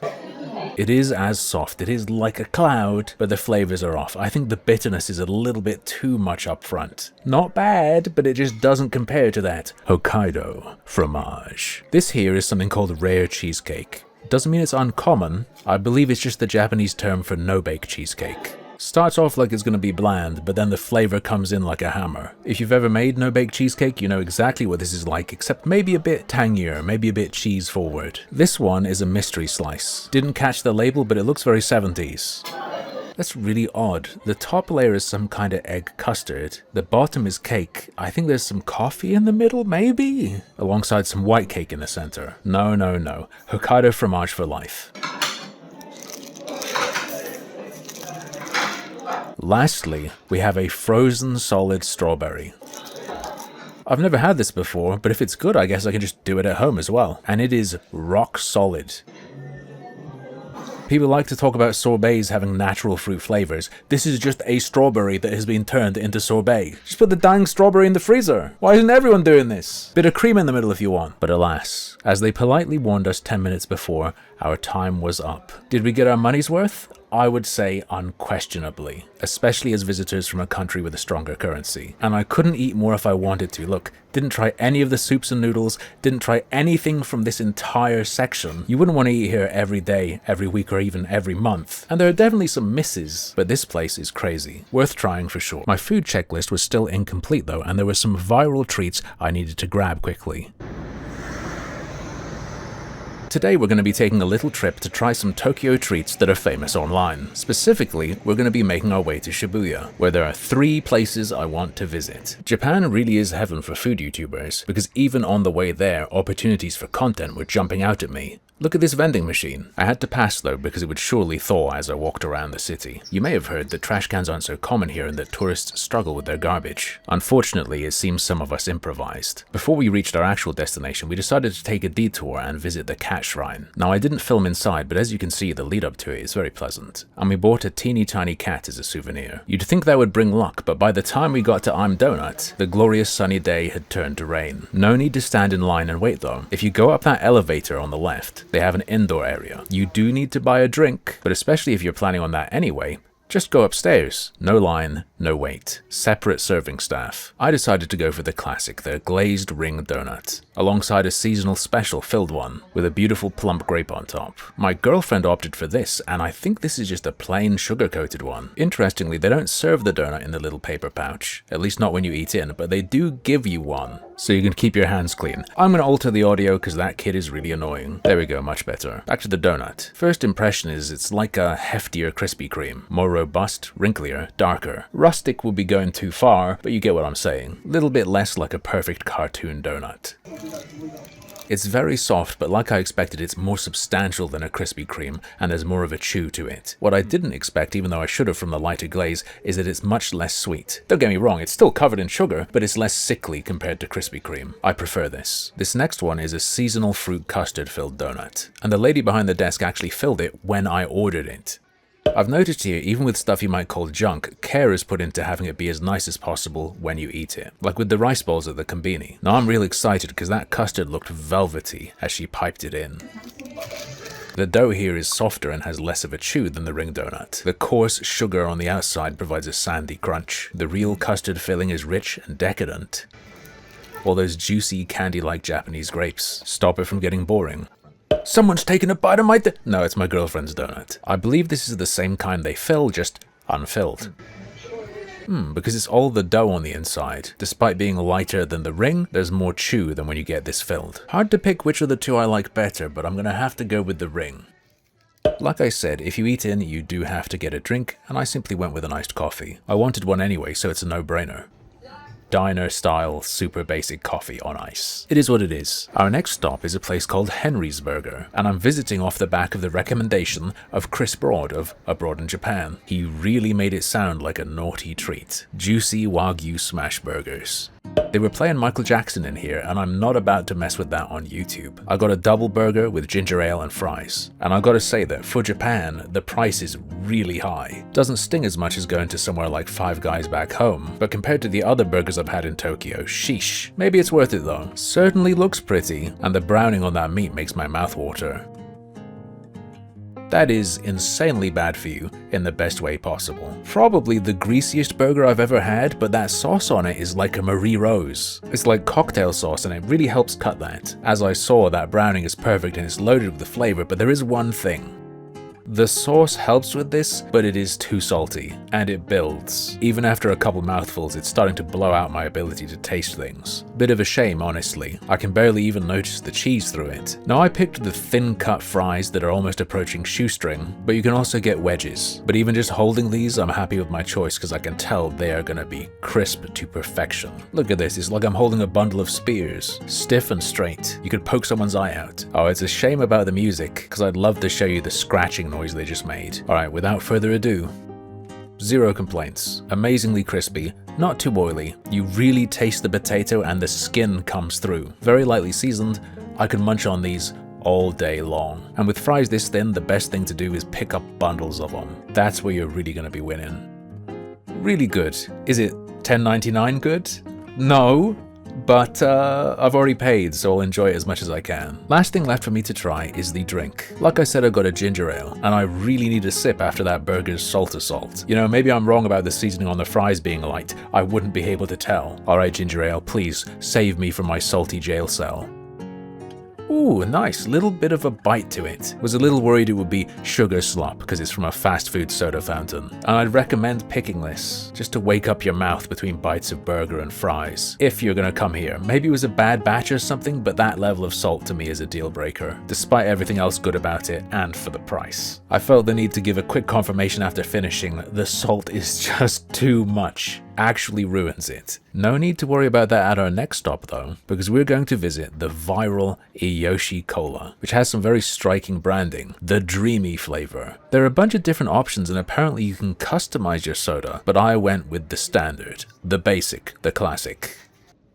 The dreamy flavor. Part of the novelty of this place is that they put together the soda from scratch, the different elements, including a little blast of pepper from a mini grinder, all inside a little Capri Sun-like baggie. The, I don't know, soda barista said I needed to stir it up.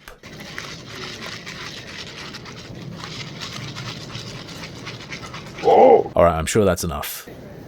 It's like Christmas cola. There's a baseline flavor of cola nut, but what really hits you is cinnamon, clove, pepper. It is like a Christmas cola, like a mulled Coca-Cola.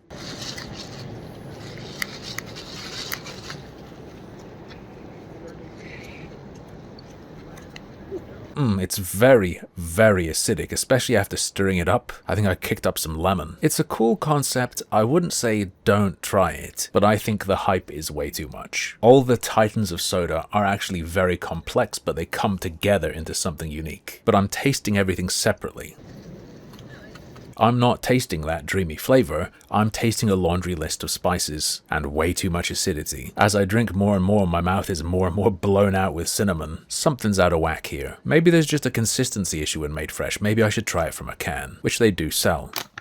On the way home, we ran into an oddity I could not help but grab. Some kind of special edition winter potato chips.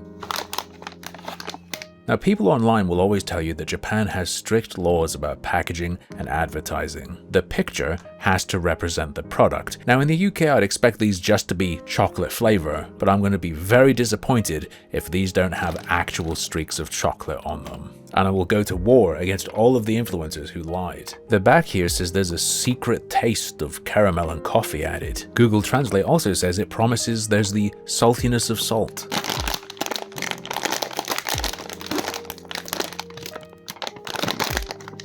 Oh, I see. Oh.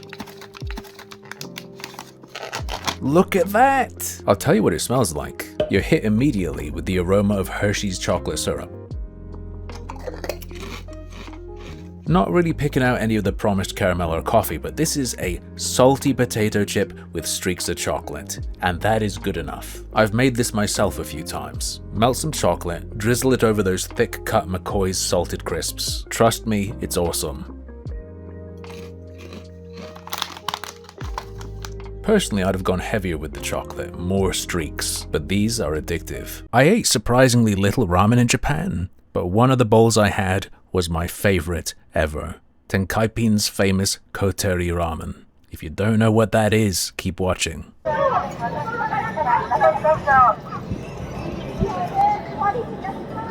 Today we're going to be scrambling around to check off a couple items on my must-try foods Japan list. I only have a few more days left here, so I've got to make sure I don't miss out. Can you believe that I have been in Japan for over a week and have not had takoyaki? I've walked past a few vendors, but we're gonna get ours in the basement of a shopping center. It has a cute standing space to eat your food on, and the woman that was standing there before us absolutely pounded a beer. I won't be following her with that, but I will be copying her balls. Look at these, absolutely loaded. The smell is incredible and I can feel the heat from here, but first we gotta wash our hands. I'm not going to be touching them directly, but I've been walking around the city up until this point, touching goodness knows what. I think I've mentioned it before and I just haven't been including this in my videos, but pretty much anywhere you eat will give you these moist towelettes. It is just the standard. Maybe a bit wasteful, but it's a happy medium between finding a restroom and not washing your hands at all. I should mention as well, basic but perfect service. I got one order, but the guy who works here saw I was with my girlfriend, so he gave us 2 pots and 2 sets of chopsticks. Little things like that make me warm to a place. If you want to come here, it's in the Shibuya Hikari building, in the basement of the department store. Alright, enough yapping. I'm excited for this one because all the times I've had it, I haven't seen what the big deal was. And I figure if I'm going to learn why people love this, I'm going to learn it in Japan. Still really hot even though I waited, but that is a junk food explosion. Little bit more solid than I've had before. This is Glooby. Ones I've had tend to be almost liquid. I like this a lot more. It features the biggest chunk of octopus I've had in one of these balls, and the most tender. But the real star power comes from the condiments. Rich mayo cut through by a sweet, tangy sauce. A large amount of powdered seaweed that tastes like the fake seaweed you get from Chinese takeout, in a really good way. And really unexpectedly, there is definitely lemongrass in there. My girlfriend, who typically doesn't like takoyaki at home, loved this. It really is night and day. And I don't think I'll ever waste my time with takoyaki in the UK ever again. Another must-try on my list was the fruit sandwich. Now, the sort of online must-try version is from 7-Eleven, but we're going to go a bit fancier, seeing as we're still in a nice department store. I'm also not sure that 7-Eleven offers a mixed fruit option like this. That's right, I went for the crazy 4-fruit sando. Strawberry, banana, kiwi, orange. And it looks like there's custard on the kiwi part. While the sliced bread in general tends to be a bit cakey here, this stuff is yellow. I think I've made a good decision. I think we're about to have a good time. I'm not hit with any kind of aroma, but I wasn't necessarily expecting to be. I will say the bread doesn't feel as soft as I expected it to. To the touch, it's just like a normal slice of mass-produced bread. Fair enough, I guess it is all about the filling, and there is definitely custard in those last 2. Alright? It's itadakimasu. Well, I'm eating my words. That bread is just normal bread. Maybe a bit chewier. It's not cakey at all, but you only taste it at the very end. Mostly what you get is a very pleasant strawberry with cream with some custard. I can see now that that streak is all the way through. Next up, we got the banana. Hear me out. I don't understand the appeal of this sandwich, beyond making it more portable. I don't think the bread does much for it, but it is delicious, just off the back of the fruit being so high quality and being paired with whipped cream and custard. And speaking of custard, the kiwi has the most custard around it. Best bite of the sandwich. While I was eating, I didn't realize I was being snuck up on.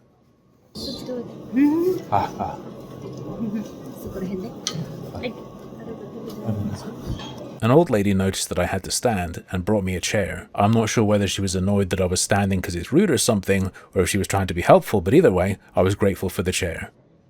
The orange, unfortunately, is the worst piece, just because of the amount of liquid. It washes away the cream and custard and doesn't blend as well. Overall, very tasty, but I'm not into the novelty of the sandwich. I think I would have preferred a pot of fruit and cream. After my day walking around Shibuya, I returned to Shinjuku. I was hungry once again, and my girlfriend was busy doing her hair, so I picked a place suited to solo diners, Tenkaipin, which serves its own famous style of ramen. It also plays a bunch of music I don't think YouTube's auto-claim system would like, so I'm replacing it. Once inside, you just sit wherever you want, switch the touchscreen to English if you need to, and order away. If you're not sure how hungry you are, don't worry, you can always order more later. I kept things simple with a classic bowl and some rice, which you might think is an unusual pairing, but just wait. This is koteri, thick or heavy ramen. How thick? Well, let's do a test.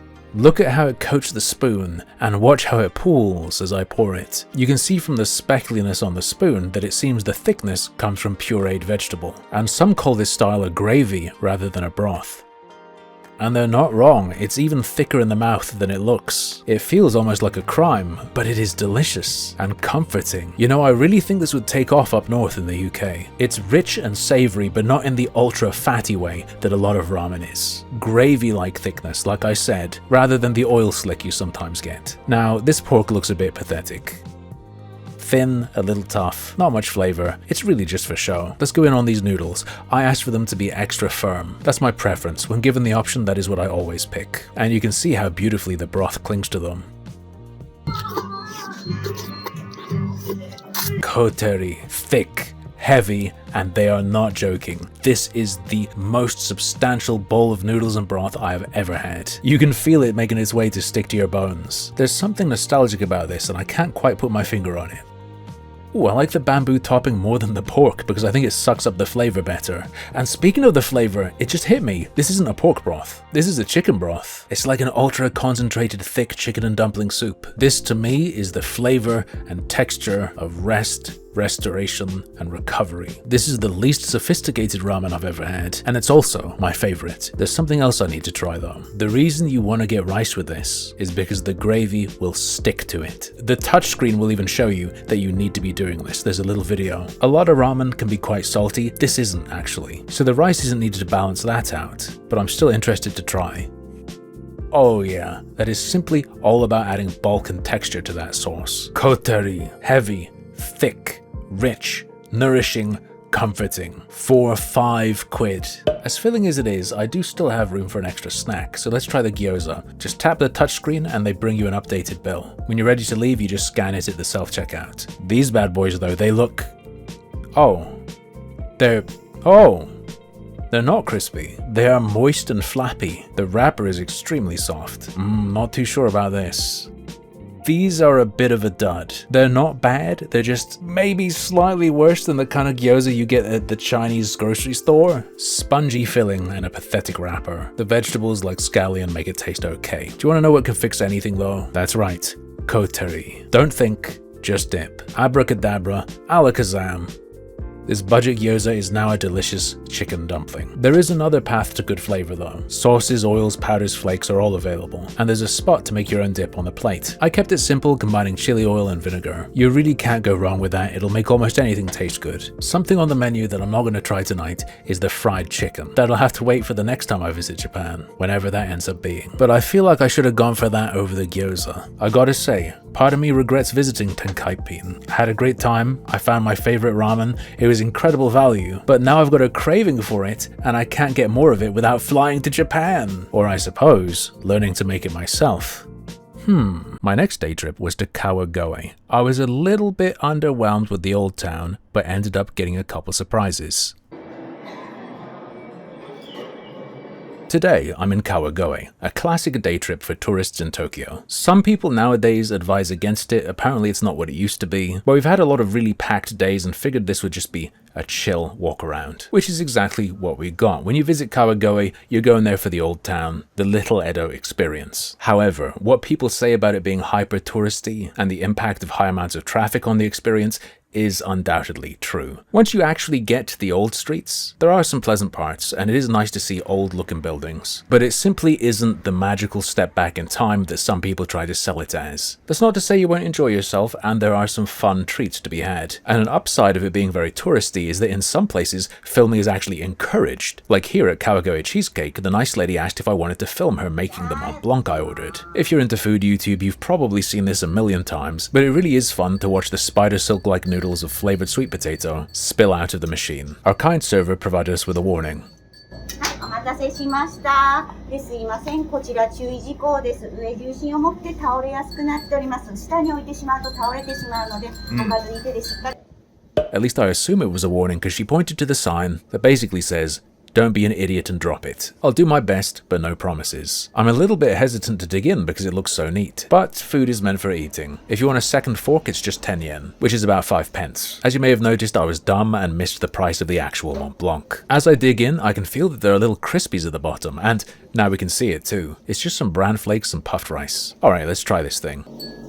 At first it's almost savory, and then it melds together into a sweet cheesecake with crunch. The cheesy potato noodles are the star, and they're almost savory, but the sweet vanilla ice cream is what tempers them. Unfortunately, I do have to mention that the ice cream is quite crystallized. There are crunchy bits of ice in it, it's not smooth. However, it does do its job and doesn't get in the way of overall enjoyment. It became a bit of a running gag on my trip in Japan that everywhere says sweet potatoes are special here. But at this shop, I can say they have actually done something unique. It's worth giving a try. Again, despite being in the old town, the next place that jumped out to me wasn't something traditional. Very much not traditional. It's the Miffy Bakery. That said, I do think it is distinctly Japanese. Not Miffy. Miffy's Dutch. I mean the focus on mascots and characters, and novelty food surrounding them. I decided to grab a small selection of treats, and I also ordered a drink to wash it down with. I personally quite like Miffy. There's a similar appeal to the Sanrio characters. Simple, clear, bold design, embodied by the topping to this tea. Little bit fuzzy, but despite its simplicity, you know exactly what it is. Or was. I kind of ruined it. This tea is not for me. It's like candy. Ultra sweet, ultra milky. I will say that the tea itself is bold enough to come through. And I wouldn't say it's a bad drink. It just simply isn't to my taste.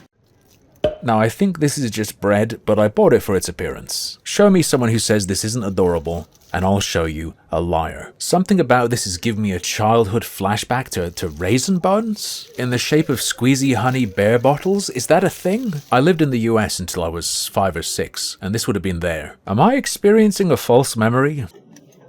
Oh, it's not just bread. It is stuffed with red bean, and I took way too big a bite. And I am pleasantly surprised. For once here, the red bean is not overly sweet. It's sweet, but not sickly. The starchy paste is very satisfying alongside the slight chew of the bread. I'd compare it to a filled donut.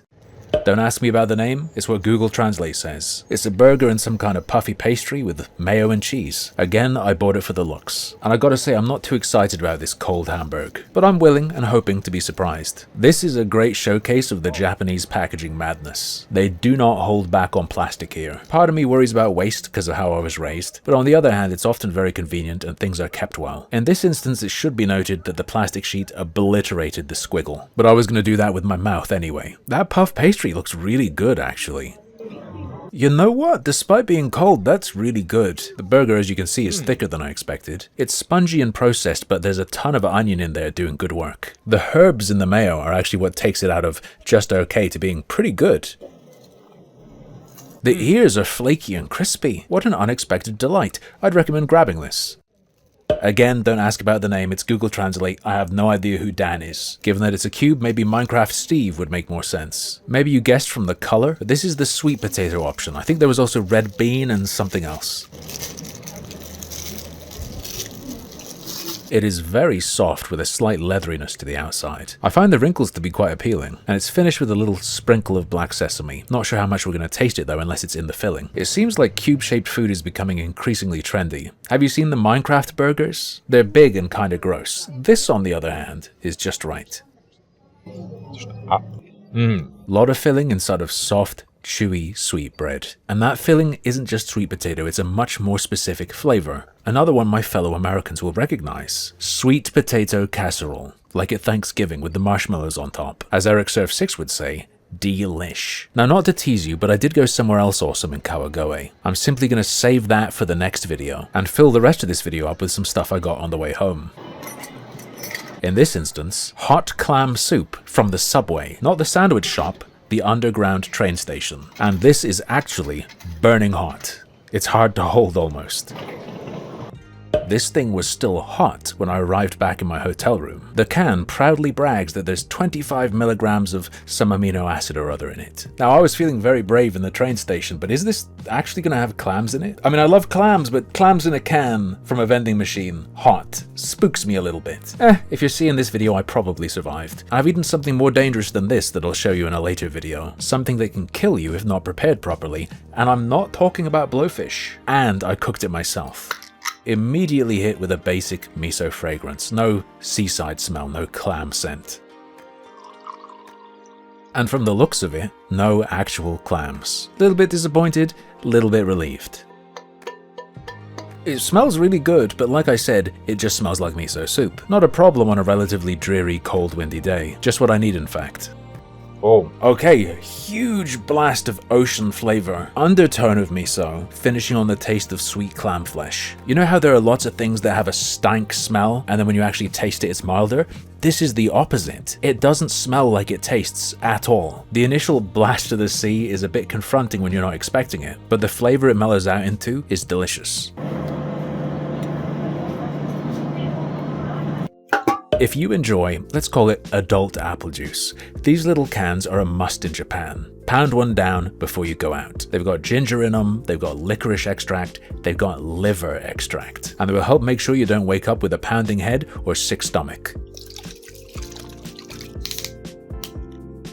This smells like a combination of Flintstones chewable vitamins, cherries, and dog food. And it kinda tastes like it too. It tastes like a cherry strepsil, a throat sweet, but one that you found dropped on the floor of an abattoir. There is a distinctive animalic note. In other words, you do not drink this because it tastes good. Do not sip this.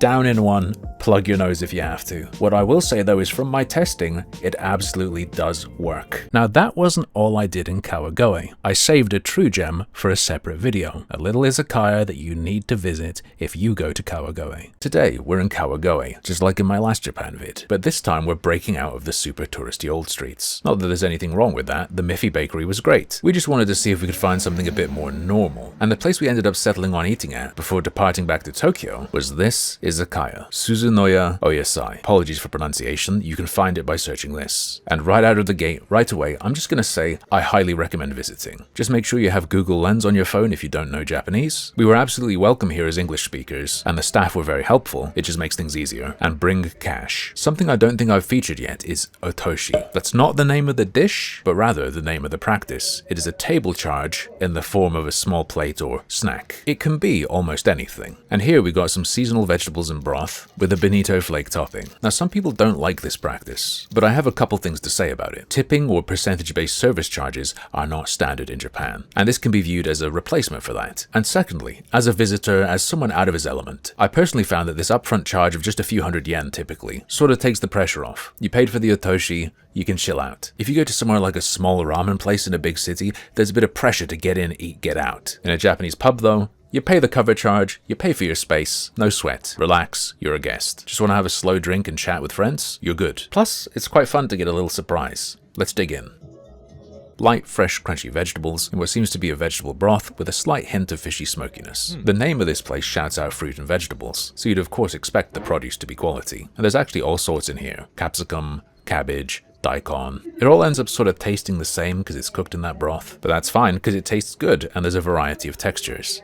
As it was a chillier, windier day, I thought this would be the perfect opportunity to try oden. This is a very simple dish of various ingredients cooked in and served with broth. It was served here with a blob of harsh Japanese karashi mustard. If you've ever seen the vats of various things in broth at convenience stores, that is also oden. And it can sort of be looked at like savory pick and mix. Here I left what I was going to have in the hands of the pub, simply ordering their mixed selection option to have alongside a local brew. As I mentioned before, this place seems to have a strong focus on quality produce, and so vegetables are the star, including this little potato.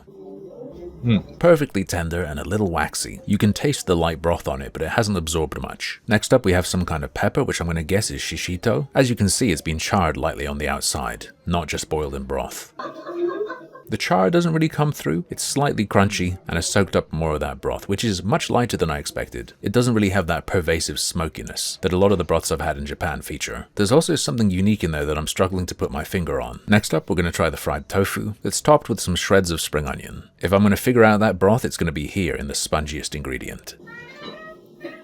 That is a flavorful tofu, not just from the skin, not just from the broth, and the topping provides some freshness. That's a great bite, but I still can't put my finger on the thing that's in the broth. What is it? I'm going to get to the bottom of this, but for now, we have a scorched piece of chikuwa, a tube-shaped fish cake, and this one has some sort of symbol on it, which unfortunately I can't read. Little extra dip, and in we go. The charred outside provides a slight leathery texture. The cake itself, a little bit spongy, with a sweet, not overly fishy flavor. It's just like surimi, actually. I mean, it is surimi, it is fish cake, but it doesn't have that overly fishy edge it sometimes has. This is a great piece, and I think I know what's in the broth. There's some sort of citrus. Just a teeny tiny hint. And I think that's why, despite being a wintry comfort dish, there's a real lightness to it. Hidden at the back is a must-have in oden, daikon radish, the ultimate broth sponge. And like the tofu, it comes with its own special topping. A bit of seaweed. It's a nice touch, and details like that, the atmosphere, the tableware, which I'm sure you've noticed is delightful. It's all making me love this place. By the way, I didn't film around inside because there are a fair few people enjoying themselves and I didn't want to be annoying, but it's quite a hip place. I don't want to accidentally give the impression that this is some super sort of traditional place. There's clear Western influence, but not in some kind of tacky way. Let's say I think it would be easy to guess the owner's taste in music. The radish is extremely soft but not mushy. It's somewhere between a grape and a boiled potato. The seaweed's a little bit slimy, and while not intense in flavor, it rounds out the savoriness. I don't think it's too cringe for me to use the buzzword umami here. These guys know it tastes good. I want to follow their lead and step it up another notch. I think karashi is called for here. I don't want to go too far overboard because this normally has quite a kick. Oh. Yeah, it hits you hard up front, but the broth helps mitigate that, like other hot things you'll find in Japanese food. Wasabi, horseradish. It's a quick blast that fades away. This isn't yellow mustard you'd put on your hot dog, despite its appearance. Like English mustard taken up a notch. I think it's about time we tried the humble broccoli. Perfectly tender, and the buds at the top capture a ton of that broth. A little Oden paintbrush. I love shiitake mushroom, but if anything's gonna go wrong, it's gonna be here. Sometimes it can be a bit too tough, a bit like squid. I think this is one of the biggest caps I've ever seen. Back home they tend to be a bit dinky, but this is robust. I thought the daikon was going to be the #1 sponge, but this soaks up even more broth. It's a bit like a towel, but a delicious towel that is soft and not overly chewy, with just an undertone of that earthiness I love. If you've been to Japan, you'll know that the eggs here are something else. It's got a little sprinkle of sesame I'm not sure I'm going to taste, and if I'm going to be extremely picky, the yolk could be a little bit jammier. Oh, but that does not matter one bit. That is the tastiest yolk I've ever had. What are we doing wrong back home? This is what it should taste like. It's what you'd imagine when you think, what is a good egg like? And even though the white isn't discolored, I'm pretty sure it's been marinated. There is some soy flavor in there. As you'd expect, this is the richest, most comforting item in the bowl. This egg will definitely stand up to some mustard. Use some on that yolk for sure. My girlfriend went for something totally different. Chicken in a lemony sauce with a salad that seems to have some sort of miso sesame dressing. As usual, I'm going to steal a bite. Don't worry, she got to have some of mine too. You're really meant to use the sharing dishes, but it's not like I'm just snacking with a colleague or something. The chicken is very fatty and the skin hasn't been crisped. It reminds me of getting duck from a Chinese takeout. Like, look at that. That is a lot of fat. And it's a good thing there is because it needs it. That lemon is intense. And even though it doesn't look like it, there is some crisp to that skin under the sauce. The meat is spot on. The fat is melting in your mouth. Never had a dish quite like this. There's a distinct roast chicken flavor cut through with a really, really zesty, zingy lemon, tempered by the fattiness. I think this is a perfect accompaniment to adult drinks. Because the food's been so good, we had to get one more dish to share. And wow, this is not what we were expecting. It comes with the lid on, and when it's revealed, there is a cloud of steam, covering our corner of the pub with a comforting chicken soup aroma. For this one, I am going to use the sharing plate because I don't want to make a mess. We've got chicken, we've got shimeji mushrooms. This might be baby leek, some kind of scallions or spring onion, enoki mushrooms, and let's get some of that broth. I cannot emphasize enough that the smell is mouth-watering. Oh, it smells so good. We're going to start with one of the stars of the show, the chicken. Again, there's a fair bit of fat on this, but remember, fat is flavor, so long as it's cooked well. Melt in your mouth, and the meat itself is almost gelatinous. With only a slight chew, it's beyond tender, it's something else. The fat from the rich chickeny broth leaves a coating on your lips. Let's give the shimeji a spin.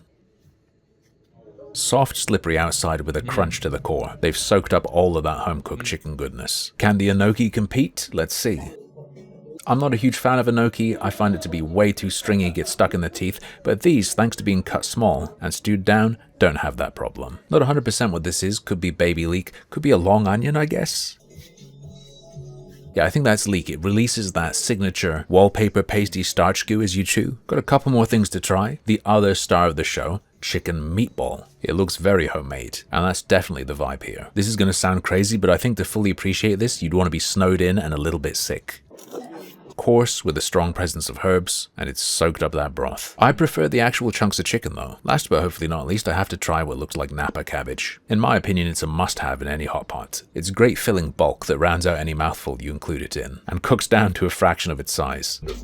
I expected to just say it is what it is, but it hasn't just adopted the flavor of the soup. You can still taste distinctly that it's cabbage. The veg here is really good.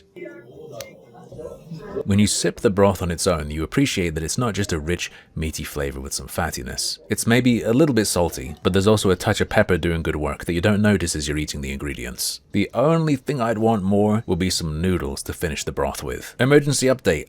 There's another variety of mushroom I missed. Pretty sure this is oyster mushroom. Not a lot of flavor on its own, but it's got that almost meaty texture to it. And that is everything for real. If you're in Kawagoe, it's about lunchtime, maybe it's a little bit windy or cold, come here. Next up, we have another one of the few bowls of ramen I had, this time from Ippudo.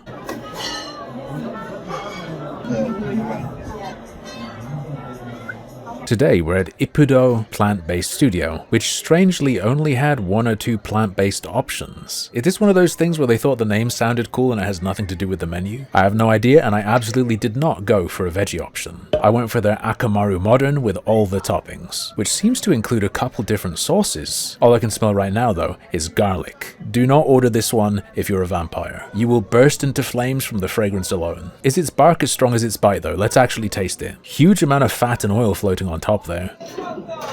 Rich with fat, garlicky, and quite salty. Delicious, but I can already tell this is going to be a bowl where I don't finish the broth. I'm really interested in this thin sauce or extra broth that's on the piece of meat here.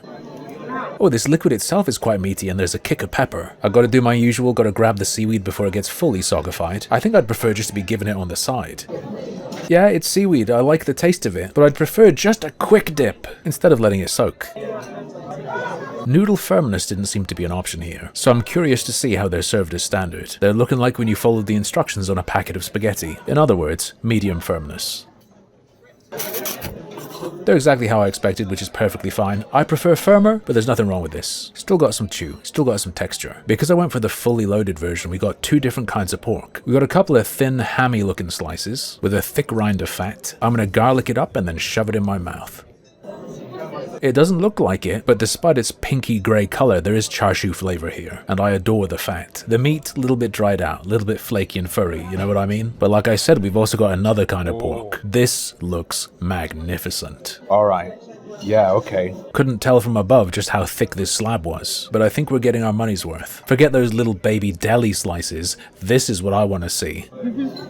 The flavor is great, especially thanks to that peppery sauce, but it is also a little bit on the tough and dry side, though the seam of fat throughout it helps with that. Can't help but notice I've also got this little meat rope covered in that red sauce. I'm gonna wash it off just a little bit because I'm not sure how spicy this will be. I'm sure I can handle it, but I don't want to blow out my taster. Fatty, juicy pork blast. That piece was perfect. And the red sauce seems to be a spicy miso. It's not crazy hot, just warms you up. This is a first for me. I've never had an unsliced egg in ramen. Ichiran do this too, don't they? They serve it in its shell. I haven't been there. I'm not sure if it's been marinated or if it's just the broth soaking into it. That is full of flavor. Salty, garlicky, with a rich gooey yolk. Maybe I'm crazy, but I think I'm getting some soy. But even if it is marinated, I don't think they needed to. I've heard a lot of people say that part of the secret to slurping is not taking too many noodles. I disagree. You just have to be willing to go all in.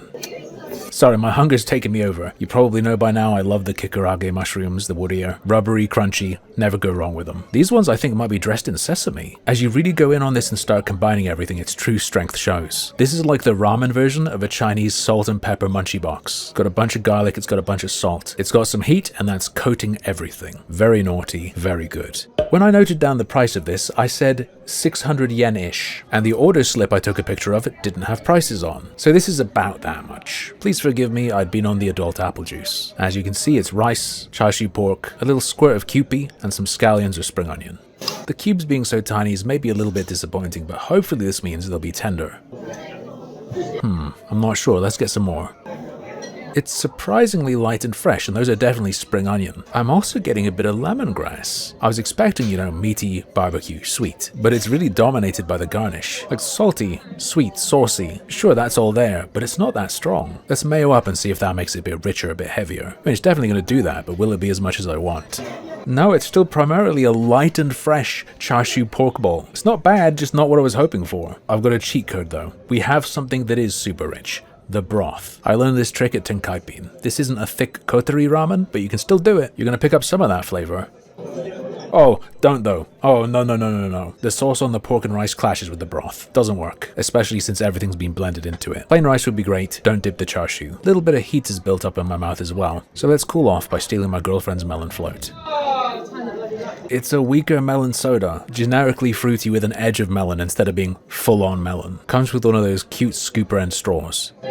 Ice cream saves it. It's still a good float. I just prefer it to be more melony. Ippudo. Delicious punch you in the face with flavor ramen. With a broth you probably shouldn't drink all of, but I couldn't resist in the end. With some sides also available that I personally wouldn't waste belly space or money on. Go for K-dama, extra noodles, instead.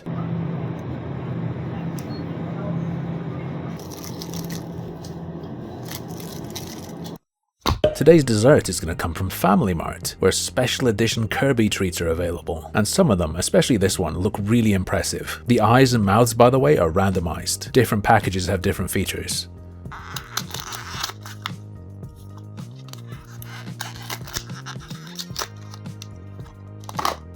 I'm not a Kirby super fan, but I've gotten plenty of use out of his down B in Smash Bros in my time, and I do have a certain fondness for the little guy, even if I haven't actually played through any of his own games. Waddle Dees are cool too. My cat has a little hat that makes it look like one. Oh, he's actually really dense and sticky, way heavier than you might expect. And with how strongly he clings to your fingers, you could accidentally rip him open with one wrong move. Oh man, and the feet are just frosting. I'm bullying him at this point.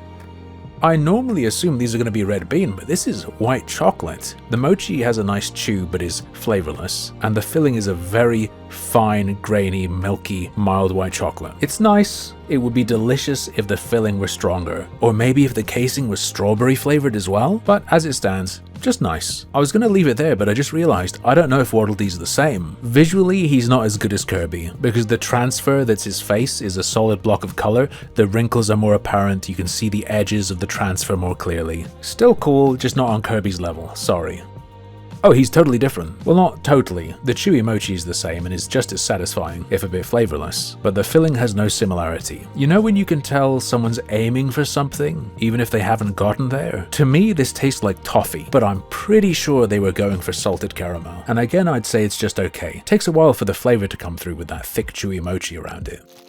I can read the kana, so I know that those red symbols say Ringo, which is apple, and there are also apples all over the packaging. This little sticker looks concerningly like a warning. And Kirby's face is really cute. Brighter pink bun, darker print would be better, but this is cheap as chips, so I can't complain too much.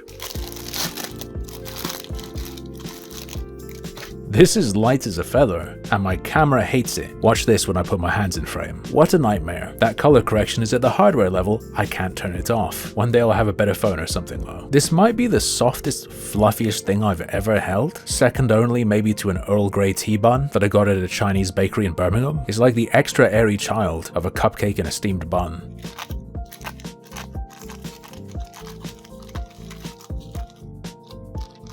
Well, that was easy. I was worried it was going to stick. And with his butt looking like this, I think Kirby needs to see a doctor. This is kind of gross. My apologies to anyone who has trypophobia. Smells good though, like applesauce. The texture is nice, like a very, very light cake. Not as light as it feels from the outside though. Apple chunk? Delicious. Cooked down to total tenderness, it provides a boost in sweetness and the slightest hint of tartness. But those chunks you see on the bottom are all of the apple, and this cake is incredibly bland. It is just mildly sweet. Now I would say I regret purchasing it, but I haven't told you the secret yet. Look what buying 2 Kirby promo items got me at Family Mart. I got a darn Waddle Dee spoon. Do you have a Waddle Dee spoon? I doubt it. Never gonna unwrap this. It's clearly gonna be worth a fortune when I'm old. That's my retirement plan. What do you think? I've already had one great coffee in Japan, but I figured, why not another? In the next video, I'm going to check out a place called Syndicate Coffee and also get some fancy Hamburg. Today, I'm hanging out in Shibuya for the second time. I thought it would be nice to walk through Yoyogi Park, and there I encountered a man who was dancing strangely, like an NPC you'd find in Majora's Mask or something.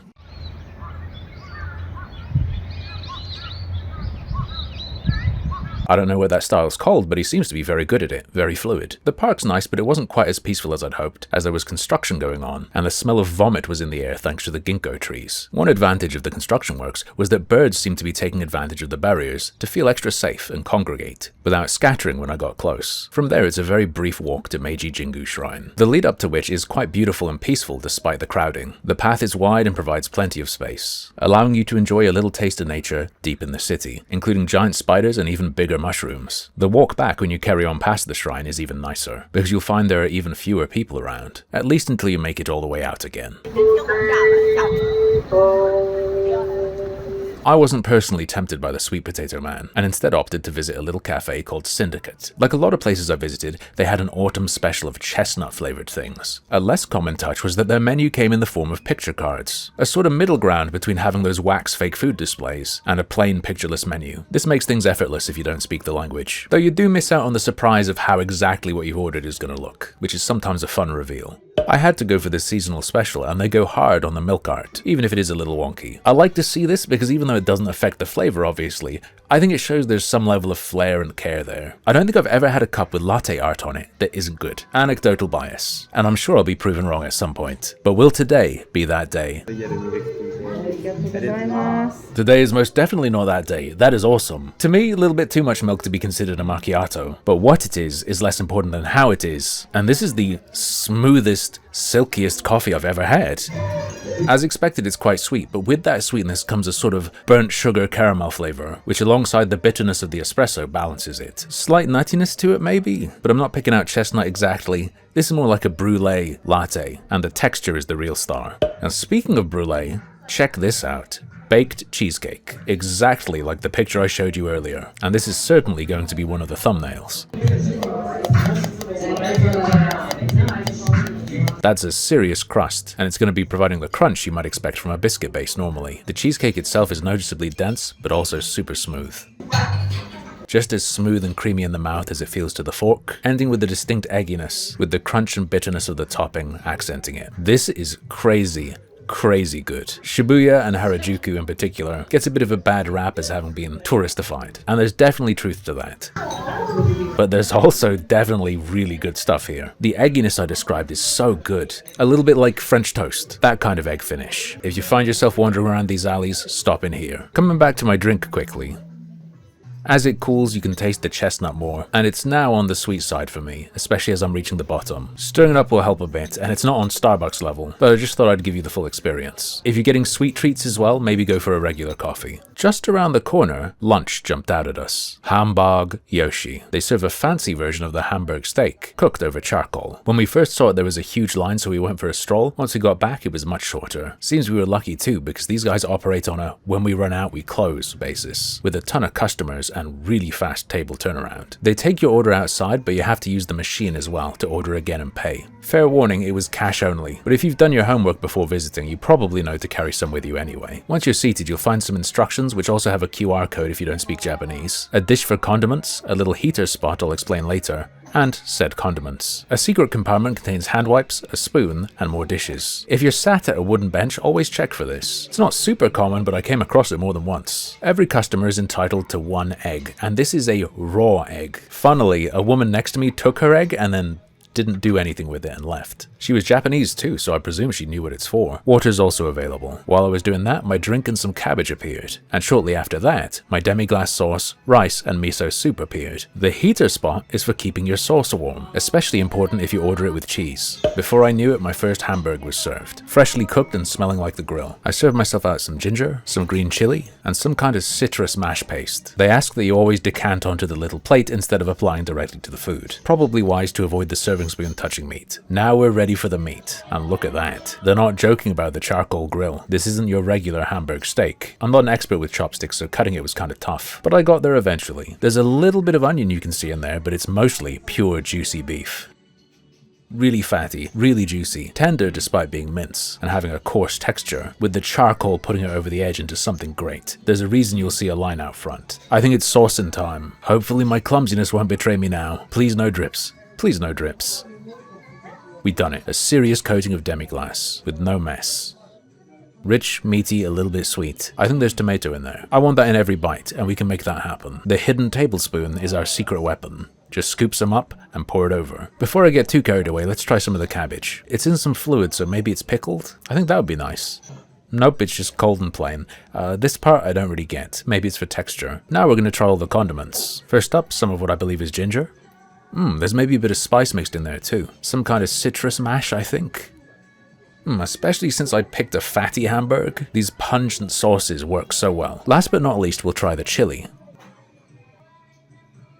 Oh, forget everything I've just said. This one isn't zingy or tangy, but it's my favorite. Very little heat, but what it does is round out the savoriness. So good, but unfortunately, here's the last bite. I wish there was more.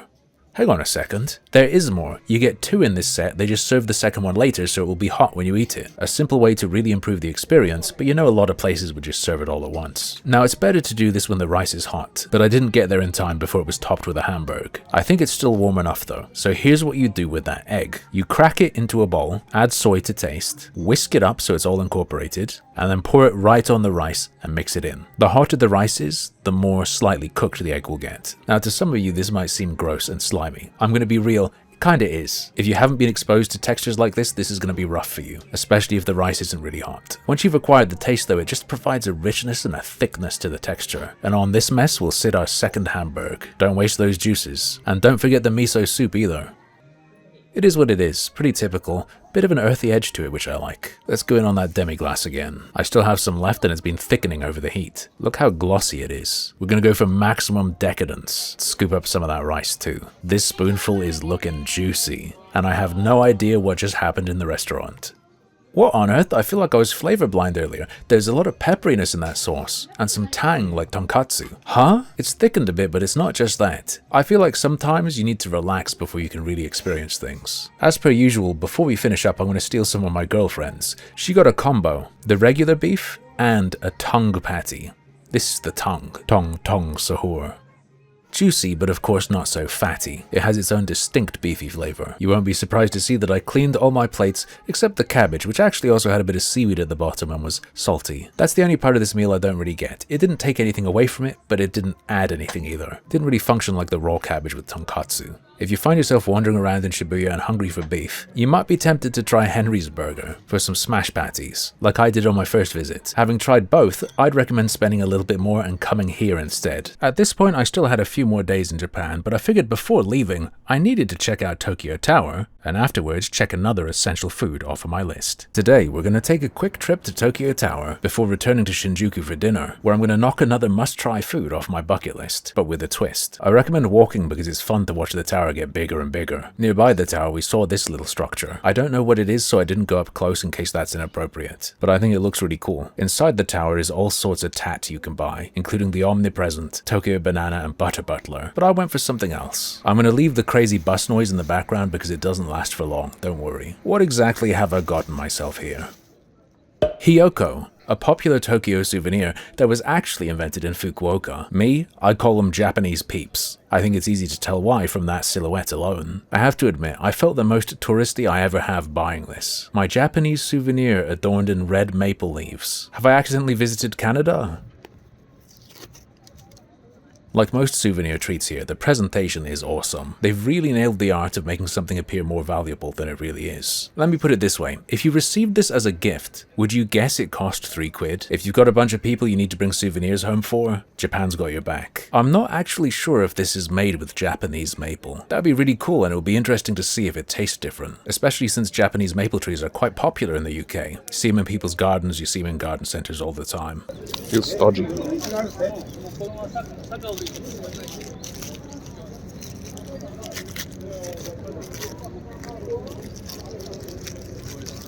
And there we go, our little man, our tiny Japanese peep. But it's not marshmallow, it's keiki. I think it's a kind of manju, a stuffed bun, and I can smell the maple already.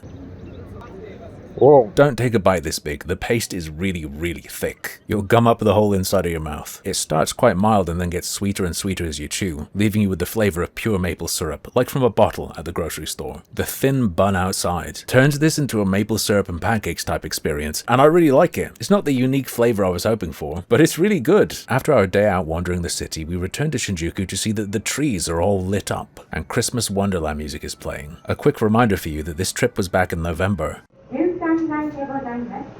We were very hungry though, so we quickly made our way to the upper floors of Takashimaya department store to see if Tamago to Watashi had space for us. Egg and Me, an omu rice restaurant, specializing in a souffle style. Now you can get the regular version as well, but there's only one option on the menu that was screaming out to me. Of course, I had to go for the most over-the-top dish, tomato cream souffle omu rice with shrimp and mozzarella. I think the a la carte prices are fine, but you should note there are a bunch of ways to get money off, like this drink and dessert deal, which I opted for. I typically take my coffee black, but when the pour is this cute, I had to use it. Our waitress seemed amused when I told her how kawaii I thought it was. And the coffee's ruined, but at least it looked cool. Another case of it is what it is. Basic coffee. I didn't see it on the menu, but apparently everyone gets a ham salad starter. Lettuce, sliced ham, dressing, and I presume some Parmesan. Not super exciting, but I'll take it if it's included. Very fancy. Dressing's creamy, ham's a little salty, the lettuce is lettuce. It is what it is. It's a good thing the starter's very light because, oh my goodness, this thing is almost the size of my head. It's souffle style, so it's going to be light and puffy, but I did not realize the scale when I ordered it. Please forgive my perversion, I couldn't resist. Look at it, I'm in awe, in utter disbelief. Okay, enough playing around, time for surgery. Even as you see it deflate, it's still huge. Oh, This thing is absolutely stuffed with fluff. I was thinking about asking how many eggs go into this, but I'm confident our waiter would actually go to find out if he didn't know, and I didn't want to be a pain in the butt. boom. So soft and airy, it really is like a souffle, but even lighter. Let's get some of the outer edge and some of that shrimp. I have a good feeling about this.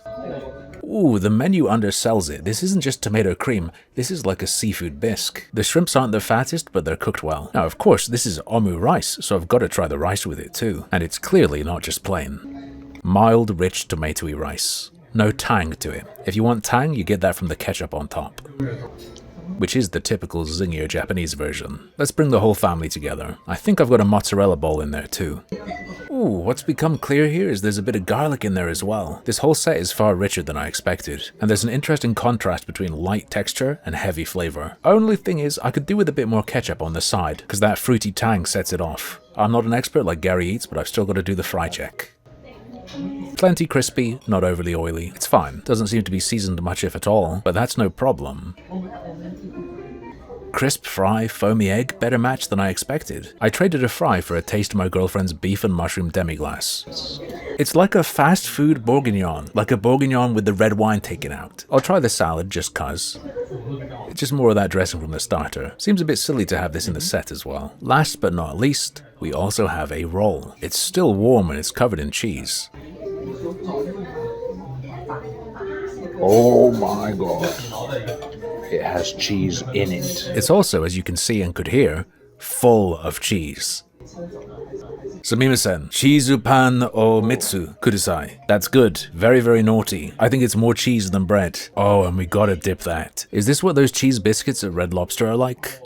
If I was just a little bit younger, I would ask for more of those buns for real. I've seen some people worry about small portions in Japan. Really depends where you are. Here, not an issue. My girlfriend had to give up on finishing hers. I could only manage maybe a little over half. Good thing I didn't get those rolls. While finishing hers, I became convinced there's a bit of chicken in the rice. Maybe that's why it's so savory. I should mention as well that the beef in her dish was very tender.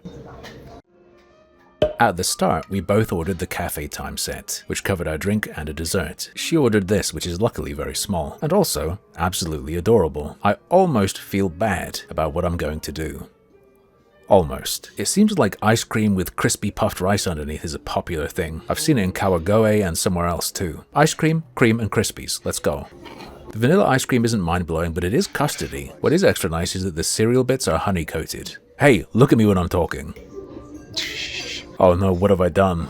Here you go, get eating. Get eating now.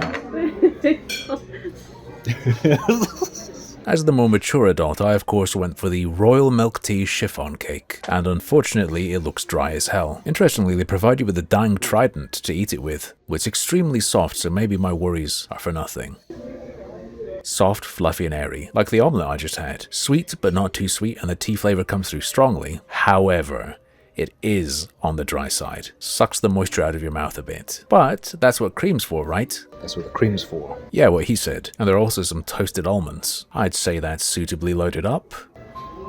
The almonds complement the tea perfectly, but while the cream helps, it doesn't solve the dryness completely. I've had some incredible, light, fluffy tea-flavored cakes from Chinese bakeries, and this doesn't come anywhere close. Still very enjoyable though. And dessert, of course, isn't the focus of this place. This is another one of those meals that left me amazed at the bill. Less than 20 quid for 2 people. And I had to apologize to our little chicklet friend. I had another taste as he was melting, and I did not give him enough credit for his custardiness. Thank you for your sacrifice. On the way out to the department store, we checked out the few places that were still open. I came this close to buying a wooden gun kit. I believe they actually fire rubber bands, but I came to the conclusion it's a waste of luggage space. Plus, I'm sure I'd build it, put it away somewhere and forget about it. I'm not going to spoil it. This next video is a day trip that has the worst food I ever had and also some literal poison, which was better than the worst meal I had in Japan.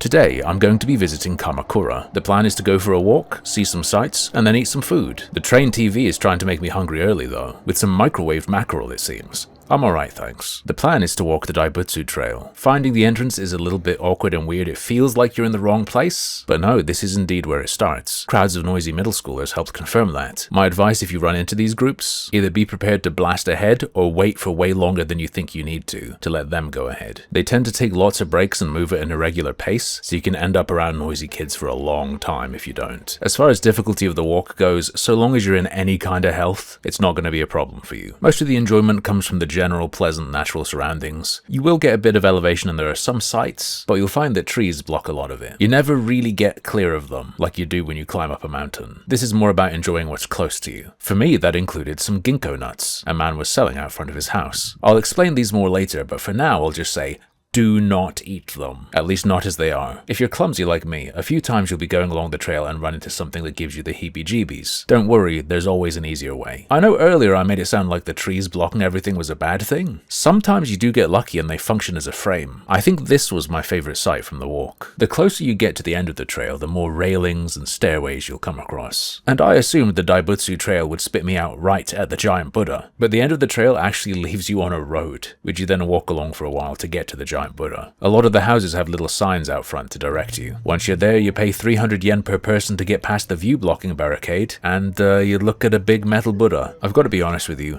this does absolutely nothing for me. It has no spiritual meaning to me, and it didn't really strike me on an aesthetic level either. The entrance making me feel like cattle probably didn't help. Hey, they poked holes in his back so he could breathe. After all that, we were pretty hungry. Everywhere was packed, but we managed to squeeze ourselves into a burger place. Unfortunately, this is one of the only bad experiences I had in Japan. So this is a vegan place. That's not the problem. That can be good. We waited for a table to be free and got it. After a long wait, our orders were taken, and then we were asked to move. We agreed, but never in the world have I ever had that requested of me before. Certainly not after getting drinks and having settled in. In total, it was about 40 or 50 minutes between originally being seated and getting our food. There was just one table of 4 being served before us. I don't really know what was going on. The store was solo staffed that day, and the guy didn't seem to be able to multitask at all. Maybe they left a newbie in charge. I can empathize, he certainly seemed flustered. However, at the same time, that doesn't change my experience. As a thank you / apology for the table shift, he brought us some iced black tea. It was very strong and unsweetened, which is fine by me, but I knew my girlfriend wasn't going to be drinking hers. Something you'll have noticed is that this place does potato chips instead of fries, but they are still freshly made. You'll notice an unused hand wipe, don't worry, I already used one at the first table we were seated at. Pretty thick cut for a non-crinkle crisp. Heavy, brittle crunch as you could hear. Barely seasoned at all, the faintest hint of salt, I think. Eating a lighter colored one brings into focus that that first bite had a slight burnt edge to it. Crunchy potato and oil. It is what it is. I'd prefer more seasoning. Okay, onto the burger. Now this shouldn't have an under-seasoning or blandness problem because I count at least 3 different sauces. If anything, it's going to be too much, right? This is the worst burger I have ever had the displeasure of biting into. The bun is like an airy padding surrounding mush, and my closest textural comparison to it isn't food, it's a used diaper. The burger patty itself is barely more viscous than any of the sauces, and far from my prediction of being overwhelmed by different flavors, everything blends together to taste like a generic canned tomato-y pasta sauce. Let me put it this way, the tastiest, most interesting thing about it was the plain slice of fresh tomato. When I pulled some of the patty out to taste it alone, herbs were faintly detectable, but when taken as a whole they disappear. Overall, you might as well get a brioche bun and fill it with stewed tomato. If I'm going to be positive, at least it was only 5.5 quid. After paying and not leaving a tip, which I bring up because this was the only place we saw in Japan that had a tip jar, I went for a casual walk to enjoy the seaside views. It was a grim grey day that reminded me of visiting the seaside back home, but actually the scuffed, patched up tiling also reminded me of home, very much like something I'd see in the UK. Despite the seaside being Kamakura's draw, I personally preferred to turn away from the water. I wonder what it would be like to live there in that little crevice. I bet it would be pretty inconvenient. I'm still glad to have visited, if only to have gotten one last chance to see Fuji. There, misty in the distance. And we're also not done yet. We're going to take a ride back to the station and then check out the Market Street. I love tea-flavored ice cream of all sorts, from Earl Grey to Thai, so of course I had to visit a Kamakura Cha-Cha location, famous on social media for their 5 levels of green tea intensity. I opted for level 5, the strongest, and as he scooped I said, Kiwami. He laughed. Kiwami means extreme. I believe this was the most expensive option, and it's still a quid cheaper than my favorite ice cream place in Manchester, for the same amount in a little cup. Without even lifting it to my face, I can smell the matcha, and the almost jade color is incredible. Hope this is coming through.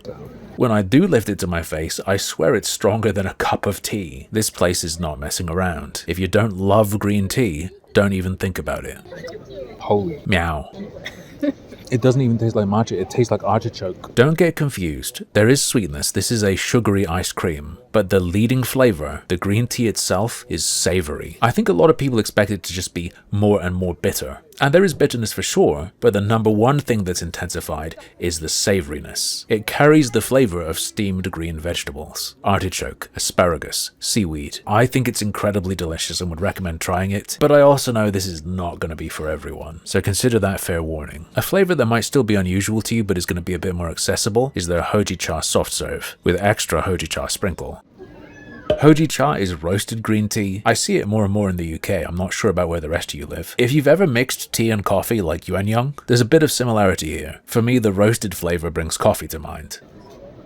Oh. So smooth. I mean, you can see that. And the flavor, like I said, is somewhere between green tea and coffee, with maybe a hint of toasted nut. It's not super sweet, just enough to balance out the bitterness. Highly recommend stopping by this place. Your tourist alarms might be going off. Ice cream place near the station? Nah, it's really good. Obviously high quality. Curry pan is something that I had on my Japan food list, and I think Kamakura is the place to cross it off at, because the famous curry bread chain, Giraffe, started here. They offer their classic, a spicy keema version, and some adult drinks. I'm just gonna get the classic. The yellow and black packaging is quite striking, and the bread inside is heftier than I expected. It's not massive, but I was expecting something maybe 2/3 or even half this size. Put it this way, this is more than a snack. Crispy on the outside and not as oily as it looks. Soft, fluffy bread. Japanese curry that is similar in flavor to, an S&B golden curry block, but richer. And it might not look like it, but there is a lot of cheese in there. It's just liquefied and sunk in. Allow me to demonstrate. I don't normally care about cheese pulls, but I know this is going to be a good one. Holy, look at that. I was just going to say that this is pretty good. It's alright. The fun of doing that has pushed it over the edge. I love this. It's a dying weapon. I've got a cheese whip. Get one of these, turn into Spider-Man. You go past a Giraffe in Japan, you gotta buy one of these and stretch it. If you know Kamakura, you know there's one other thing I've got to get. This is an inari place, a tofu skin place, but that's not why I'm here. I'm here for a particular topping. Shirasu, whitebait, little teeny tiny fish. Probably more proper for me to get it on a rice bowl, but I was already pretty full, so I just got this snack. Weirds me out a little bit how you can see their little eyes, which is strange because I'm not bothered by full-size fish, and I'm not bothered by shrimp. There's just something about these guys. Regardless, in it goes. Really salty, ton of soy here. Soggy, tough, ropey inari wrapper. I see seaweed, but I don't taste it. And these little fish, I've had them once before, but here, I can't taste them much, and they're just like tough rice. Here, they're only a texture. Getting deeper in, there's some sweetness. I don't dig this at all. Soggy, rough, salty, sweet. A tepid offering. And with that, it's time to return to Tokyo. But it's not the end of the episode. Remember these I picked up on the Daibutsu Trail in Kamakura? And do you remember how I said not to eat them? That's because they are toxic when raw. And that's no joke. Depending on how many you eat, best case scenario is vomiting and cramps. Worst is coma and death. If you cook them though, risk is reduced to minimal or none. Having looked into it, I feel the need to say that it seems possible sensitive individuals may still have a problem if they eat too many cooked ones. Now I don't have a grill, oven or stove, so we're going to use a microwave method. I bought some moisturizer at a pharmacy and they gave me this paper bag, which we are going to use to hold the nuts.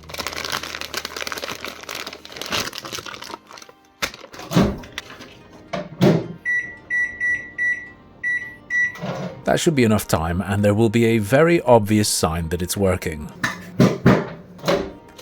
Alright, back to the room. It's possible I've overdone it. That is a bag of carnage, but better safe than sorry. Let's get one of the more intact ones. This one looks a bit like when you buy pistachios. Would you look at that? It's like a little green jewel. If you've been around some izakayas, you might see people eating these on skewers having been roasted. It's kind of starchy and soft and gooby. I've never had one before, by the way. Bear in mind, texture will be affected by the microwave. Gummy, chewy, little bit bitter, and its flavor reminds me of kale. Luckily, the vomity smell from the fruits on the ginkgo trees doesn't translate into the nut. Yeah, it's like a bitter green leaf gummy. After this, we decided to return to something a bit more normal. Conveyor belt sushi. We already tried Sushiro. Here's my experience at Kura Sushi.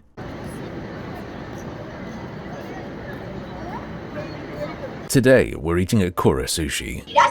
You'll notice that it says they're full and that there's a 40-minute wait, but I booked ahead. You just check in with your reservation number and then wait for it to be called. Or at least that's how it works in theory. See, everything was going smoothly at the first terminal, but once we were called after a surprising wait, we were in for a second surprise. Are there any errors in the information you entered? Turns out our reservation didn't count for much, as sorting this out took quite some time. Once finally seated, I found I had a surprising amount of privacy. The dividers between booths are substantial, which is nice. As you can see, the ordering tablet features a guide, but you really don't need it. It's all extremely simple. The only unusual thing is this. There is a slot for your empty plates that triggers a game every few times you insert a dish. You can opt out of this if you want, but it doesn't cost anything, unless you go for the Bikurapon Plus. Each plate will cost about 5 pence more, but 1 in 3 times you trigger the game, you're guaranteed to win. I wanted to make sure I could show a win at least once for the video, so I went with it. When I ate at their competitor, Sushiro, all food had to be ordered by touchscreen, but here at Kura they have the classic conveyor belt running, with anti-sneeze shields.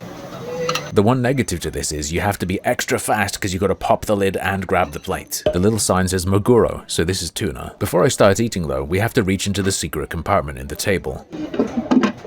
This is where you'll find stuff like your soy sauce, pickled ginger, alongside utensils, chopsticks, spoons, and toothpicks. Different to the squeezy bottles at Sushiro, soy here comes in a refillable container, which features a rubber flow control on top, so you can decide if you want a stream or some drips. In case you didn't know, I am team finger food when it comes to sushi. If it's super sloppy, I'll use chopsticks, but otherwise, I just grab it. If you're concerned about etiquette, either way is fine. Not that people are going to be looking at you to begin with.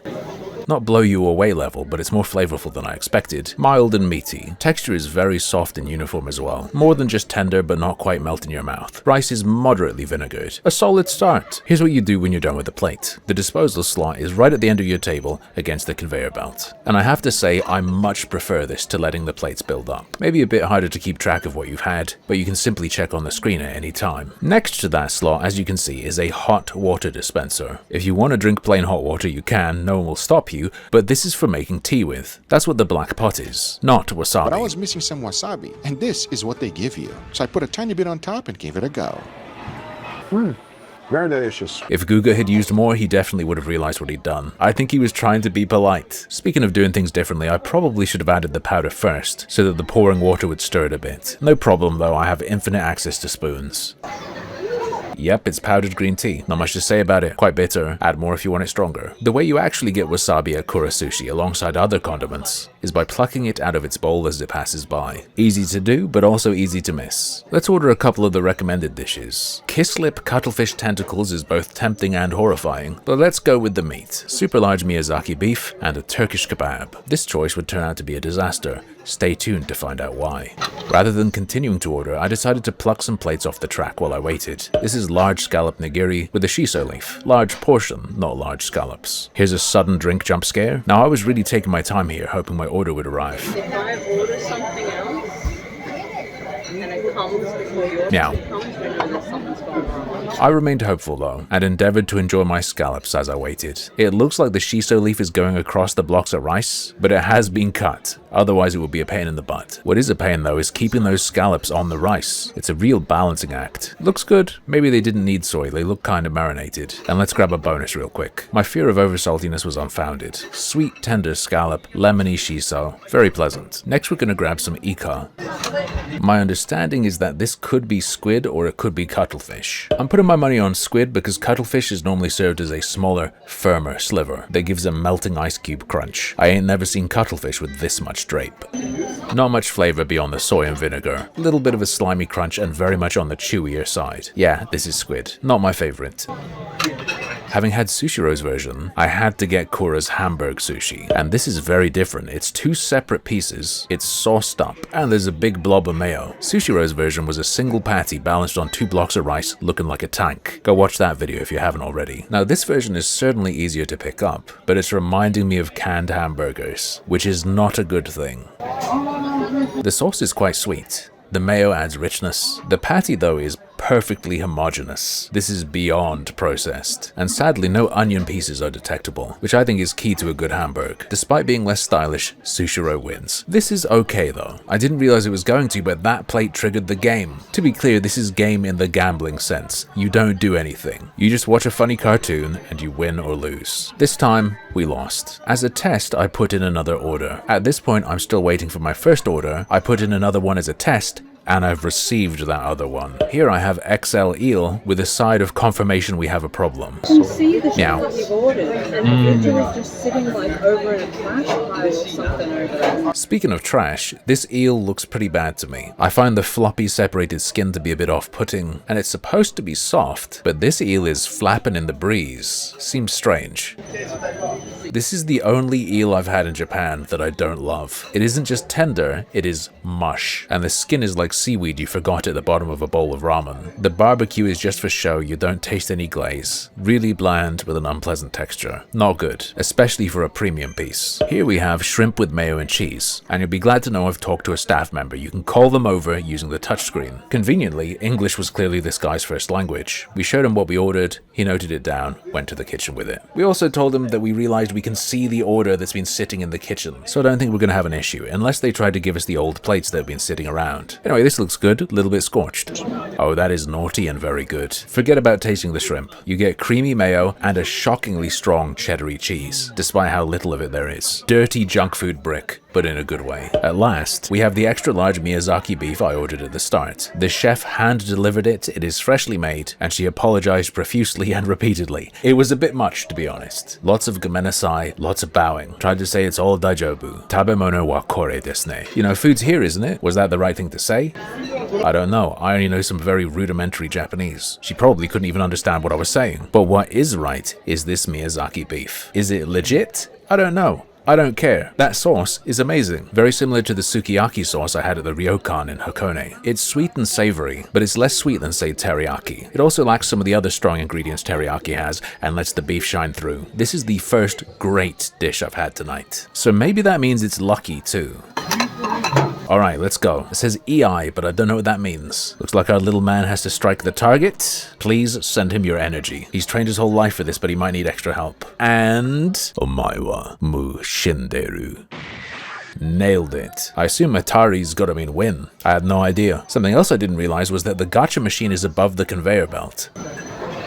So sorry I didn't catch it rolling down, but you do get a physical prize. True random because I don't even know what it could possibly be. This should explain what I've just won. A Sakamoto Days pin. Never heard of it. I'm not much of an anime guy. And we got some sort of Gunkan Sushi grandma. If you're familiar with this cartoon, is this a good one? The other dish I ordered that was late is the kebab. Looked like their take on Adana. Also looks like a dried out yellow sausage, served with plenty of raw red onion, coriander, and a sprinkle of spice, which I can smell and reminds me of takeaway back home. The color though is crazy. This is like a Simpsons kebab. Get plenty of stuff on there, pick it up, admire it, shove it in your gob.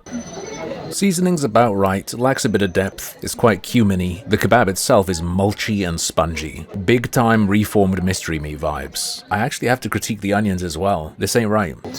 They're extremely mild. You could eat a stacked high plate of these, and they appear to have been lightly pickled. I want the onion with my kebab to be harsh. This next one I feel a bit silly for ordering, and you get one piece. Can you guess what this is? This is their premium Wagyu nigiri, looking like Granny's roast beef. Not a euphemism. Part of me wants to put some salt or wasabi or maybe some ginger on it, which all go great with fatty beef. But with only one piece, I want to make sure I taste the meat. Definitely a lot of fat has been rendered here, it's glistening. I reckon that's a good sign.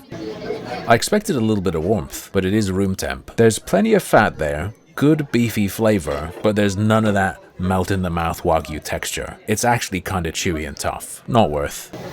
These bad boys looked too good to miss. Very stylish. This is seared bonito with yuzu salt. My understanding is bonito is very closely related to skipjack tuna, but bonito flakes are actually supposed to be made with skipjack and not bonito. Is that right? Am I crazy? In any case, like I said, very visually appealing to me. Tataki, you know, lightly seared stuff when it's sliced, always looks beautiful in my eyes. Wow, I'm actually torn on this. That blob on top is ginger, which is one of the two dominant flavors here. The textural contrast of the meatier seared edge and the softer raw center is very enjoyable, but the second main flavor is a distinct fishiness that I wasn't expecting. It's like having some fiery ginger on left out tuna. Maybe some soy will help tame it. Wasabi would cover up more, but I think it would become a mess with the ginger. It helps, but this is still a miss for me. Next up, we have another one I feel a bit silly for ordering at a conveyor belt place. Extra fatty, aged, seared tuna. Otoro, I presume. Unlike the Wagyu, I can see the intense marbling through the sear. Just a touch of soy, and look at that. Maybe if it was hit a little bit harder and faster, some more browning would be cool to see. Still looks good. Slight resistance from the initial bite due to the sear, but then everything else melts. My mouth isn't coated in oily fat, like it has been when I've tried fatty tuna at high-end places. However, it does have some of that buttery flavor to it. I think this is about as good as you can hope for at conveyor belt sushi. Not really what you should come here for, but of the premium options so far, this is the one I'd say is most worth it. Because I've never had it straight up before, I decided to order a seafood roll with urchin. Unfortunately, it still looks like I'm not going to have had a big old piece of urchin, because the gonads have been incorporated into some kind of slime. It's another one of those times I can't lie, I'm a little bit intimidated, I don't know what I'm looking at. Eggs and an orange slime. The seaweed's messed up and weird. It's really chewy for some reason. The rest of it is just generic seafoody tasting slime. That said, as I sit here and wait, it's slowly shifting from seafoody to rock pool, dank ocean in my mouth. It's a bit much. Back to something a bit safer, I ordered a tempura shrimp hand roll that's also filled with some mayo covered mass. An unflattering description, but I'm not complaining. The shreds in there had me thinking there might even be some crab involved. The key is going to be how crispy that batter's stayed. Decent sized prawn in there, batter's nice, it has not gone soggy, and I do think there might be some crab in there, or at least shredded prawn, some sort of shelled protein. Can't go wrong with that rich Kewpie mayo. Like the cheese prawns I had earlier, this is junk, but it's comforting, good junk. This'll fill you up. No joke, I am starting to get full, so we're gonna have our last few plates. Japanese people seem to love corn, so I got corn fritters. I did not expect them to be so tumescent. I'm also a little surprised it didn't come with mayo, and I can feel the heat coming off them from here. Probably gonna burn myself today. Yeah, be extremely careful if you order these. You could hurt yourself for real if you just shove it in your mouth. I like it. The very edges are crispy, but mostly the batter adds a sort of chewy bulk to it. It's the kind of texture that cries out for sauce. And what do we have? We got ponzu, the sachet I grabbed earlier, and have now shot across the restaurant. Enough got on my corn though, and if it's good, everyone will thank me. Oh yeah, ponzu up that corn. This is absolutely for putting stuff on. They need to have little sachets of mayo available too, that would be incredible here. Let's dump some shichimi on there, a spice mix. Let's get some of that green tea powder, just kidding. Very delicious. Time to find out, is there a limit to this corn? I just taste the ponzu. Still great though, corn stays winning. For our last savory dish, I have a main of ramen. As their competitors do, they also offer noodle dishes. And it comes with a cute little pepper sachet on top. At this point I'd had a few adult beverages and almost caused an international incident. Baby! Oh my god. Just take that bit up. Oh, I don't know man, they make these lids too complicated. I did it. The moment of truth. Blasted with smoky, fishy dashi. Impressed there's some egg in there, I didn't expect it. Something I'm less impressed with is the pork. That looks wretched. This is your heart when you smoke. Oh god, they know. They shut it down. This is unprecedented. The belt has never stopped moving before in Japan's history. I'm sure they're just cleaning or something. Soft, overdone noodles, salty soy, fishy, smoky bonito dashi, rough, scraggly, tasteless pork disc. If you really need a bowl of noodles, sure, go for it. I wouldn't recommend it in general, unless this egg is amazing. It looks heavily marinated.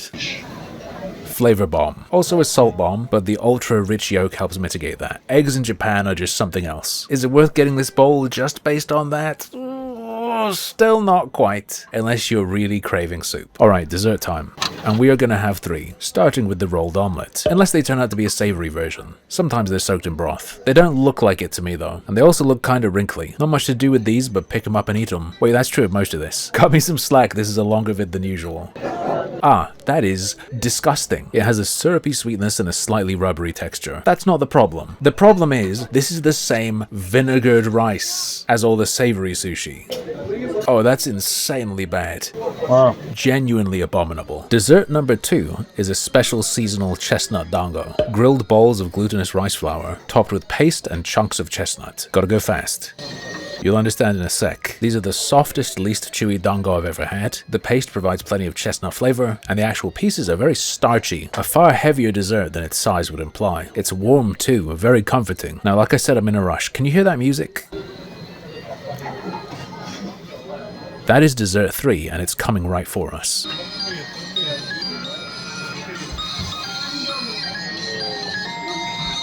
This is for all of you who watch, like, comment, subscribe, support the channel. Thank you always. I mean, I'm gonna eat it, but it's for you.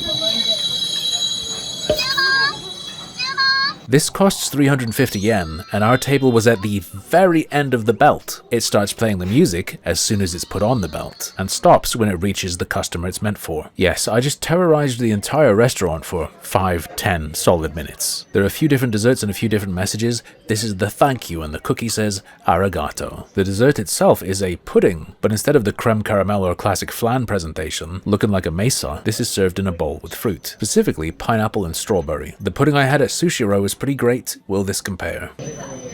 Not even close. This is like a UK supermarket creme caramel with fruit and cream on top. This lacks the velvety texture and eggy flavor the one at Sushiro had. No richness, and the juicy acidic fruit only makes that clearer, overpowering and washing away the pudding. But maybe the biscuit can save it with a different kind of texture.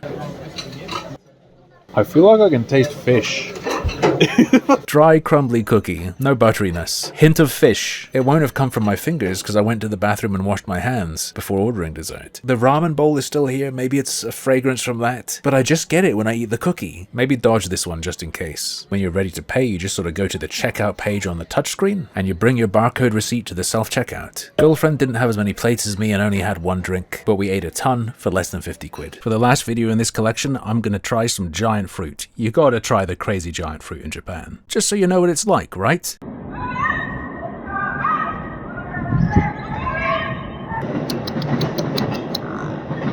Today is our last proper day in Japan. I will still be here tomorrow, but the airport doesn't really count. There's not much you can do. Now, I am pretty happy with how much I've knocked off of my must-try list while in Japan, but I think we can eke out 1 or 2 more. And one thing I have in mind only requires a short walk from our hotel. This is the basement of the Takashimaya department store. It seems to be kinda high-end, a little like Harrods. And this is the sort of place you can find the legendary, expensive gift fruit. And I say gift fruit because my understanding is you're not meant to just buy them and eat them yourself. They're sort of symbolic, and their price is part of their value as a gift. Almost like you're flashing cash, but also simultaneously not because it's just some food. Comes off a bit less vulgar that way, maybe. Am I off base? Let me know. Either way, and all that said, there is nothing stopping you from just buying it and eating it yourself, and that's what I'm going to do today.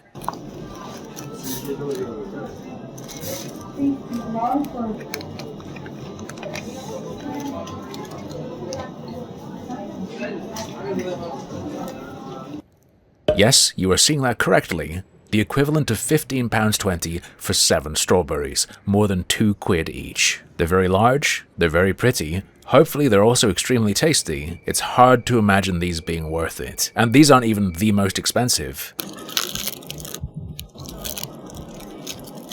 First off, they smell incredible, almost like strawberry candy, but natural. I'll go for the middle of the road boy, the most normal looking one. If I bring it close, can you see that? There's almost a glitter to the flesh, but maybe that's normal and I'm just hyper focusing because I want it to be worth it. I'd say visuals 8.5, smell 10, but what about the flavor? Here goes.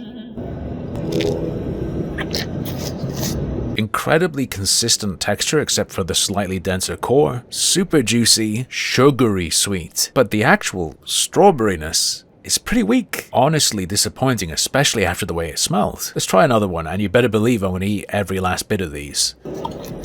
That's more like it. Maybe the darker ones have more flavor. I should mention, regular strawberries I've had in Japan have been very tart, very tangy. These ones, no zing at all. Pure candy sweetness. So, are they worth it? No, of course not. You get a similar experience soaking sliced strawberries in sugar for a fraction of the price. When you buy these bad boys, they wrap them up like a goldfish for you, like the ones in little baggies you get at the fair.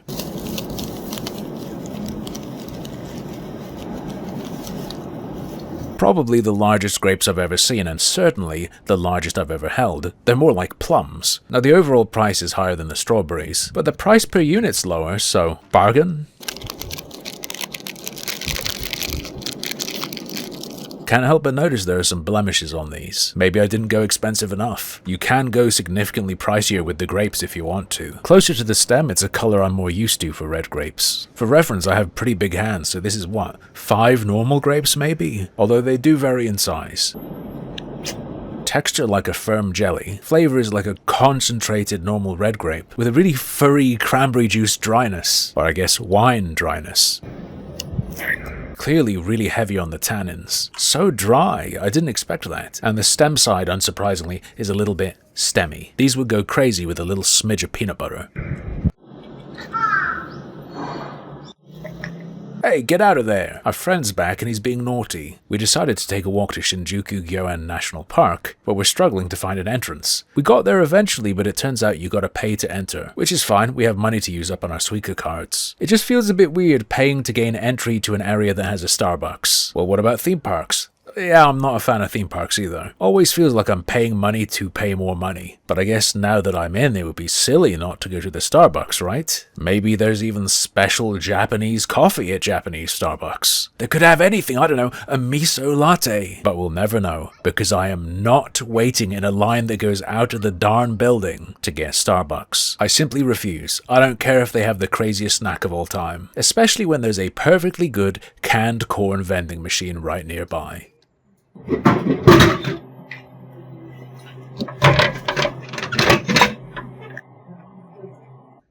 That's more like it. This is the kind of Japanese pricing I've come to love. If they sold hot corn soup from vending machines back home, you'd pay at least 4 times that. You'll notice that this is by Asahi. They don't just do beer, they also do corn soup with real bata, I guess. I've smelled this on the train before. A young lady was eating it, so I know it's going to be rich.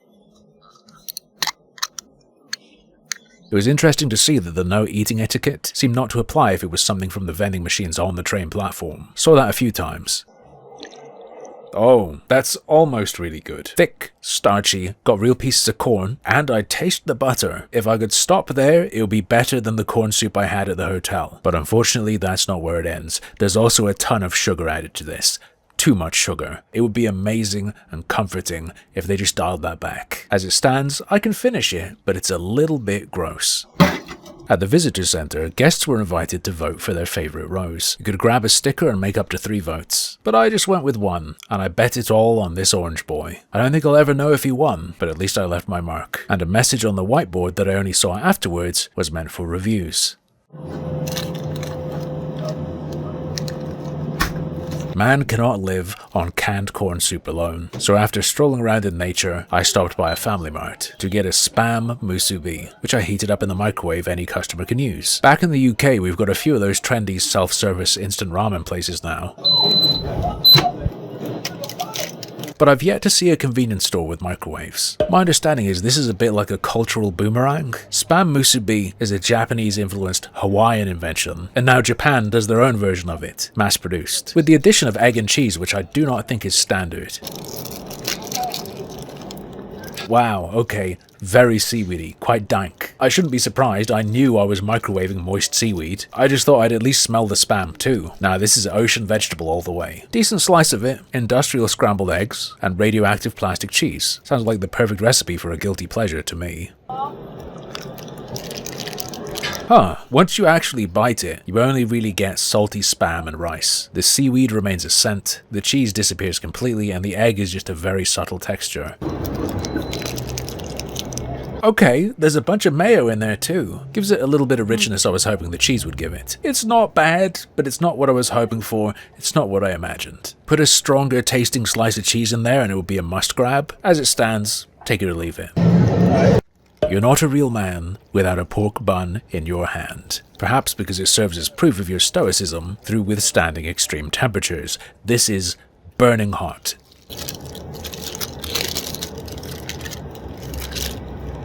Not smelling anything yet, but that's standard with buns. They're well sealed. Kuro Buta. black pork. There's some significant heft to this. Hopefully a bunch of that's filling and it's not all dough. Only one way to find out. That is ridiculous. Fluffy, stodgy, yet slightly chewy bun. Stuffed to the max. The most generously filled bun I've ever had. Super juicy, meaty, well seasoned. None of that junk little meat puck you normally get in these. Proper mince in there, you know, full on pork pulp. A+, no complaints. I could eat 100 of these. You know what this is? Japanese sausage roll. And you know what else? I'd take this over their fried chicken any day. And not because there's anything wrong with the fried chicken, this is just awesome. It's actually a good thing I'm leaving tomorrow or I'd put on a bunch of weight. Apart from airport and hotel food, that's everything. Hope you enjoyed. If you want more food and travel videos, subscribe to Super Yummy Munchie Cat.